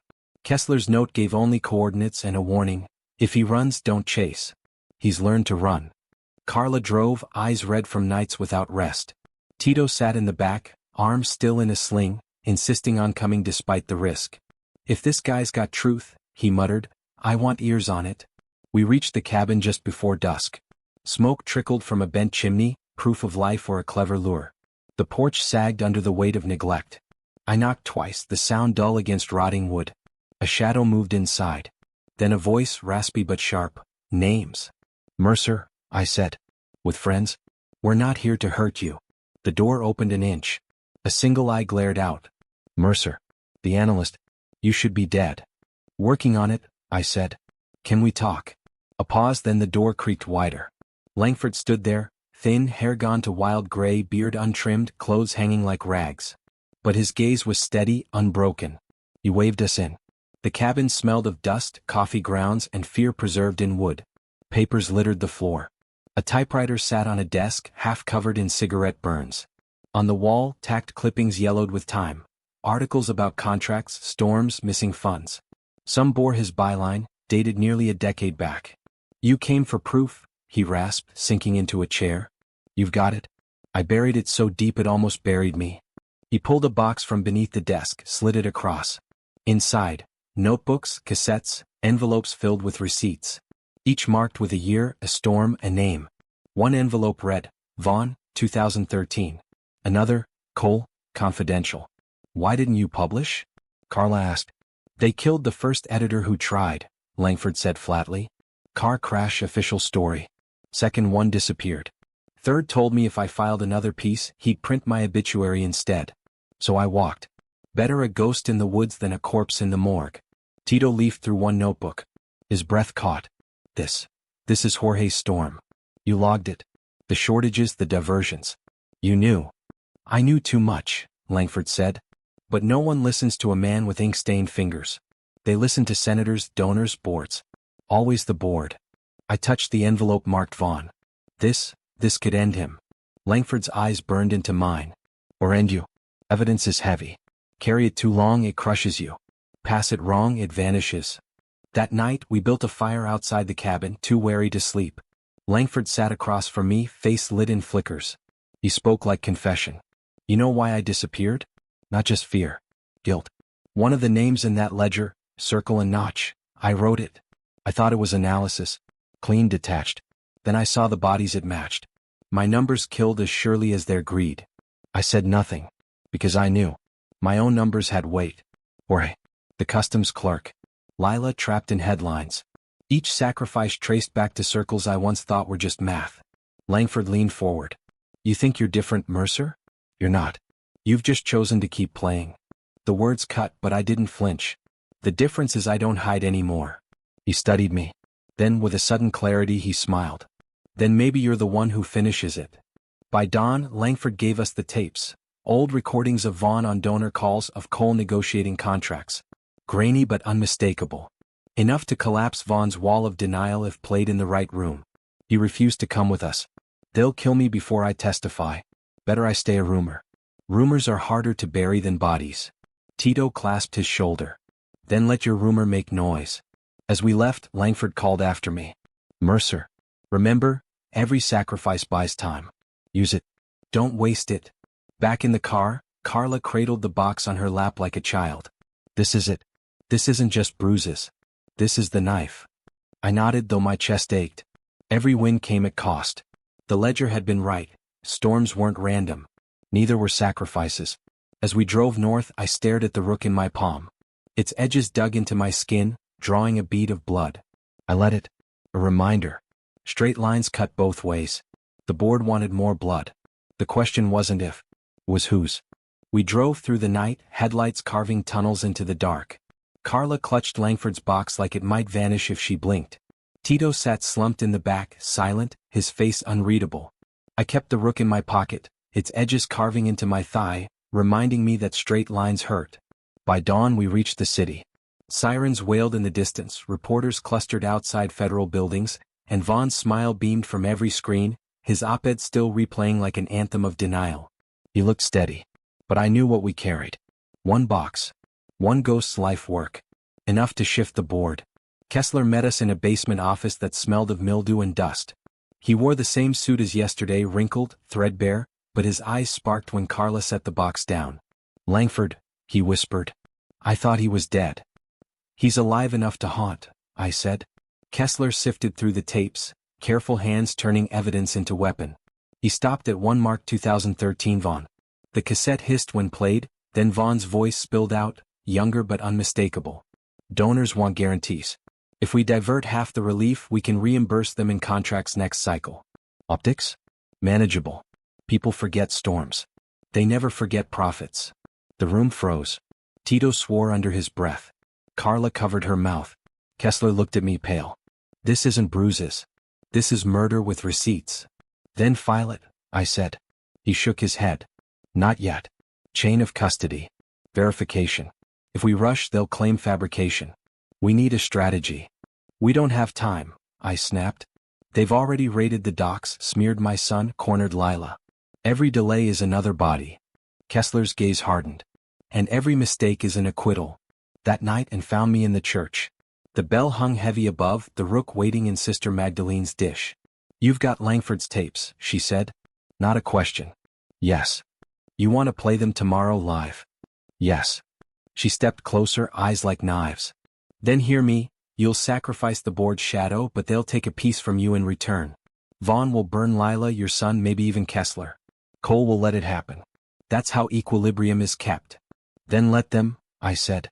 My voice didn't shake, and studied me. "You're starting to sound like Cole." "No," I said. "I'm starting to sound like a rook." The hearing room was packed. Reporters pressed shoulder to shoulder, cameras blinking like restless eyes. Vaughn sat smug at the witness table, his lawyers stacked like walls. Kessler began with dry formalities. Procurement, contracts, transfers. Then he reached for the tape recorder. The hiss filled the chamber. Vaughn's voice, young, arrogant, damning, echoed through the microphones. People forget storms. They never forget profits. The room erupted. Gasp, shouts. Reporters scrambling, phones lifted high. Vaughn's face drained, then hardened into fury. "This is doctored," he shouted, standing. "An old tape. A fabrication by a disgraced bureaucrat and a bitter ex-wife." Kessler held up the cassette. "Authenticated. Chain intact. Originals verified." The chairman banged his gavel, calling for order. But the damage was done. Vaughn's mask was cracked, his voice weaponized against him. Outside, the mob of cameras descended. Questions flew like arrows. "Mr. Mercer, did you supply the tapes? Are you working with Langford? Do you deny collusion with Vaughn's ex-wife?" I stood straight, rook steady in my pocket. "The numbers don't lie. The board does. Vaughn's own voice says the rest." The clip replayed on screens across the city before sundown. Vaughn's donors began to scatter, issuing statements of deep concern and re-evaluation. For the first time he looked alone. But victory came with its price. That night, Lila's house was vandalized. Windows shattered. Spray paint on the walls, traitor. Or, her children were taken to relatives under police watch. She called me once, voice steady but broken. I knew the cost. Don't you dare make it meaningless. Tito's bail was revoked the next morning on a technicality. He was dragged back into custody, bruises still fresh. Carla's laptop was seized under evidence review. And my ex-wife called with fury in her voice. They showed up at school, Jonah. Reporters. Agents. They asked our son if he knows what you do at night. Do you understand? He's 12. I said nothing. Because what answer could erase what I'd done? At dawn I returned to the church. Sister Magdalene waited, candlelight painting her face in gold and shadow. You rang the bell again, she said. Yes. And the city heard. But it cost more than I thought. She touched the rook still sitting in her dish. Sacrifice isn't about cost. It's about what you choose to buy. I picked up the piece. Its weight felt heavier than ever. What if I've bought nothing but graves? I asked. Then fill them with names worth remembering, she said. I closed my fist around the rook. Straight line. No curve. Blood or no blood, the board would move again. And so would I. The city has a sound it only makes after you wound a senator. It's not sirens, those are for the unimportant. It's a hum, low and surgical, like generators kicking in to keep the hospital lights on while they cut. That morning the hum pressed against my windows. I made coffee I didn't drink and watched steam unspool like a signature I couldn't take back. Klein called before the kettle cooled. "You're radioactive," she said, voice clipped, "the way surgeons are kind by being efficient." Vaughn's counsel filed 3 motions: to sanction Kessler for reckless evidentiary conduct, to expand discovery into your entire professional life, and to accelerate your own indictment to trial. Accelerate? I said. I thought they liked delays. They like yours accelerated, she said. Also, they've petitioned the family court to reassess custody parameters. Against you. A silence shaped itself around my ribs. He's 12, I said, as if math might protect him. Courts don't count the way we do, she said gently. Keep your phone on. She hung up. I stared at the ledger on the table and wondered how many pages you have to hold before the weight turns to heat. The knock came as taps, polite, then as policy. I opened to find 2 men with badges and a woman who wore hers like jewelry. Warrant. Seizure of materials relevant to ongoing proceedings. The lead agent's tone was almost apologetic. You can watch. You can't interfere. They photographed my walls, my floor, my books. One lifted the stove with a grunt and found only a dictionary swollen with grease. The ledger was elsewhere. I had learned from Bells. In the bedroom they opened drawers I'd kept shut even to memory. One found a shoebox, flipped it open and held up a photograph. My son on a bike, mid-laugh, hair doing its own physics. The agent glanced at me, something like fatigue in his eyes. He put the photo back the way you return a thing you stole by mistake. When they left, the apartment felt like a glove turned inside out. I stood in the middle of the floor and tried to remember which version of myself had arranged this room with hope. My phone rang again. They'll come back, she said. Next time without apology. Then I won't be here. You think fleeing makes you free? She asked. I think motion keeps me honest, I said. Rooks don't squat. Pause. Cole asked me to give you a message, she said. He says he can quiet the family court if you stop feeding Kessler for 30 days. 30 days is a season in this town, I said. People starve between hearings. He also says Langford's tapes won't convict by themselves, she added. They're old. Context plays. If you push too hard now, they'll muddy them until the public thinks you faked a storm. And you? I asked. What do you say? I say 2 things can be true at once, she said. You're winning. And you're bleeding out. I hung up before she could ask for a triage I didn't know how to perform. At the docks, the gates had learned new tricks. The scanners no longer chirped red, they purred indifferent. Naya stood beneath one with a clipboard and a look that could sand rough wood. They moved the cone again, she said, pointing up at a new camera mounted higher than yesterday. Wider arc dead corner over there. She nodded to a slice of asphalt where 2 guards smoked and pretended to be part of the weather. Any word on Tito? I asked. Arraigned at noon, she said. They stacked the charges like crates. He says not to come. So I told him we're sending half the haul. Carla slid from the shadow of a stack with a laptop hugged to her chest. Kessler's subpoena survived the first volley, she said. Judge denied the motion to quash but granted a partial stay. Translation, we get some documents now, some when the moon lands right. We need a move the moon can't veto, Naya said. I looked at the grid she'd chalked on the asphalt. Routes, pivot points, blind angles, our private cartography. We can take the lot for a day, I said. Everything in, everything out, our line, our rules. Call it a safety drill. Make it unassailable on paper, undeniable on camera. Naya's grin was quick and gone. A strike without calling it one. Call it a stress test, Carla said, catching up. The city does them on bridges. We do it on a food line. We sketched it fast.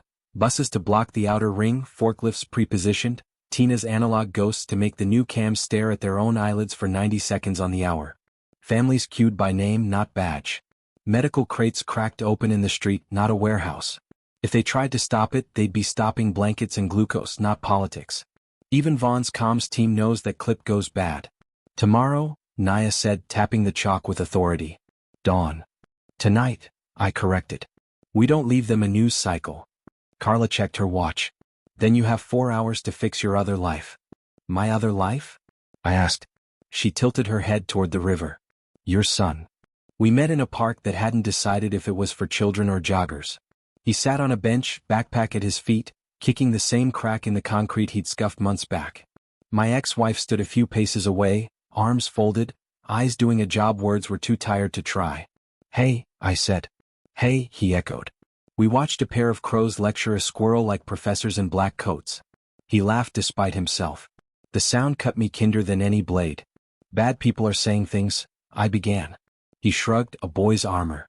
Kids at school say your name on the news. I said, yeah, that's my dad. They asked if you're a bad guy. I said, you hate bad guys. I swallowed. That's true. He nodded at my pocket. You still have your chest thing? I pulled the rook. He took it, thumb tracing its blunt crown. You said it goes straight. Yes. What if there's something in the way? Then you move it, I said. Or you wait.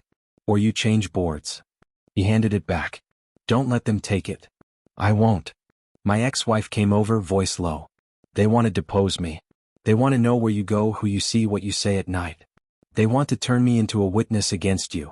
I'm sorry, I said. I didn't ask forgiveness. That's a luxury you purchase with clean hands. She looked at the rook. You're going to keep going. Yes. Her eyes shone, not with tears, with something fiercer. Then win. Quickly. Or at least make it worth this. I will, I said, and believed it for the span of a breath. At 9, Kessler called from a hallway that sounded tiled. We got a slice, he said. Emails between Vanguard and the donor pack. Enough to keep a judge awake. What about the old man? I asked. Langford. He exhaled. He's a weather vane for ghosts. He stays hidden. And Cole? Watches. He always watches. Midnight. The church. Sister Magdalene trimmed a wick with the same attention men use to defuse bombs. You look thinner, she said, like it was a diagnosis she could treat with soup. I've been donating mass to the cause, I said. She nodded at the rope. You're going to pull it again. Louder, I said. And with friends. She smiled. Good. Bells are lonelier than people think. I set the rook back in her dish and slid the ledger, wrapped in rain-stiff canvas, under the altar. If I don't come back, give this to Kessler, I said. Or to the river. Either would be honest. Coward, she said softly. Give it to the hungry. I laughed. We're doing that at dawn. We moved before the city knew what its stories would be. Buses boxed the parish lot into a square. Forklifts hummed to life, ballet for steel. Families formed lines by windows candlelight had taught them to trust. Naya stood on a crate, voice cutting the dark. Names up front, elders first, diabetic kits left, blankets right. Nobody pushes.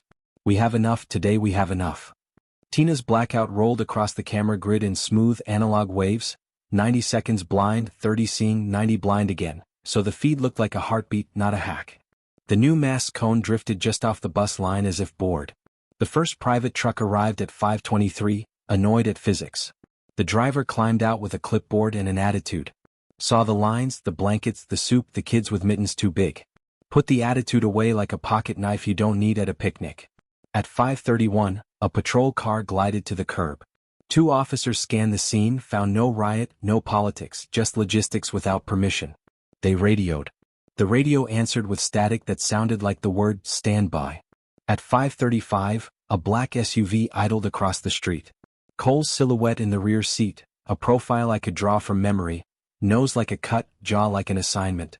He didn't step out. He watched a moment too long, then tapped the glass twice. The SUV slid away like a concession. We worked. We worked until the sun found us. We worked until the city had to rewrite its Chiron. Not union chaos, not clerk scandal, but reluctantly, beautifully, pop-up relief runs without incident as investigations continue. It wasn't victory. It was a line held. Near noon, a woman in a floral dress pressed a hand to my sleeve. They'll say what they say, she murmured, eyes wet and bright. But my boy ate twice today. That's when I broke. Not publicly. Behind a stack of empty crates, knees to concrete, breath shaking like a man who'd sprinted a mile he didn't know he could finish. Carla found me and didn't speak. She sat on the other crate and let silence be a blanket. My phone buzzed in the pocket I'd forgotten I had. A text from a number labeled Lila. He's calling donors. They're leaving him. Finish it. Breakpoint, I thought, isn't where you fall. It's where you choose which piece you're willing to be when you don't. I stood. Wiped my face. Picked up the rook from sister's dish where she'd tucked it into my palm without my noticing. Its weight said, straight. Its edge said, hurts a tool if you don't worship it. Afternoon run? Naya asked, already knowing the answer. Afternoon run, I said. And the board, for once, felt like something that might be taught to remember. The afternoon sun painted the parish lot in gold, but the glow was temporary, fragile. Every man and woman on the asphalt knew it. Our relief run had survived the morning, yet survival isn't victory, it's merely postponement. Carla sat cross-legged on a crate, typing feverishly. The clips are already out. Social feeds, local stations. The story's shifting. Citizens step in where government fails. Vaughn's comms team can't drown it fast enough. That means he'll come harder, Naya said, wiping sweat from her brow. She looked like she'd carried the whole city on her shoulders, and maybe she had. Every headline we steal, he'll pay back with blood. Tito leaned against the fence, still sore from his time in custody but smiling faintly. Then we take what we can while we can. They called us criminals last week. Today they called us citizens. That's progress numbers. I wanted to believe him. But I knew better. Progress on this board was always rented, never owned. By evening the counterstroke arrived. Vaughn stood at a podium in front of the Capitol dome, cameras flocking like carrion birds. His jaw was tight, his words measured. These so-called pop-up relief runs are not charity, he declared. They are organized disruptions, illegal seizures of federal supplies, staged to create chaos and smear our institutions. I will not allow anarchists to undermine law and order. He paused, leaned in. And one name keeps appearing at the center, Jonah Mercer. A man under indictment. A man who misled this country. Ask yourself, is this who you want running your relief lines? The clips spread faster than Carla's feeds. By nightfall, half the city debated whether I was savior or saboteur. My face was on every screen, cropped in ways that made me look harder, colder, guiltier. Vaughn hadn't just countered, he branded me. And intercepted me at the pier. Fog rolled off the river, hiding the skyline like a curtain before a scene change. She wore gray blending with dusk. You've reached the break point, she said. I laughed bitterly. That's what you call this? My friend's in jail, my ex-wife hunted, my son questioned like a suspect, and Vaughn still standing? That's what makes it the break point, she said. When you're so fractured you either collapse, or become sharper. Spare me the philosophy. Tell me something useful. She stepped closer, her eyes glinting. Useful? Vaughn's donors are deserting him. 3 pulled funding today. But Cole isn't deserting. He's protecting. He'll throw Vaughn's body on the fire if he must, but not before he strips it of everything useful. I clenched my fist. So Cole survives no matter what? That's the board's logic, she said. But here's your window. If you cut Vaughn before Cole finishes his harvest, the board stumbles. Briefly. Long enough for truth to breathe. I stared at her. And what's the cost? Everything you haven't lost yet, she said, and left me with the fog. At midnight, Carla, Tito, Naya, and I crowded into the church basement. Langford's tapes lay on the table beside the ledger. Candles flickered against stone. We can't keep waiting for hearings, Carla said. We dropped the tapes ourselves. Full release. Vaughn's voice, unedited, raw. Let the people hear him brag about stealing from their storms. Do it, Naya urged. Before the board buries us under more raids. Tito frowned. And when they call it fake. When Cole feeds a dozen experts to say the audio's doctored.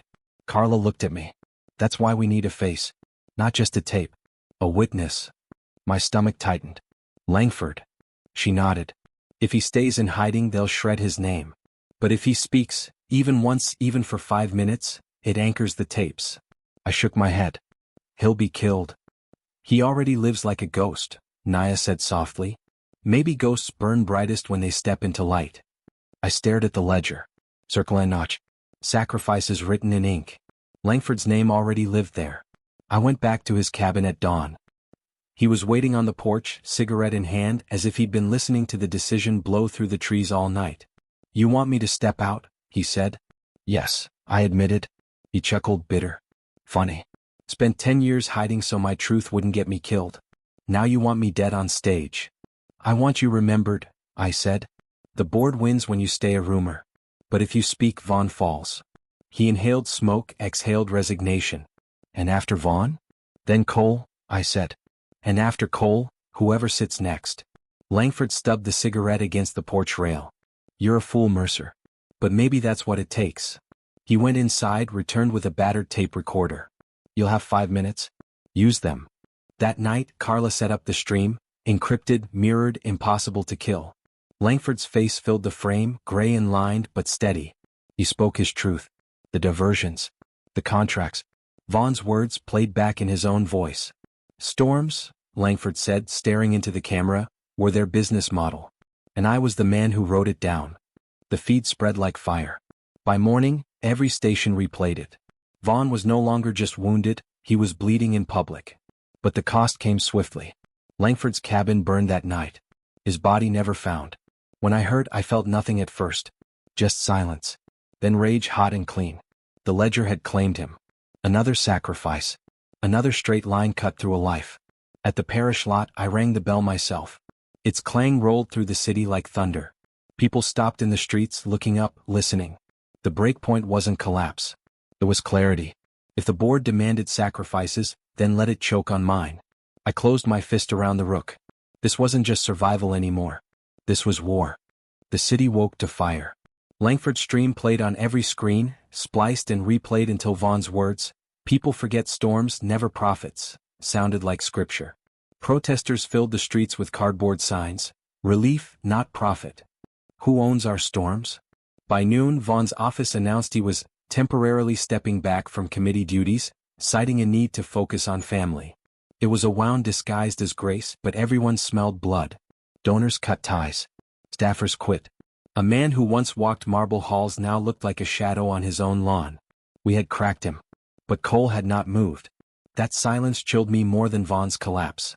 At the Union Hall, Naya and Tito watched the news on a battered TV.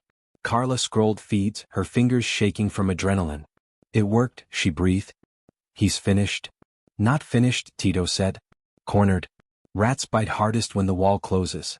"Langford's gone," Naya said softly. "They burned him for speaking. That's the price. Don't forget it while you celebrate." The room fell quiet. The ledger on the table looked heavier than usual. I ran my hand over its worn cover. Sacrifices recorded in ink, one after another. "Langford knew what he was buying," I said. "We can't waste it." Carla looked at me. "Then what's the next move?" I clenched the rook in my pocket. Cole.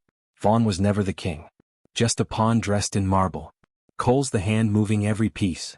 That night, I met Anne in a diner that smelled of grease and bleach. She slid into the booth opposite me, her hair damp from rain. "You killed Vaughn," she said without ceremony. "Vaughn killed himself," I replied. "I just held the mirror." She stirred her coffee without sugar. "Cole isn't angry. That should scare you." "Why?" "Because Cole only feels two things: interest and calculation. If he isn't angry, he's already turned Vaughn's fall into a ledger entry." "And me?" She smiled faintly. "He calls you the rook that won't quit.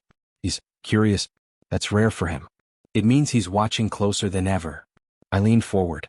"Tell me where he's weak." Her eyes sharpened. "Careful, Jonah. Weakness is what Cole uses as bait." "I don't care," I said. "If I don't strike now, he'll rebuild before Vaughn's ashes cool." She studied me, then slid an envelope across the table. "These are Cole's contracts with private security firms. He calls them stability forces. In reality, they're mercenaries with badges. If you want to wound him, expose this." "But no," he'll answer. "What's the cost?" I asked. She stirred her coffee again. "Maybe your last friend standing." By dawn, Carla had cracked the files. "It's worse than we thought," she said, eyes wide. "Cole's firms aren't just guarding warehouses. They're on government payroll under disaster management. He built his own army, funded by storms." Naya slammed her fist on the table. "Then that's it. That's the king move." Tito shook his head. "Kings don't fall easy. You swing at Cole, the board itself moves to protect him." I opened the ledger, flipping to the newest page Langford had added before dying. His cramped handwriting beside a circle and notch. "The storm is the army." I felt the rook dig into my palm. Straight lines. No curves. "Then we hit him anyway," I said. "But we choose the square. Not his." The plan was simple in outline, brutal in risk. We'd stage another relief run, but this time not in the parish lot. We'd take it to the Capitol steps. Families, workers, supplies, all in public with cameras rolling. And while the world watched, Carla would drop Cole's contracts, line by line, showing how every soldier in his shadow army fed off disaster funds. "They won't dare break us on the steps," Carla said. "They will," Tito countered. "But if they do, the world will see." "That's the point," I said. Nia met my eyes. "And who's the sacrifice this time?" I didn't answer, because I didn't know yet. That night I stood again at the church bell. Sister Magdalene lit candles like she was preparing a battlefield. "You keep pulling the rope," she said.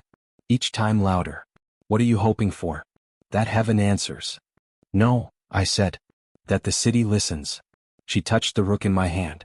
"And when the city listens but still obeys the board?" "Then I break the board," I whispered. She studied me, then nodded. "Boards don't fear kings. They fear rooks. Because rooks never stop moving."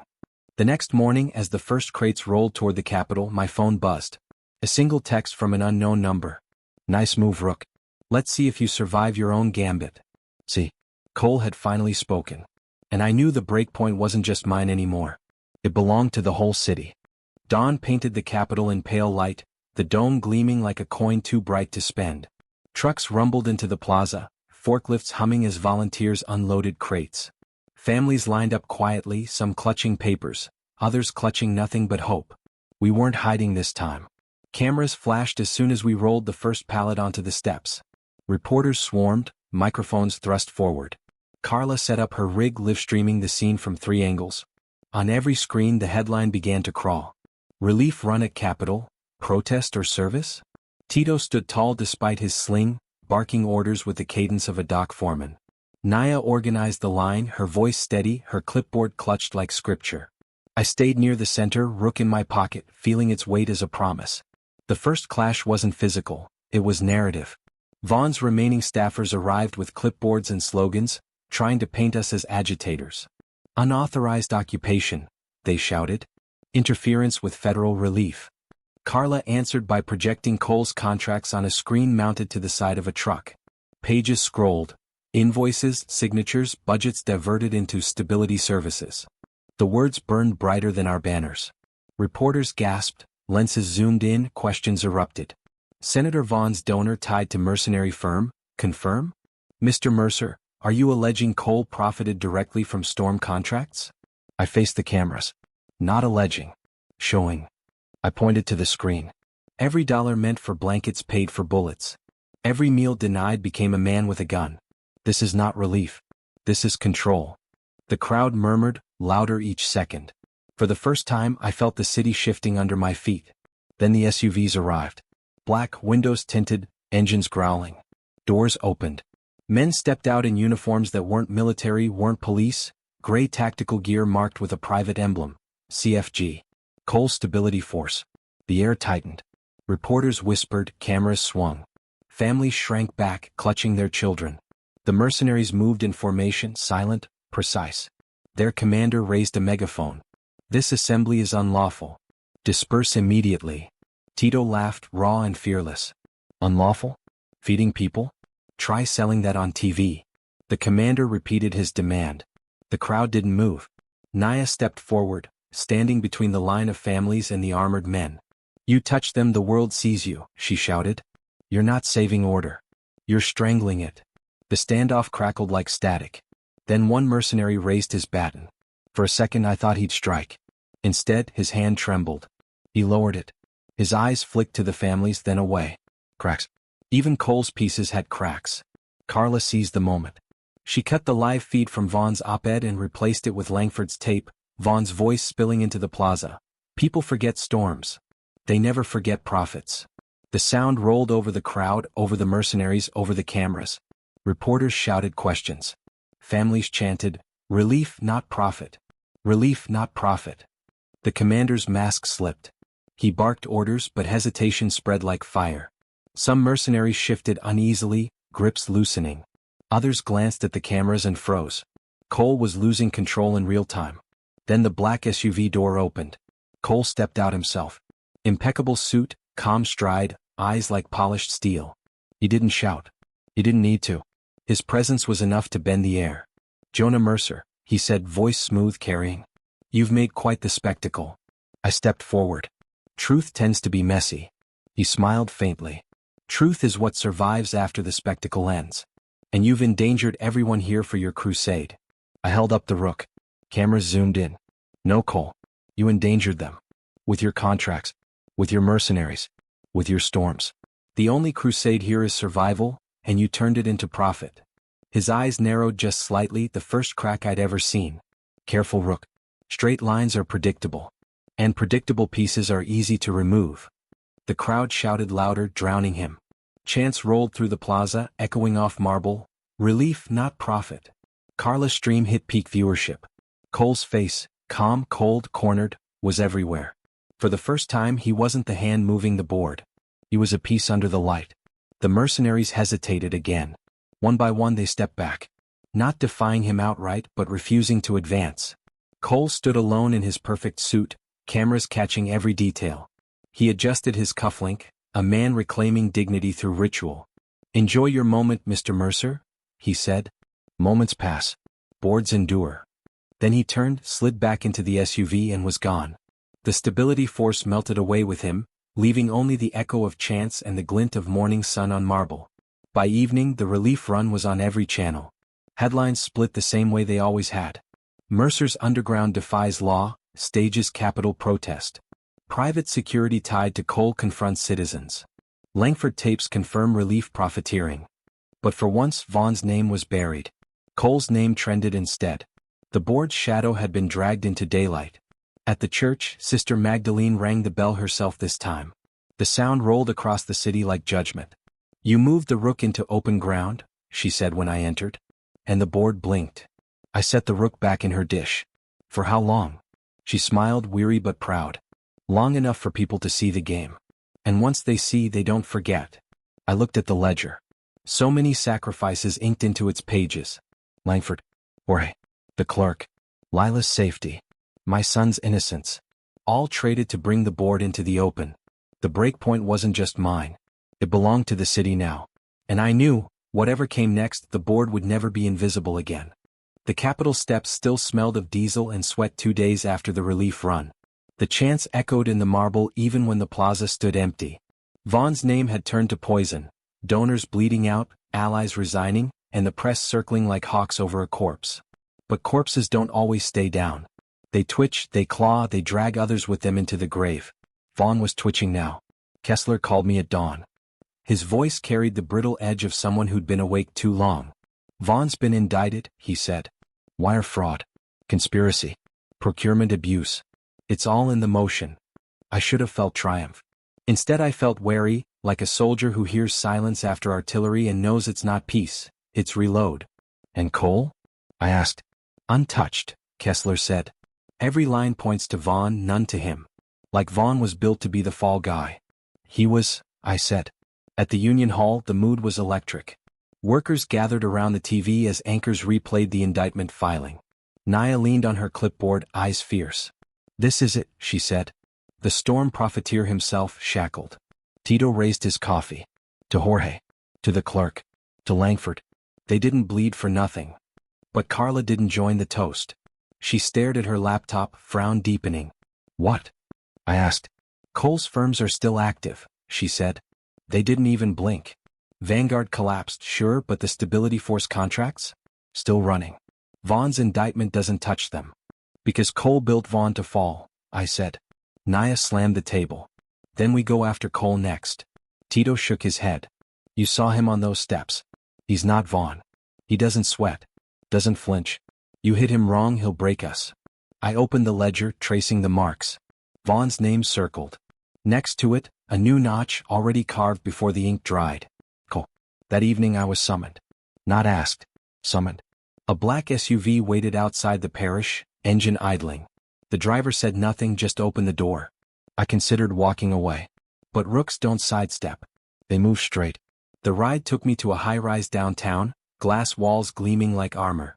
The elevator whisked me to the top floor, where Cole stood by a window, city lights reflecting off his perfect suit. "Jonah," he said, turning. "Congratulations. You killed a king." "Vaughn killed himself," I replied. "Semantics," he said. "You removed him from the board. Efficiently. Publicly. Almost beautifully." He poured 2 glasses of bourbon, handed me one. "Do you know why Vaughn existed? To steal from storms." Cole smiled thinly. That was his function. Not his purpose. His purpose was to absorb heat. To distract. To die loudly so others could live quietly. Like you, I said. He sipped, unfazed. Like me. I set the glass down. You built an army on relief funds. You turned storms into markets. I stabilized chaos, he corrected. People don't riot when mercenaries guard the gates. People don't starve when logistics firms streamline distribution. Was there skimming? Of course. But tell me, Jonah, do you think your underground could feed a city without structures men like me create? Structures built on corpses? I snapped. Cole's gaze hardened. Order is written in blood. Always has been. The difference is I write carefully. You write recklessly. Then why summon me? Because you interest me, he said. You move straight, you never flinch, and somehow you survive gambits meant to kill you. Vaughn is gone. The board shifts. I could crush you. Or, he leaned closer. I could use you. For a moment, silence filled the glass room. I thought of Tito in chains, of Naya's fury, of Carla's trembling hands on Langford's tapes. I thought of my son, asked by strangers if his father was a criminal. You want me to join you? I said. I want you to choose, Cole corrected. Keep playing martyr and you'll bury more friends. Or work with me, shape the board instead of bleeding on it. And if I refuse? He smiled coldly. Then I'll remove you. Not loudly, not crudely. Quietly. Your son grows up thinking you died of stress. Your allies scatter. The board endures. I picked up the rook from my pocket, set it on his desk. The small piece of wood looked absurd against his marble. Rooks don't bend, I said. Cole studied it, then me. No, he murmured. But they break. Back at the parish, the bell was silent. Sister Magdalene found me staring at the rook in my hand, my pulse still racing from Cole's words. He offered you the easy road, she said softly. No, I said. He offered me his road. And you? I told him straight lines don't bend. She nodded. Then hold on, Jonah. Because when kings fall, empires claw. And Cole is no king. He's the empire. The next morning the news broke. Vaughn had been found in his cell, suicide. Carla slammed her laptop shut. They killed him. He was their scapegoat, but alive he was still dangerous. Dead he's neat. Naya cursed under her breath. We dragged him into the light, and the board snuffed him before the world could watch. Tito shook his head. Vaughn's fall doesn't matter if Cole still stands. I opened the ledger. Vaughn's circle inked, his notch burned deep. Next to it a fresh line waiting. Cole's name. The king had fallen. Now the empire waited. The city barely paused to mourn Vaughn. His suicide trended for a day, then dissolved into gossip and speculation. Some called it cowardice, others conspiracy, but to Cole and the board it was housekeeping, one less liability. Vaughn's name was already fading from the crawl. But in the parish basement we didn't forget. Carla projected Cole's contracts across the wall, lines of payments glowing like veins under X-ray. This is the core, she said. Stability Force isn't a side project. It's the spine. Every donor, every shell corporation, every storm funnels here. Vaughn's fall was a distraction. Cole's empire runs on these contracts. Tito paced, his sling gone but his limp still pronounced. So we ripped the spine out. Not so simple, Carla said. These firms are privatized but shielded by government classification. They're labeled critical infrastructure. If we leak them raw, the board screams, national security, and buries us under patriotism. Naya slammed her clipboard down. Then we make people see them. Not numbers, not signatures, faces. Families beaten, supplies seized, streets patrolled by men who don't answer to law. Show the city the army Cole built. I leaned against the wall, rook digging into my palm. We don't just show them. We provoke them. Make Cole deploy his force where cameras can't be silenced. Turn his strength into spectacle. Carla frowned. You're talking bait. Yes, I said. The Capitol run forced Vaughn's mask off. Now we make Cole show his teeth. And appeared 3 nights later, slipping into the church like a shadow through stone. She studied the charts on the wall, the names, the arrows. You're building your own war room, she murmured. We're already at war, I said. She looked at me. Cole offered you a seat, didn't he? Yes. And you said no. Yes. A flicker of respect touched her face, quickly buried. Then you've made yourself his obsession. He doesn't like unpredictable pieces. Good, I said. Obsession makes men sloppy. And shook her head. Not Cole. Obsession makes him surgical. You plan to bait him, but he'll see the bait coming. You need a deeper cut, one he doesn't anticipate. Then tell me, I said. Where's he soft? She hesitated, then slid a folder across the table. Inside, photographs of men in suits leaving a private jet, their faces blurred by distance. Foreign contracts, she said. Cole sells stability overseas too. Countries where storms mean war. If you can tie his empire to foreign money, it stops being national security and starts being treason. Carla's eyes lit up. Exposing foreign ties forces oversight. They can't bury that under patriotism. And the cost? I asked, and met my gaze. The cost is blood. Foreign contracts mean foreign killers. Cole won't let this one bleed in daylight. He'll come for you in the dark. 2 nights later, Carla traced the payments. Millions routed through an offshore bank in Malta, then funneled back into a front company in D.C. It's clean, elegant, almost beautiful, she said grimly. But the trail is there. Cole's stability force isn't just funded by disaster relief, it's subsidized by foreign interests. If we drop this, it's treason. Tito clenched his fist. So we drop it. But Naya's face was grave. Jonah, if you expose this, Cole doesn't fight in hearings anymore. He fights in alleys. And not just you. All of us. I opened the ledger. The newest page waited blank, hungry. Sacrifice would come. It always did. The only choice was who. We drop it, I said. We chose the timing carefully, during a televised town hall where citizens were supposed to question relief distribution. Carla planted the documents on a mirrored site, set to release the second the town hall began. Screens lit up across the city with contracts, bank trails, proof of foreign ties. The moderator barely finished his opening question before chaos erupted.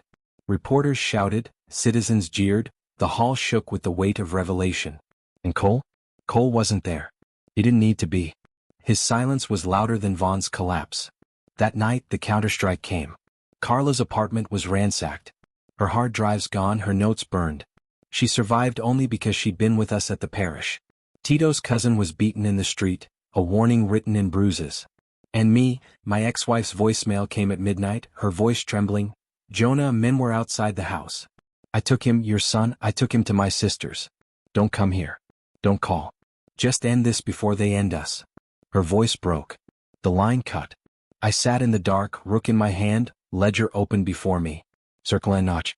Circle and notch. The board had answered our gambit with precision. Cole wasn't Vaughn. He didn't flail. He cut. And now the war was no longer about storms or relief. It was about who survived the night.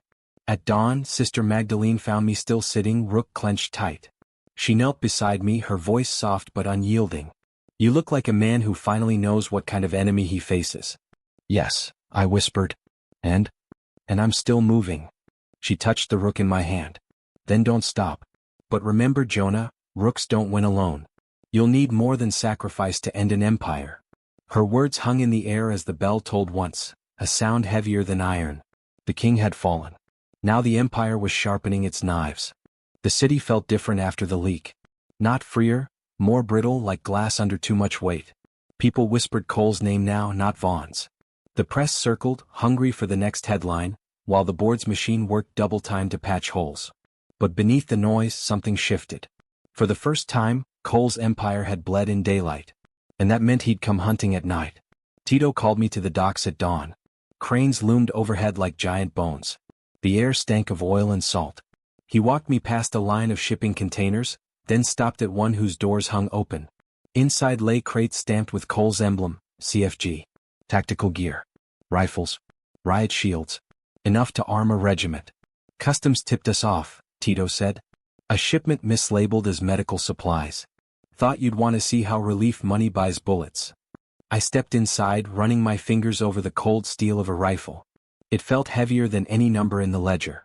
This is his backbone, Tito growled. Not contracts. Not donors. Guns. He's building an army under our feet. Carla joined us, laptop already out.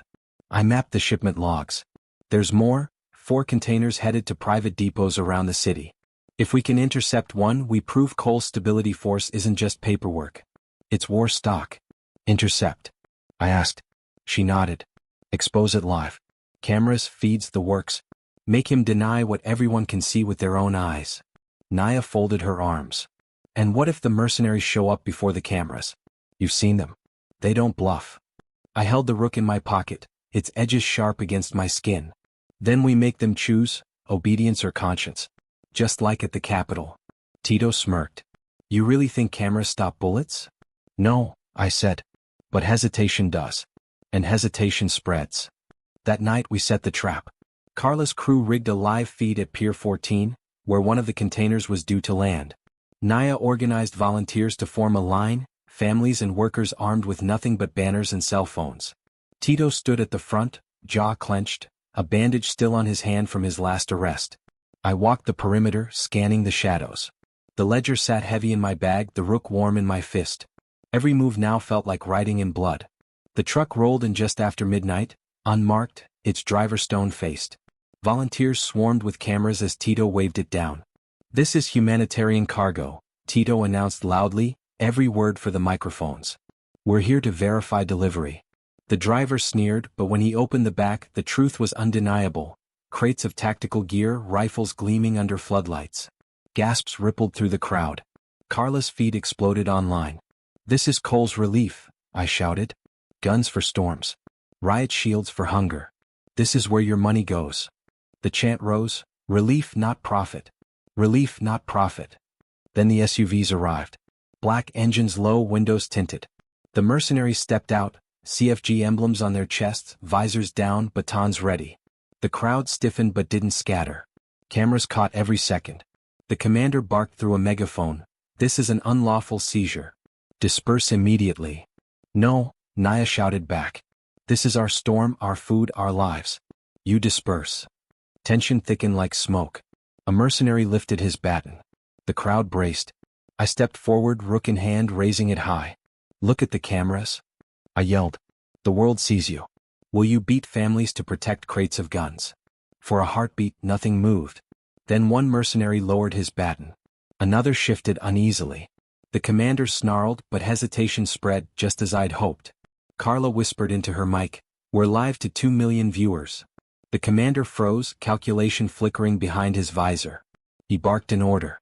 To my surprise, the mercenaries stepped back. They didn't retreat, but they didn't advance either. Cole's empire had blinked. But victory carried a price.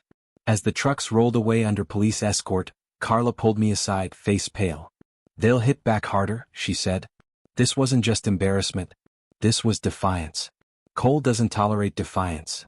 "Let him come," I said. She shook her head. "You don't understand. He already knew we'd be here. He let us have this win. Which means he's planning something bigger." Hours later I got the call. A voice I didn't recognize, low and cold. "You're proud of your show tonight.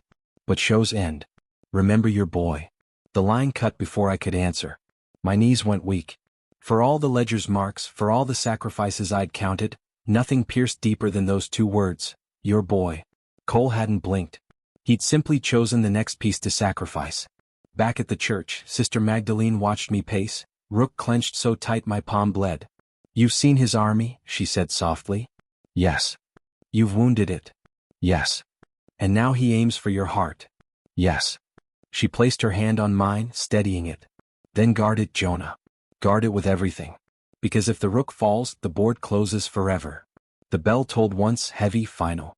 The king was dead. Now the empire was reaching for my blood. The call about my son hollowed me out.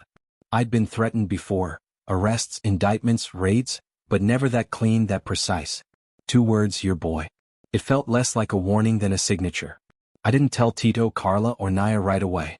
They had enough weight on their backs. Instead, I walked the river until dawn, rook in my palm, ledger under my arm, the city waking heavy with rain. By mid-morning the retaliation came. Not subtle. Not surgical. Explosive. The Union Hall shook as fire ripped through its front wing. Windows shattered. Plaster fell like snow. People screamed, smoke choking the air. I clawed my way through the wreckage, shouting for names. Tito dragged 2 men out, his arm bleeding from glass. Naya carried a child whose leg bent wrong. Carla stumbled from the back, coughing, clutching a half-melted laptop like a newborn. Sirens wailed. Fire crews arrived too late, their hoses hissing against ash. The building stood blackened, skeletal. Spray paint scrawled across the surviving wall, "Stop the show." Cole had written his message in fire. That night, we regrouped in the church basement, battered but breathing. The smell of smoke clung to our clothes. The ledger, rescued from the wreckage, lay scorched at the edges. Tito's hand shook as he poured whiskey. He came for us this time. Not hearings, not raids. Families. Kids. Naya's voice cut sharp. So what now? Do we keep staging runs until he burns the whole city? Carla set her melted laptop down, eyes wet but defiant. He wanted to silence us, but the feed survived. Backup servers. The world saw crates of rifles. Now they'll see this too. They'll see him torch a Union Hall. They'll see chaos, Tito growled. And Cole will sell himself as the cure. They turned to me. The rook in my hand dug into skin already raw. I opened the ledger to the newest blank page. It waited like a dare. This isn't about Vaughn anymore, I said. Or even contracts. This is about Cole's empire. He struck blood first. Now we strike back, not just with feeds but with truth he can't erase. Carla wiped her eyes. You mean war? Yes, I said. War.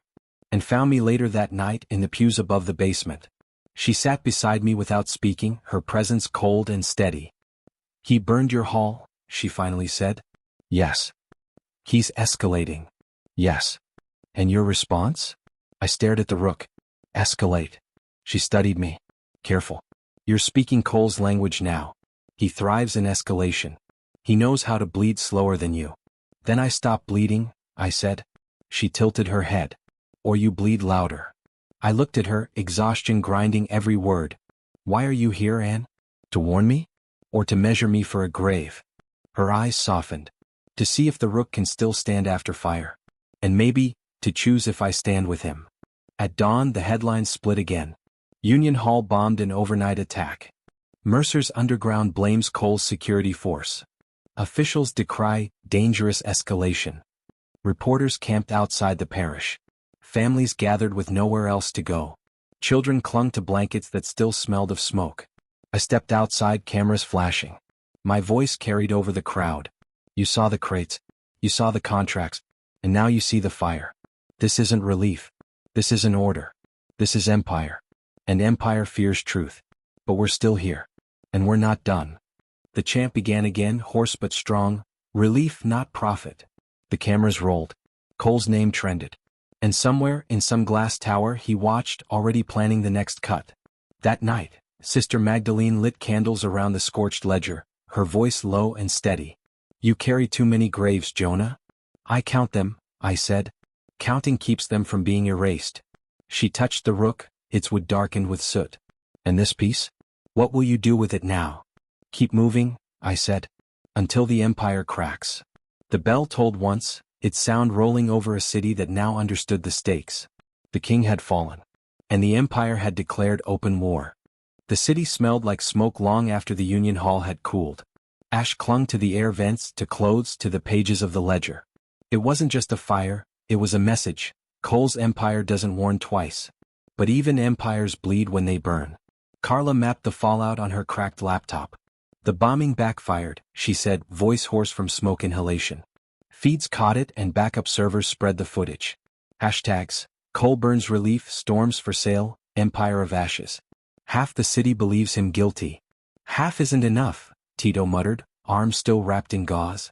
He's still got cops, courts, contracts. We've got crates of blankets and burned out lungs.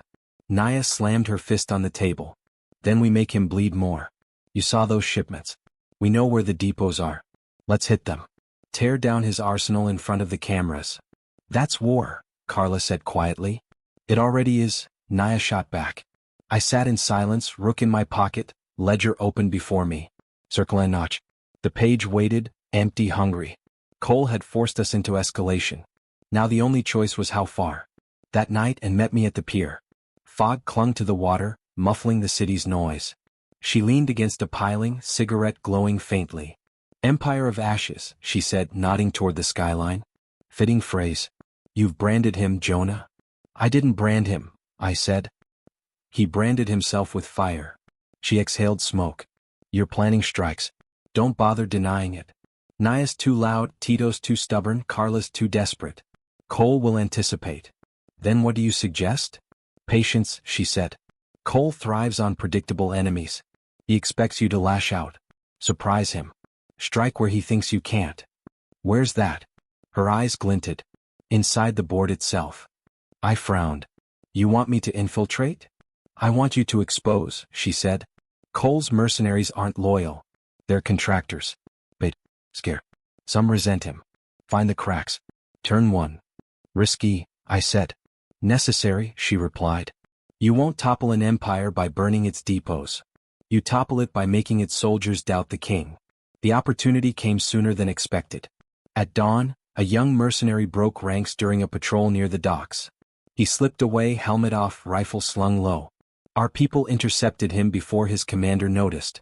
His name was Lewis, 22, eyes too wide, voice shaking. I didn't sign up to beat families, he said. I signed up for a paycheck. We brought him to the parish basement. Carla questioned him gently, showing him the footage of crates, contracts, Vaughn's tapes. His face paled. They told us it was logistics, he whispered. Stability. But it's theft. More than theft, I said. It's empire. And you're its soldier. Lewis looked at me terrified. If I talk, they'll kill me. They'll kill you anyway, Naya said bluntly. That's what they do with pieces they can't use. I leaned forward, rook in my hand. Or you can make them regret it. Go on record. Tell the city what you saw. Show them the cracks. He hesitated. Then nodded barely. 2 nights later we staged the broadcast. Carla rigged the stream, encrypted and mirrored. Lewis sat in shadow, voice altered, recounting his orders. Shipments disguised as medical aid, commands to suppress relief runs, threats against dissenters. I saw crates marked food, he said, voice trembling. Inside were rifles. I saw families beaten because someone wanted cameras quiet. Cole doesn't protect order. He sells it. The feed went live across the city. Within hours, headlines erupted. Mercenary insider speaks out against Cole. Relief force or private army? Empire of ashes, cracks in the wall. The board trembled. But Cole struck back. Lewis vanished the next morning. His safe house ransacked, blood staining the mattress. No body. Just absence. Carla sobbed when she heard. We used him. We painted a target on his back. He chose, I said, though the words tasted like ash. He wanted to fight. Tito spat. And now he's dead. I opened the ledger, added a circle and notch with shaking hands. Lewis's name joined Jorge, the clerk, Langford. Another sacrifice bought with truth. The rook felt heavier in my pocket. That night, Cole sent his own broadcast. Not a denial. A performance. He stood flanked by officials, his tone calm, measured. There are those who seek chaos, he said. Who twist noble work into slander. Who endanger families for their own spectacle. We will not falter. We will protect stability. Behind him stood city officials, silent, complicit. The board intact. Sister Magdalene found me afterward, staring at the rook on her dish. You look like a man carrying more graves than bones, she said. I am, I whispered. And yet you move. Yes. She nodded. Then keep moving. But remember, ashes can smother as easily as they can cleanse. Don't become what you burn. The bell tolled once, rolling across a city divided between empire and ashes. The war was no longer secret. The empire had bared its teeth. And the rook was still moving. The bombing had singed away our illusions. There would be no more half measures, no more clever leaks that left Cole rattled but intact. Vaughn had been the king, a pawn in disguise. Cole was the empire, and empires don't crumble with headlines alone. They burn only when fire touches their foundations. And the depots were his foundations. Carla spread the map across the parish basement table. Black dots marked warehouses across the city, supposed aid depots run by Cole's shell firms. 4 active sites, she said. 2 heavily guarded, 1 disguised as a recycling plant, and this one, Depot 17 near the river. Lightest security. If we hit it, we show the world what Cole really stores. What's in it? Tito asked. Medical crates on paper, Carla replied. But my sources say rifles, armor, maybe drones. Relief money turned into war stock. Naya crossed her arms. Then we hit Depot 17. Not a protest, Tito warned. Not a live stream. We raid it. Cameras, yes, but we take the doors off first. Carla bit her lip. That's not exposure. That's war. It already is, Naya said. I kept silent, tracing the rook in my palm. Straight lines. No curves. Every move now carried blood. Finally I said, we hit it. but clean. Cameras on, no civilians inside. We make the truth undeniable. Preparation consumed us for days. Tito gathered workers who knew how to move crates without tipping them. Naya mapped exits, escape routes, fallback zones. Carla rigged drones to capture footage from above. I studied the ledger. Every name etched into it stared back at me: Jorge Langford Lewis. Sacrifices paid for every inch of ground we'd gained. If we hit this depot, another name would join them. I could feel it. The night of the raid, fog rolled in thick as wool. Perfect cover. We moved in a convoy of trucks, headlights blacked out. Carla's drones hovered high, invisible in the dark. The warehouse squatted by the river, chain-link fences crowned with barbed wire, floodlights sweeping lazily. Naya cut the power grid with a whisper of wires. Floodlights blinked out. Darkness swallowed the yard. Move, I whispered. Tito's crew rolled the trucks forward. Bolt cutters snapped the gate. We rushed in, boots pounding wet asphalt. Inside, the depot smelled of oil and mildew. Crates stacked to the ceiling, stamped with relief logos. Families should have seen food. Instead, when Tito pried the first one open, the metallic glint of rifles shone back. Carla's drones streamed everything. The rifles, the armor, the crates stamped with fake relief seals. This is Cole's relief, I said into the camera. This is what he builds while families starve. The feed surged live to thousands, then millions. That's when the alarms blared. Steel doors slammed down, locking us in. Floodlights roared back to life. From the shadows, mercenaries poured in, CFG emblems gleaming, rifles raised. Drop your weapons, a commander shouted. We had none. Just cameras, crates, and our rage. Naya raised her voice. The world is watching. Shoot us and you shoot the truth. The mercenaries hesitated. Just long enough. Tito hurled a crate into their line, scattering them. We surged forward, shoving racks, toppling barrels. The warehouse erupted in chaos. Shouts, crashes, the whir of Carla's drones capturing every second. I fought not with fists but with the rook clenched in my palm, swinging it like a talisman. Straight lines, I reminded myself. Hold the line. One mercenary charged me, baton raised. I braced, but his strike never came. He froze, visor reflecting the camera drone hovering inches from his face.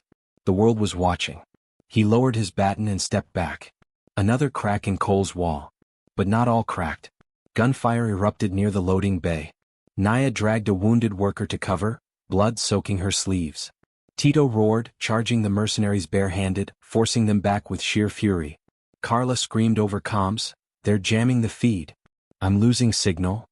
The drones flickered, then steadied. "Not yet," she growled, fingers flying. "Not yet." We pushed, fought, bled. And then, a miracle. Sirens wailed outside. Not Cole's SUVs. Real police. City units, drawn by the alarms and the livestream heat. The mercenaries faltered. Their commander barked orders, but his men hesitated, unwilling to clash with official uniforms on camera. They pulled back, slipping into shadows, leaving us battered but alive. By dawn, headlines screamed. Warehouse raid exposes Cole's stockpile. Mercer's underground versus stability force. Empire of ashes, relief or weapons? The footage was undeniable. Crates of rifles stamped as food aid. Mercenaries retreating under cameras. Cole's empire exposed again. But the cost, always the cost. 2 workers lay dead, their names added to the ledger. 3 more wounded. Carla's drones shot down, her servers compromised. Tito limped, bloodied but unbroken. And me, my phone buzzed with a single text. Your boy saw the news. He'll pay the bill. See. My knees buckled. Cole hadn't lost. He'd shifted the battlefield. From warehouses and contracts to the one square I couldn't sacrifice. Sister Magdalene found me at the altar, ledger open, rook in my hand. You won, she said softly. No, I whispered. We survived. There's a difference. She touched the rook. Then survive again. And again. Until the empire is nothing but ashes. The bell tolled once. The war had left the shadows. The city itself was now the battlefield. And Cole had chosen his next target, my blood. The text about my son didn't leave my mind. It wasn't just a threat. It was a move, deliberate and clean, like sliding a rook across the board to block escape. Cole had stopped aiming at the periphery. Now he was inside my walls. I met my ex-wife at her sister's house in the suburbs, where the air smelled of cut grass and safety that no longer existed. She stood at the door, arms folded, fury burning in her eyes. You brought this here, she said. Men in suits, cars parked too long, cameras pretending to be neighbors. He's 12, Jonah. He asked me if you're going to get him killed. The words tore through me. I'll protect him, I said. She laughed bitterly. With what? Your rook? Your ledger? Your war no one asked for? You're dragging us all into your ashes. I wanted to argue, but my son appeared behind her, backpack slung over his shoulder, eyes wide and silent. He didn't say anything. He didn't need to. His fear was the loudest voice in the room. I knelt, trying to smile. Hey buddy, remember what I told you? Straight lines. He nodded slowly, then whispered, don't let them take me. I promised I wouldn't. And I prayed for the first time in years that I wasn't lying. Back at the parish, Tito and Naya waited with grim faces. Carla hunched over her laptop, fingers shaking. Cole's people are watching him, she said. Every school, every corner. They don't even hide it. They want you to see. Then we move him, Naya said. Out of the city. Underground. Cole's reach is wider than the city, I warned. He'll find us. Then we make him bleed first, Tito growled. You saw the crates. You saw his men hesitate. We hit another depot, harder this time. We take the fight to his army before he takes your boy. Carla slammed her laptop shut. Enough depots. He expects that. He's baiting us. You can't fight an empire head-on. I opened the ledger. Pages filled with names glared back. Jorge, Langford, Lewis, 2 workers from Depot 17. Every sacrifice written like a curse. He wants me distracted, I said. Terrified. Paralyzed. But I won't give him that. What will you give him? Naya asked. I clenched the rook until its edges dug into my palm. A trap. And came to me that night, summoned by nothing but inevitability. She sat across from me in the church, her face half-shadowed by candlelight. Cole's not playing anymore, she said. He's cutting. You feel it. He's after my son, I said flatly. She didn't flinch. He'll take him if you let him. I won't. Her eyes searched mine. Then you need to stop thinking like a rook. Straight lines are all I have.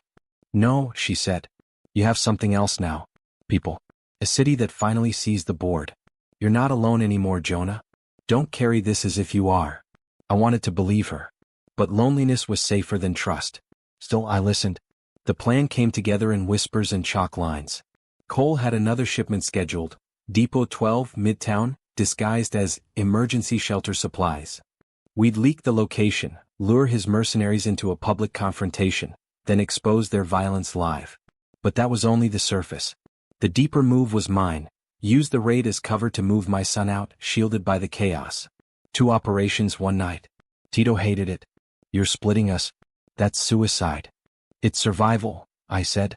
For him, for us. Carla hesitated, then nodded. If this works, Cole's empire cracks in 2. If it fails, we've failed before, I cut in. And we're still here. The night of the raid, the city felt like a held breath. Families gathered at the parish, ready to march. Carla's drones buzzed overhead. Tito rallied workers, his voice iron. Naya armed volunteers with nothing but flashlights and banners. And me, I hugged my son once, quickly, before sending him with 2 trusted drivers in an unmarked van. Straight lines, I whispered. Straight lines, he echoed. Then he was gone into the night and my heart went with him. Depot 12 erupted in chaos. Cameras flashed, chants echoed, crates cracked open to reveal more rifles, more proof of Cole's empire. Mercenaries stormed in, visors down, batons raised. But this time the city was ready. Reporters live-streamed. Crowds swelled. Police wavered, caught between orders and optics.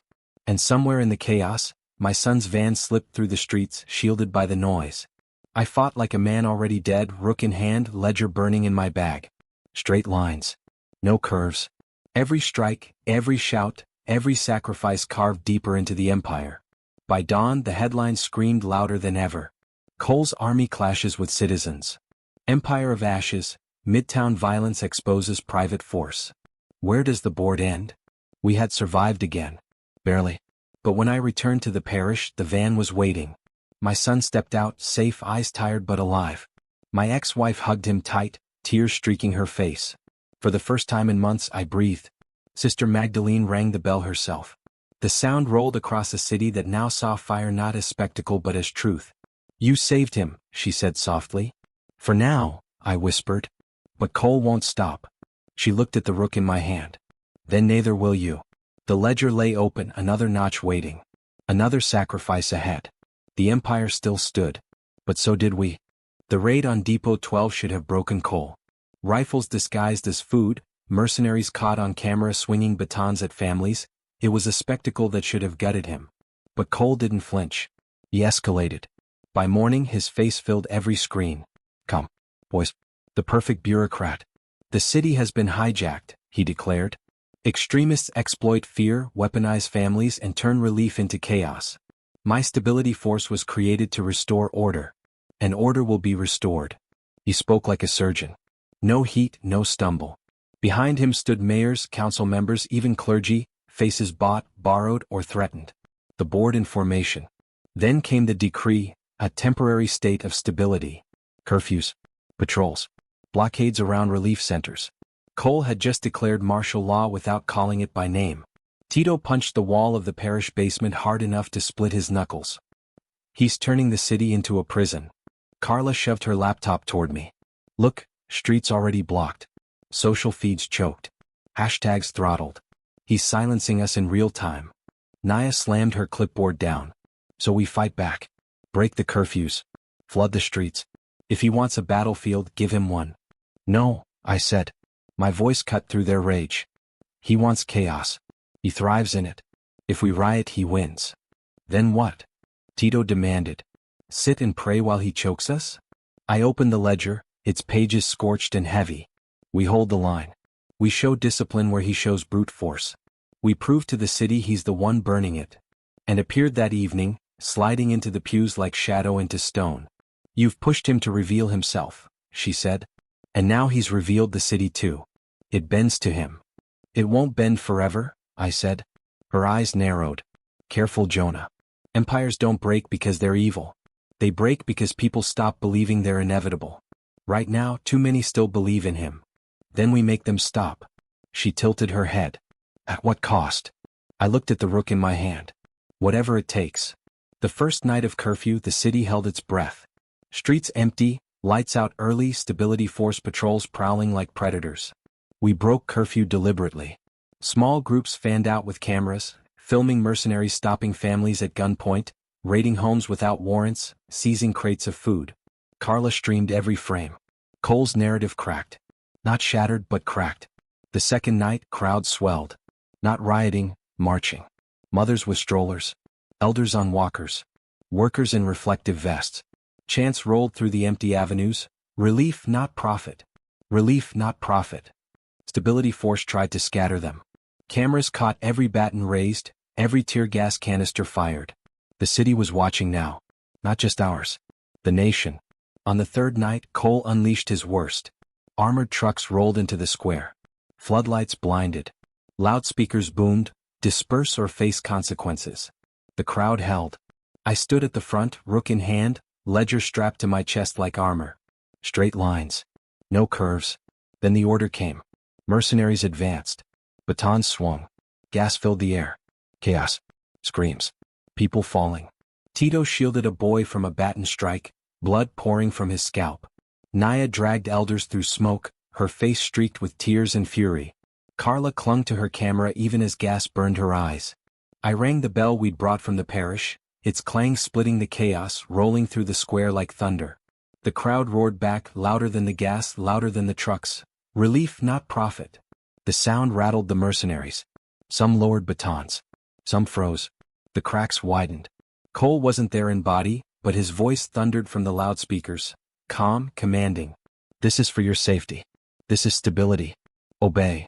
And then, for the first time, his mercenaries disobeyed. One by one, visors lifted. Batons dropped. A few even joined the crowd. The empire trembled. By dawn, the footage had gone viral.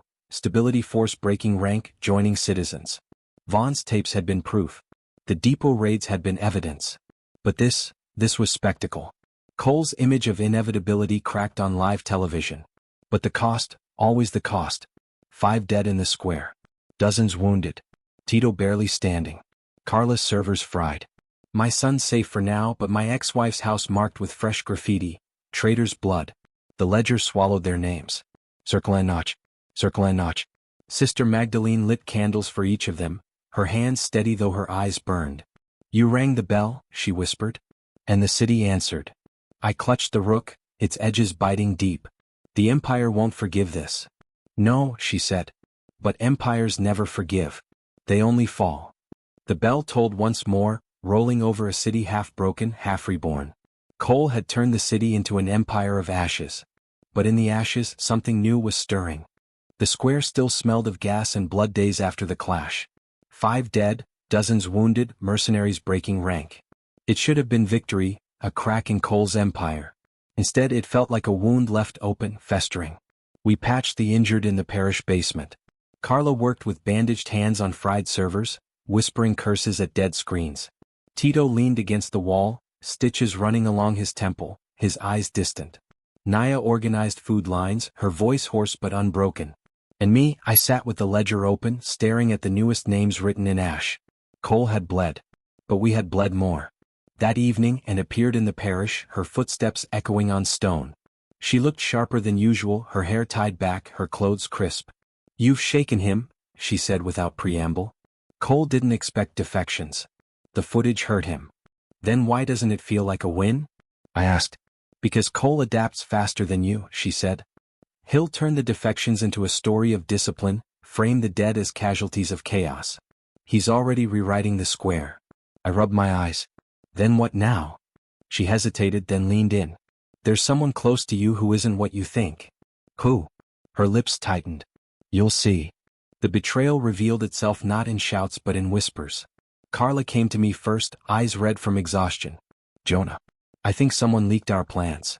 I stiffened. What makes you say that? Look at this. She showed me a log, IP traces, comms intercepts. Our private stream keys, our meeting locations, they were compromised before the raid at Depot 12. Someone fed Coal just enough to stage the trap. Someone close. I wanted to deny it. To call it paranoia. But the ledger in front of me offered no such comfort. Sacrifices don't happen by chance. That night I found Tito outside the parish, staring at the river. He didn't look at me when I joined him. You ever wonder if we're just walking people into fire? He asked quietly. Every night, I admitted. He exhaled smoke. Maybe someone's right to jump ship. Maybe Coal offers survival we can't. I turned sharply. You've talked to him? Tito's eyes flicked to mine, hard, unreadable. He sent a man. Promised protection for my family. Real protection. No more raids, no more fire. I felt the rook in my pocket, heavy, accusing. And you believe him? I believe survival, Tito snapped. You think chance and cameras stop bullets? You think your ledger feeds my daughter? His words cut deeper than batons. Back in the basement, Naya confronted me. Tito's different. Colder. I saw him slip out last night, no word where. If he's talking to Coal? I slammed the ledger shut. Don't say it. But the truth hung heavy. The man who'd carried Jorge's coffin, who'd lifted crates beside me, who'd stood bleeding at the square, he might have bent. And if he had, the whole movement bent with him. The next day proved it. We planned a supply run, quiet, low profile, meant to restock the parish. No cameras, no chance, just survival. But the convoy never made it. Mercenaries intercepted them at the exact crossroads we'd mapped. No chance, no coincidence. 2 dead. Supplies gone. The ledger demanded new names. That night I found Tito waiting in the pews, his knuckles bruised, his jaw set. You knew, I said. He didn't answer. You fed him, I pressed. You led them to our people. His silence confirmed it. Why? My voice cracked. After everything? After Jorge? After the square. He finally spoke, his voice raw. Because I'm done burying friends for your crusade. Coal offered me safety. For my family. For Naya. For all of us if we step aside. He said he doesn't want us dead. Just quiet. Quiet is death, I hissed. No, he said. Quiet is survival. I gripped the rook so hard it drew blood from my palm. You betrayed us. I saved us, he snapped. You're too blind to see it. We stood in silence, the bell above us heavy with judgment. Finally Tito turned away. Choose Jonah. Keep playing rook or let us live.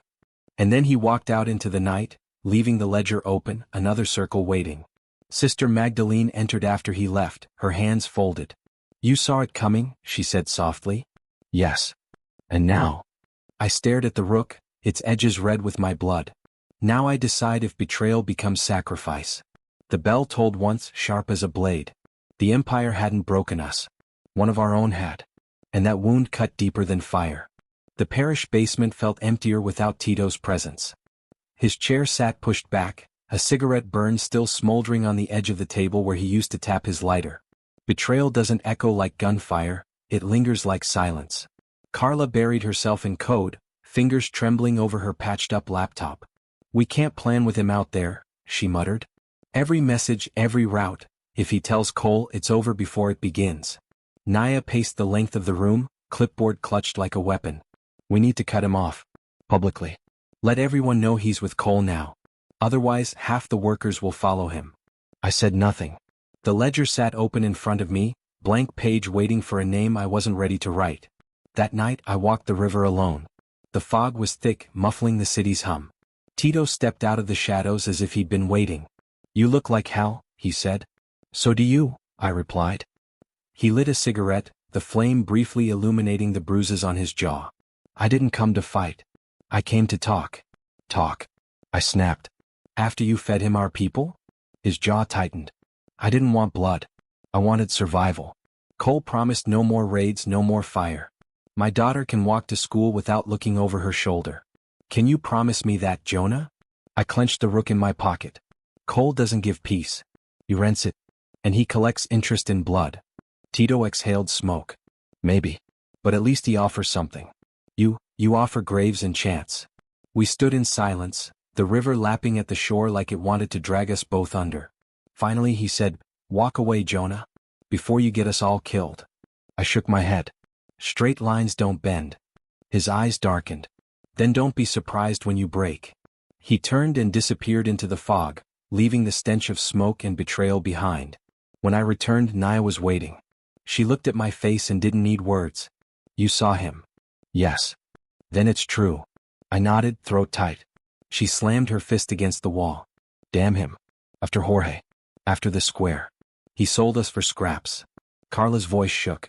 "We can't hold the movement together if he's feeding Cole. We have to make it clear, he's not one of us anymore." I looked at the ledger, then at the rook in my palm. "Not yet. If we move too soon, we fracture ourselves. If we wait too long, he gets us. Either way, the board wins." Naya's eyes blazed. "So what's your move?" "Find proof," I said. "Catch him in the act. Then the city will know where he stands." Proof came quicker than I expected. Carla intercepted a comms relay, encrypted but sloppy. "It's him," she whispered, eyes wide. Tito logged into a private channel.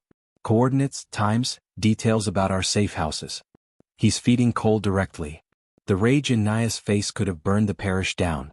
"We put it out. Now, show everyone. End this." "Not yet," I said. She spun on me. "Why not?" "Because exposure isn't enough. He's trusted. He's family. If we accuse him without catching him in daylight, half the city will think we betrayed him. We need to show him standing with Cole's men. No denials. No doubt." Carla nodded reluctantly. "Then we bait him. Feed false intel, see if it lands in Cole's hands." "Exactly," I said. We staged the trap carefully. Carla crafted a fake convoy route, loaded with supplies that didn't exist. We spread whispers through back channels, ensuring only Tito would hear. If Cole's men showed up at that route, the betrayal would be undeniable. The night of the sting, rain slicked the streets. Naya and I waited in the shadows near the decoy convoy, Carla monitoring the feeds from the parish. At midnight, headlights cut through the rain. SUVs. Mercenaries poured out, weapons ready, right on cue. And with them Tito. He wore no helmet, no visor. Just his dock jacket, cigarette clenched between his teeth, walking beside Cole's men as if he belonged. My chest hollowed out. Naya swore under her breath. "There it is. Betrayal." Carla's voice crackled in my earpiece. "We've got it. Cameras live. The whole city's seeing this." I stepped forward out of the shadows. Rain plastered my hair to my face. "Tito!" I shouted. He froze. The mercenaries raised their rifles, but he gestured them down. He looked at me with eyes I barely recognized. "You set me up," he said quietly. "No," I said. "You set us up." The silence stretched. Cameras rolled. The city watched. Finally, Tito exhaled smoke. "Maybe. But at least my family will live." I raised the rook, rain dripping from its edges. At what cost? He didn't answer. He just turned, climbed into the SUV and vanished into the storm. Back at the parish, the footage looped on screens across the city. Tito walking with mercenaries. Tito speaking with them like allies. The betrayal undeniable. Workers cried. Families cursed his name. The movement fractured, some mourning, some furious. I opened the ledger, hand shaking, and wrote his name. Circle and notch. The deepest wound yet. Sister Magdalene whispered a prayer over my shoulder. You lost a brother tonight. No, I whispered. The board took him. Same as the rest. The bell tolled once, sharp and final. The betrayal was no longer rumor. It was truth. And the Empire had stolen one of our own. The footage of Tito walking with Cole's mercenaries spread like a storm. No need for editing, his cigarette glow, his jacket, his face in the rain. The betrayal wasn't whispered anymore.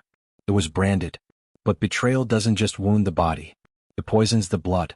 The parish filled with murmurs, arguments, grief.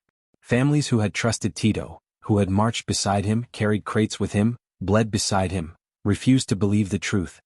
He was tricked, one man shouted. Cole framed him, cried another. He wouldn't, he couldn't. Naya silenced them with a slam of her clipboard. You saw it. You walked with them. You chose them. That's the end. But the fracture was already spreading. Carla sat hunched over her laptop, dark circles under her eyes. Cole's exploiting this, she whispered. Look. She pulled up feeds, talk shows, headlines, whispers across social media. Doc leader Tito, negotiator or traitor? Did Mercer's people drive him into Cole's arms? Underground fractures over betrayal claims. They're spinning it, Carla said. Not just betrayal. They're saying we forced him out. That we're the extremists pushing good men toward Cole. My stomach turned. Cole hadn't just stolen Tito, he was using him as a wedge. That night I walked the parish lot, where crates still sat half unloaded. A group of workers cornered me, faces twisted with grief and fury. You branded him too fast, one said. You wanted him gone. He was family, shouted another. And you cast him out. I held up the rook, its wood slick with sweat. I didn't brand him. He branded himself. The cameras don't lie. But their eyes said they weren't sure anymore. Cole didn't need to kill me with bullets. He was cutting me apart with doubt. And found me on the church steps, her voice low. You see now. Betrayal doesn't just break trust. It rewrites the story. He's alive, I muttered. Cole kept him alive for this exact reason. Of course, she said. Dead, he's a martyr. Alive, he's a wedge. I clenched the rook until my palm bled. Then I'll take the wedge from him. Anne's eyes narrowed. Careful. If you move too quickly, you look desperate. If you move too slow, you look complicit. Either way, Cole wins. Then what do you suggest? I demanded. She studied me for a long moment. Find Tito again. Not to kill him. To reveal him. Make him speak. Let the city hear which side he's truly on. And if he refuses? She exhaled. Then the ledger writes itself. We tracked Tito through whispers, addresses passed in fear. He wasn't hiding. He was speaking, at small gatherings across the docks, to workers who still believed him. Naya brought back a report, her voice taut with rage. He's calling us zealots. Says we forced him to deal with Cole. Says we're puppets of chaos. Carla added, and Cole's feeding him lines. Coordinated. Professional. He's not just a traitor, he's their mouthpiece. The ledger stared up at me, his name already circled, already marked. But the wound wasn't done bleeding. I went to see him myself. Alone. The warehouse was quiet, half lit by lanterns. Tito stood at the center, speaking to a ring of workers. His voice was steady, familiar, the same one that once rallied us. Mercer means well, but he's reckless. He drags us into fire, into graves. Cole offers order. Stability. Safety. Isn't that what we've wanted all along? The crowd murmured, uncertain. I stepped forward. Safety at the cost of your soul. Heads turned. Tito froze, cigarette halfway to his lips. Jonah, he said carefully. I held up the rook, its edges glinting in lantern light. Tell them, Tito. Tell them who you stand with. His jaw tightened. I stand with my family. And what about our family? I shouted. Jorge's coffin? The square? The children who bled beside us? You sold them for Cole's scraps. The crowd gasped. Tito's hand shook. I gave them survival, he snapped. Better than your graves. The room erupted in shouts, some for him, some for me. And I realized and was right. Killing him here would make him a martyr. But exposing him, letting him damn himself in his own words, that was the move. I pointed at him with the rook. Then say it plain. Cole or us? The silence stretched. Then Tito said it, his voice breaking but clear, Cole. The room shattered, some fleeing, some cursing, some crying. Cameras hidden in the crowd streamed his admission live. The wedge cracked. Back at the parish, Carla replayed the clip over and over, her eyes shining with both triumph and sorrow. He said it himself. No more doubt. Naya's voice was cold. Then he's dead to us. I opened the ledger, hand steady this time, and burned his name deeper into the page. Circle and notch. No erasure. Sister Magdalene stood behind me, her hand on my shoulder. You lost him long before tonight, she said softly. Maybe, I whispered. But tonight the city lost him too. The bell tolled once, heavy as betrayal. Cole had stolen one of our own and used him as a weapon. But now that weapon was broken. And the war pressed on. Tito's voice saying Cole, played on every screen by morning. The clip looped until it became less a moment and more a verdict. For us it was proof. For Cole it was ammunition. Headlines split like fractures in glass. Mercer forces ally to break on camera. Doc leader chooses stability over chaos. Is Mercer's underground eating itself? Cole didn't waste the moment. That afternoon he appeared on television, his tone calm, measured, righteous. Tito was a man caught between chaos and order. He chose order. The so-called underground branded him a traitor for wanting peace. But I welcome him. My doors remain open to any who value stability over destruction. The message was clear. Join Cole and you'll be safe. Stay with Jonah, and you'll be branded, buried, written in the ledger of the dead. In the parish basement, Carla threw her laptop against the wall. He's winning the betrayal, she spat. We proved Tito sold out and Cole twisted it into recruitment propaganda. Naya pounded the table. Half the workers are listening. They're scared. They saw Tito walk away alive while our people keep dying. They're thinking maybe he was right. I gripped the rook, its edges carving my palm. Then we remind them why we fight. Not for safety bought with obedience but for truth. For storms not turned into weapons. Carla's eyes burned. Words won't be enough anymore. That night and met me under the broken bell tower. Her face was grim, sharper than I'd ever seen. You've lost more than Tito, she said. You've lost the narrative. Cole made betrayal look like bravery. I'll take the story back, I muttered. She shook her head. Not with speeches. Not with chants. With spectacle. Bigger than the square. Bigger than the depots. You need to make the city see him for what he is. Not through Tito's betrayal, but through Cole's own hand. And how do I do that? Her eyes glinted. Force him to show his violence in daylight. Make him strike where no lie can cover it. I frowned. You're asking me to sacrifice more lives. No, she said. I'm telling you the truth. He'll strike anyway. At least make it count. 2 days later, Cole made his countermove. The city woke to checkpoints on every major street, armored trucks parked outside grocery stores, stability force mercenaries patrolling playgrounds. Their visors gleamed in the morning light. Cole's decree scrolled across every screen. Temporary measures for stability. Curfew expanded. All relief distributions suspended until order is restored. Suspended relief. The ultimate chokehold. He wasn't just starving our movement. He was starving the city. Panic spread like fire. Families flooded the parish, desperate for food. Children cried in doorways. Elders collapsed in the heat. Carla whispered, he's using hunger as leverage. He wants the city to beg him for order. Naya slammed her clipboard down. Then we break the checkpoints. We run relief anyway. Tito's betrayal hung heavy in the room. If we failed, the city would call us zealots. If we succeeded, Cole would be forced to show his brutality again. I looked at the ledger. Its pages were thick with names, each sacrifice etched in ash. My hand hovered over the next blank line. We run it, I said. The first convoy rolled at dusk. Trucks filled with bread, water, blankets.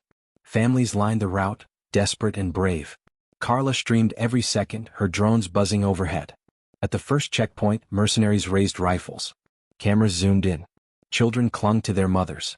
Step aside, I shouted. The world is watching. For a moment they hesitated. Then their commander barked an order. Rifles lowered. Batons raised. The clash erupted. Smoke. Screams. Families scattering. Mercenaries shoving elders to the ground, tearing crates open, food spilling into the street.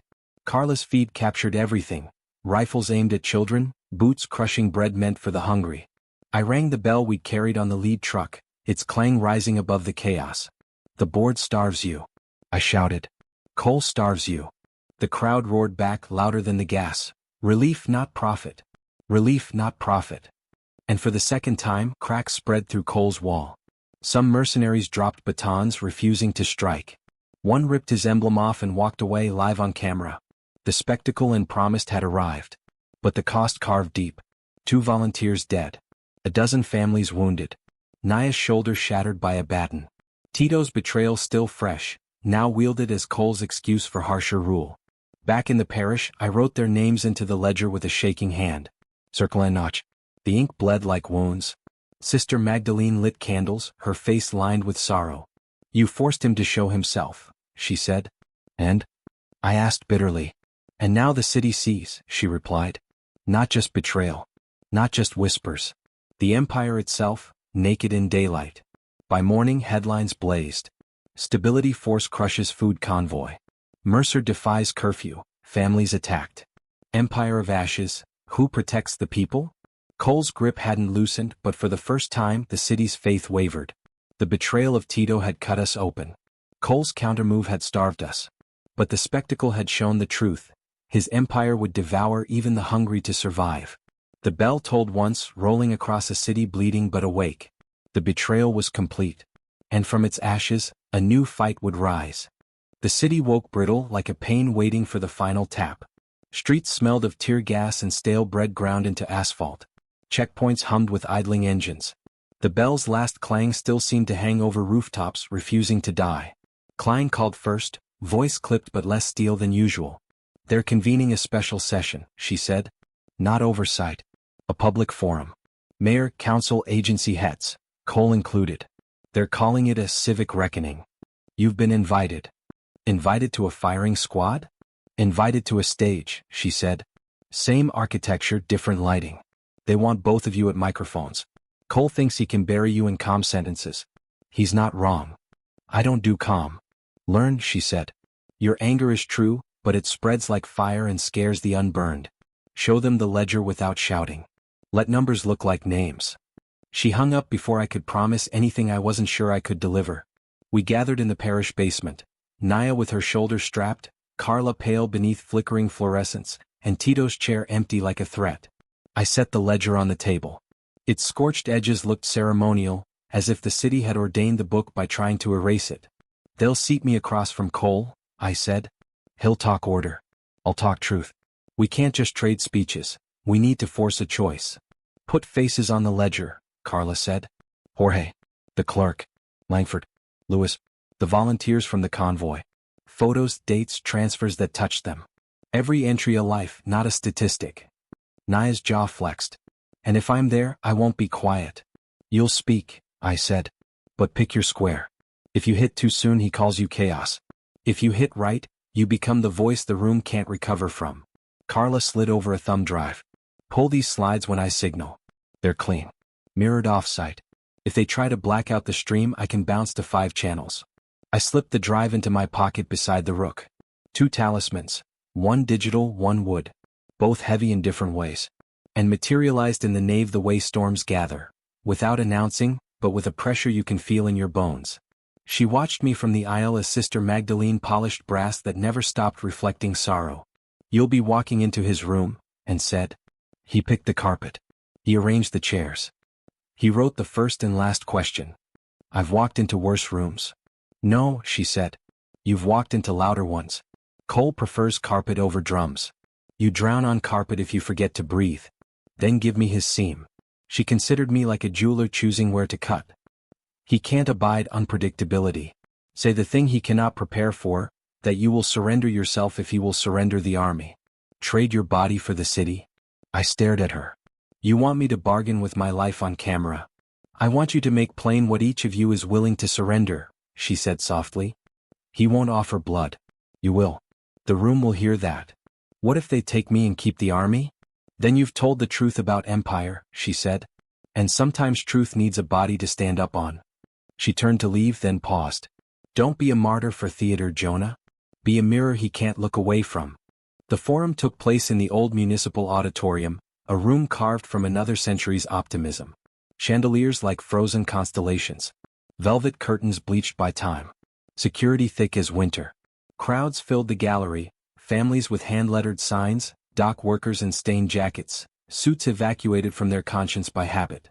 The mayor mouthed welcome. Council members shuffled papers. A low hum of microphones testing filled the space where prayer should have gone. Cole entered to murmurs and a camera swell, flanked by his lawyers and the kind of men who carry pens like weapons. He wore gray, not black, not navy, neutrality tailored. Calm anchored his shoulders. I sat opposite, the ledger in front of me and the rook under my palm. Kessler took a seat at the back, his case files like a small fort. Sister Magdalene sat in the second row, jaw set, hands clasped around a rosary she used for counting courage. Nia was there, sling and all. Carla manned a rig near the press riser, fingers ghosting over keys like a pianist about to play a dirge. The mayor cleared his throat. We convened today because our city stands at a precipice. Mr. Cole, Mr. Mercer, speak to us. Show us a way out. Cole smiled with appropriate gravity. Madam Mayor, members of council, neighbors. We all want stability.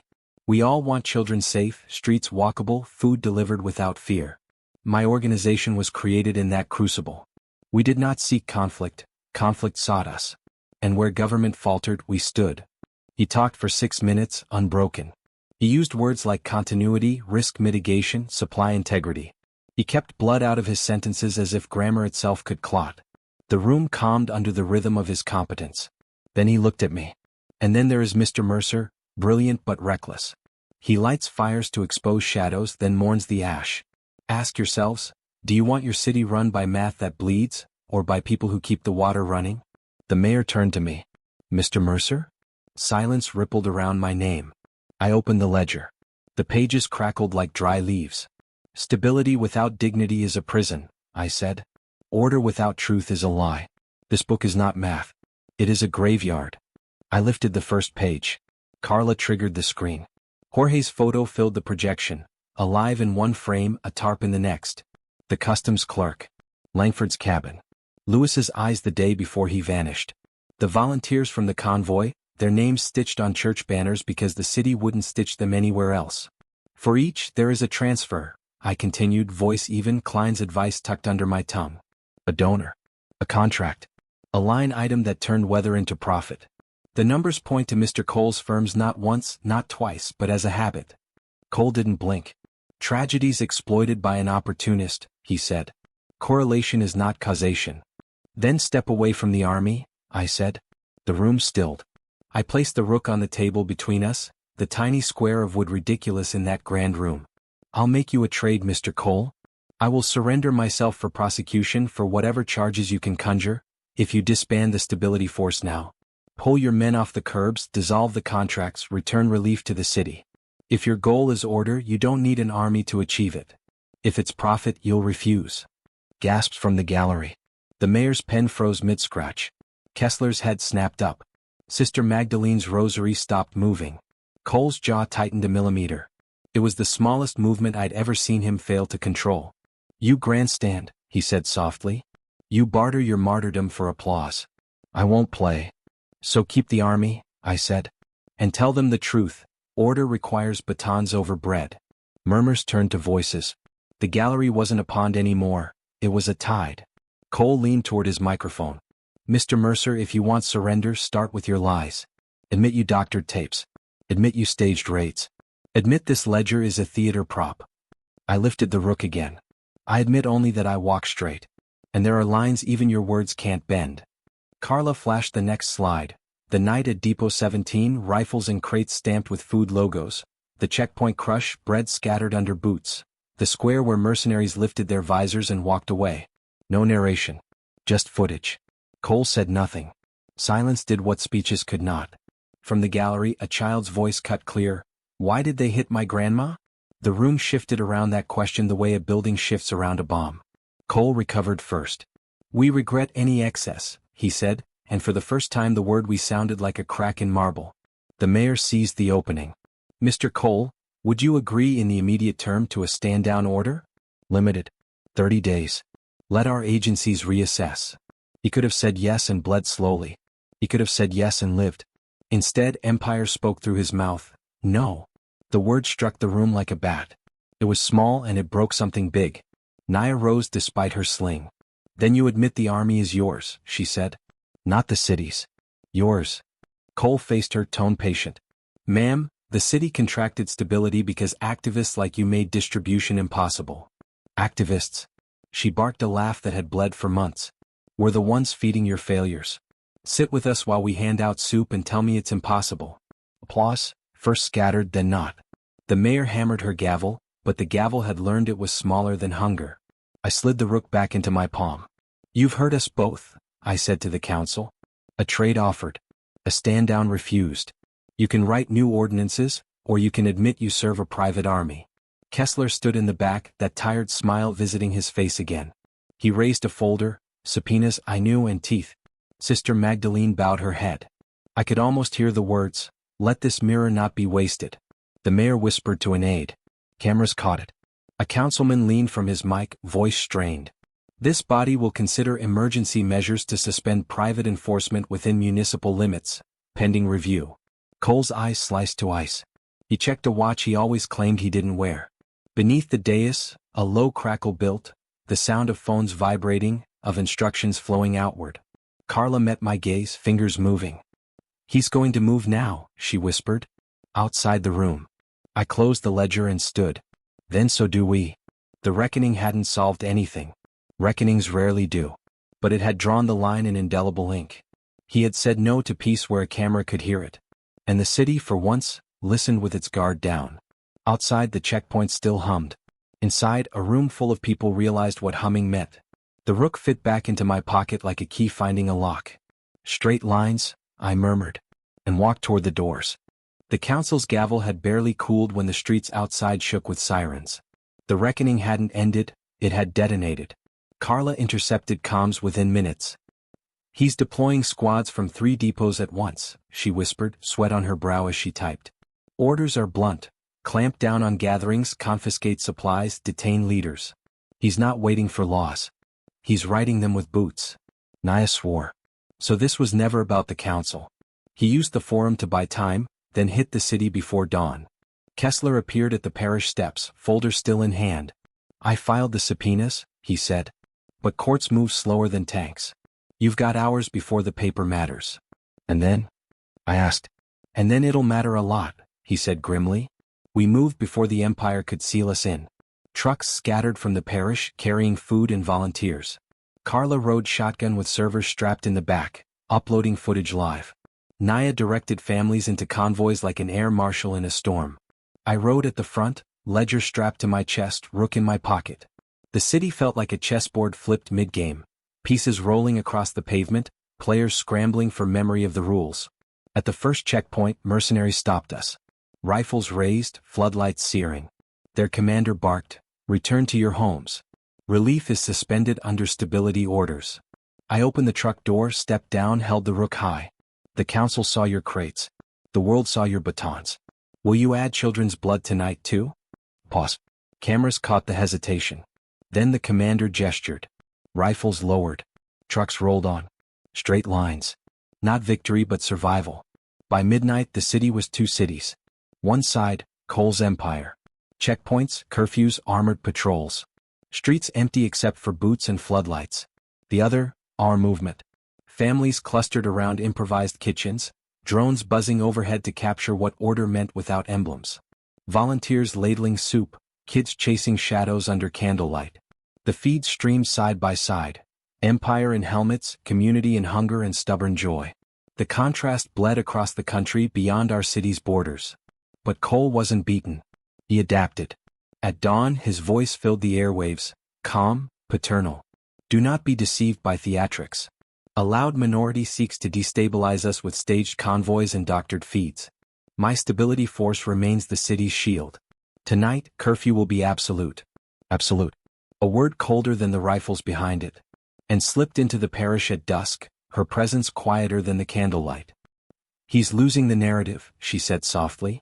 But he'll trade narrative for fear. If the city won't believe him, he'll make it obey him. How? I asked. Mass detentions, she said. Not raids on warehouses. Raids on homes. They'll take hundreds, maybe thousands. Say it's for questioning, for order. People will vanish into silence. And silence will win. Carla slammed her laptop shut. We can't let him. We need eyes everywhere, streams live from every block. Eyes don't stop hands, Naya muttered. Her shoulder still bandaged but her voice a blade. We need to hit him before he hits us. I looked at the ledger. Pages full, names bleeding. Betrayal, fire, squares soaked in ash. The next move waited, blank and merciless. We won't scatter, I said. We'll gather. If he wants mass detentions, let him try to detain the whole city. The plan spread like fire. Word whispered through alleyways, scribbled on walls, murmured in soup lines. One square. One night. Everyone together. By dusk, the square outside City Hall filled, families, workers, clergy, students. Signs painted on scraps of cardboard, chants rising with the smoke of street kitchens. And in the center, the bell we had dragged from the parish, standing tall on a makeshift frame. I climbed beside it, ledger open, rook raised. This is the reckoning. I shouted. Not in council rooms, not in contracts, here in daylight in our bodies. If Cole wants us silent, he'll have to silence us all. The crowd roared. The bell tolled. Then the SUVs arrived. Armored trucks rolled behind them. Floodlights blinded. Mercenaries poured in, visors down. The square hushed. Cole's voice thundered from a loudspeaker, disembodied but everywhere. Disperse. Final warning. Order must endure. Children clutched mothers. Elders clasped hands. I rang the bell again. Its clang cut the air like a blade. Order built on fear is ash. I shouted. We are not ash. The crowd roared, relief not profit. Relief not profit. The first line of mercenaries advanced. Cameras streamed every step. Straight lines. No curves. The reckoning had arrived. The square was a lung holding its breath. Thousands packed shoulder to shoulder, cardboard signs like ribs rising above heads. The bell stood in the center, old and blackened, waiting for the next strike. Cole's forces formed a ring around us. Helmets down, rifles slung, floodlights carving the crowd into silhouettes. Engines idled low, a growl under the silence. Then his voice boomed from the loudspeakers. Come. Measured. The same tone he used in council halls, now echoing against stone. You are not enemies. You are misled. Go home. Safety awaits behind your own doors. Stay and you risk chaos. Stay and you risk children's lives. His words slid through the air like oil. Some families shuffled, ready to believe him. Fear had gravity. I stepped forward, rook in one hand, ledger in the other. He says chaos. I say hunger. He says safety. I say silence. Look at his rifles. Are those guardians or jailers? The bell tolled, my strike echoing over the square. The sound rolled down avenues, bouncing off glass towers, impossible to ignore. The crowd answered with chants, shaky at first, then louder. Relief not profit. Relief not profit. The mercenaries advanced in tight formation. Shields raised, batons out. Carla's drones dipped low, catching every angle. We're live, her voice crackled in my earpiece. 3 million watching. I gripped the rook, raised it high. Straight lines. I shouted. Stand together. The crowd roared back. Straight lines. The first shield slammed into bodies. Cries split the air. Batons swung. Gas hissed. But people didn't scatter. Mothers locked arms. Workers braced shoulders. Students raised signs like shields. The chant didn't die, it thickened. Naya, arm in a sling, stood at the front, shouting until her voice cracked. You strike children for bread. You starve elders for order. A baton clipped her temple. She staggered but didn't fall. Carla's drones caught it, streamed it. The feed exploded online. Then something shifted. One mercenary froze mid-swing. His visor reflected the bell. Slowly he lowered his baton.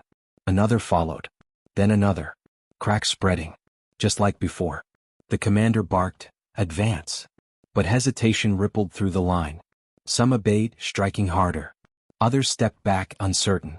Cole's voice thundered again, hold your ground. Order must endure. But the city had stopped listening. From the gallery of windows above the square an appeared. Not by accident, deliberate, visible. She leaned out, speaking into her own microphone linked to our feeds. You see it now, she said. Empire against children. Stability against bread. Which do you believe? Which will you choose? Her voice cut sharper than gas. The crowd erupted. Then came the crack of a rifle. One shot high into the air meant to scatter. But it didn't scatter. It solidified. The chant turned into a roar, relief not profit.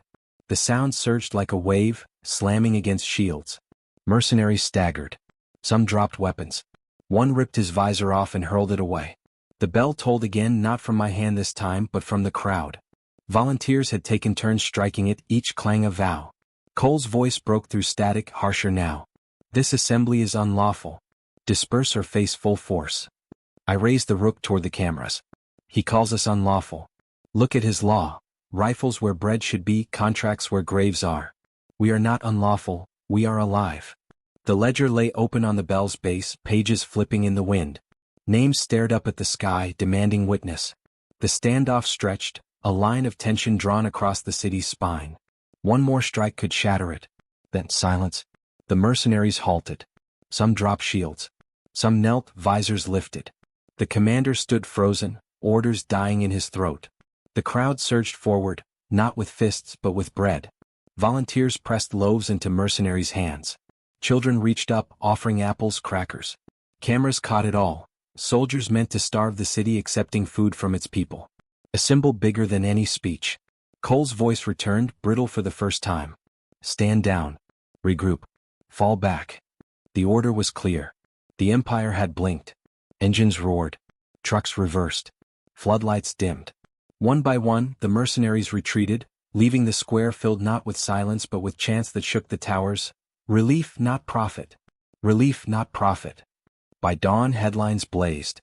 Mercenaries break rank in historic square standoff.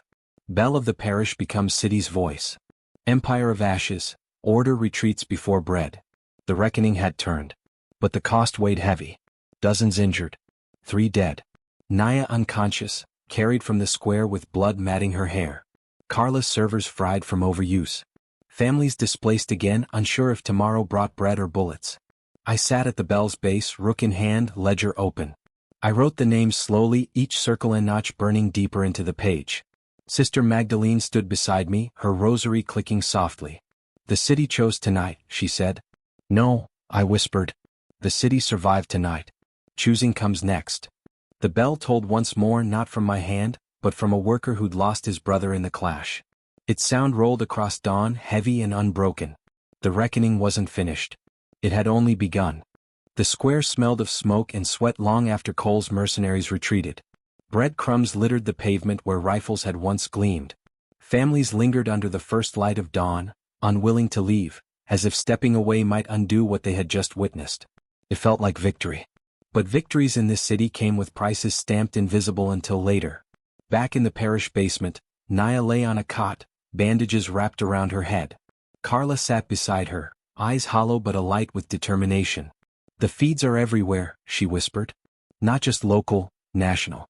Even foreign outlets are picking it up. The footage of mercenaries taking bread, refusing orders. Cole can't bury this. Can't bury it, I echoed, rook heavy in my hand. But he'll try to burn it. Tito's absence still echoed in the room like a missing rib. Betrayal had carved us thinner, but somehow the square had filled us out again. For the first time in months I felt the Empire shudder. But Anne's words haunted me. Cole doesn't lose in daylight.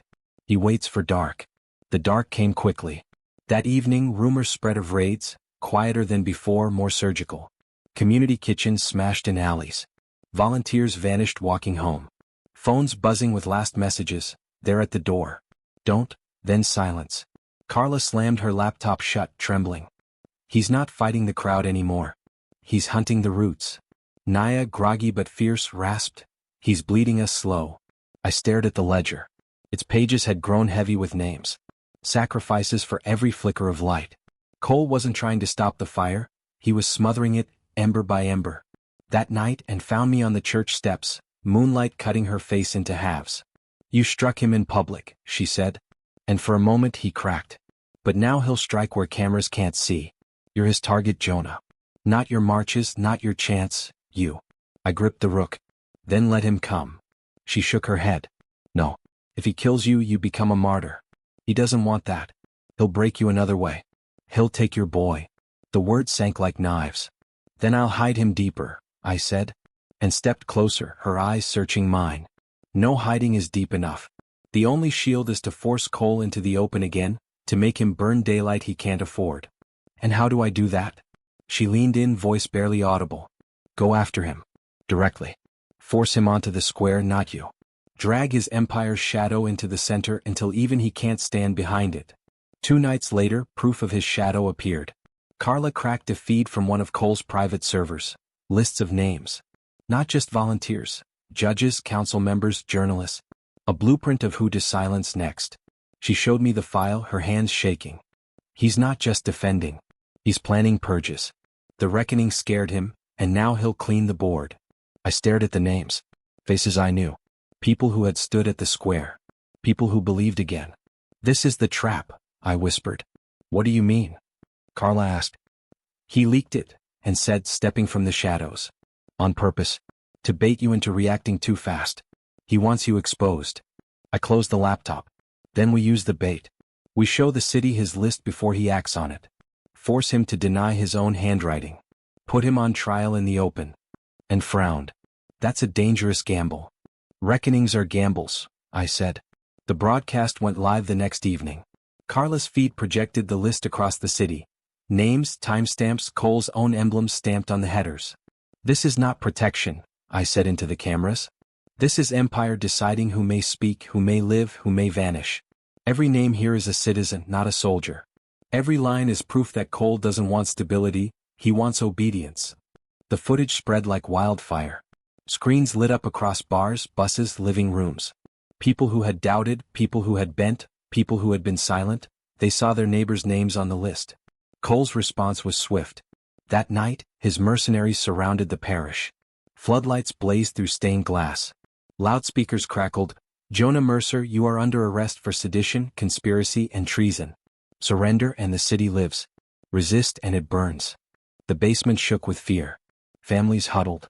Carla backed up files onto mirrored drives, fingers frantic. Naya gritted her teeth, clutching her bandaged shoulder. I opened the ledger. Blank page waiting. Rook in my hand. Straight lines, I whispered. No curves. I struck the bell once. Its clang cut through the floodlights, louder than their commands. The crowd outside surged. Families, workers, students poured into the streets, standing between the parish and Cole's army. Chants rose, not shaky this time but thunderous. Relief, not profit. Relief, not profit. Camera streamed. The world watched. Cole had made his move in the shadows. I had dragged him into daylight again. The standoff stretched past midnight. Mercenaries stood rigid, rifles raised. But their visors reflected not just the parish, but the faces of thousands chanting, unyielding.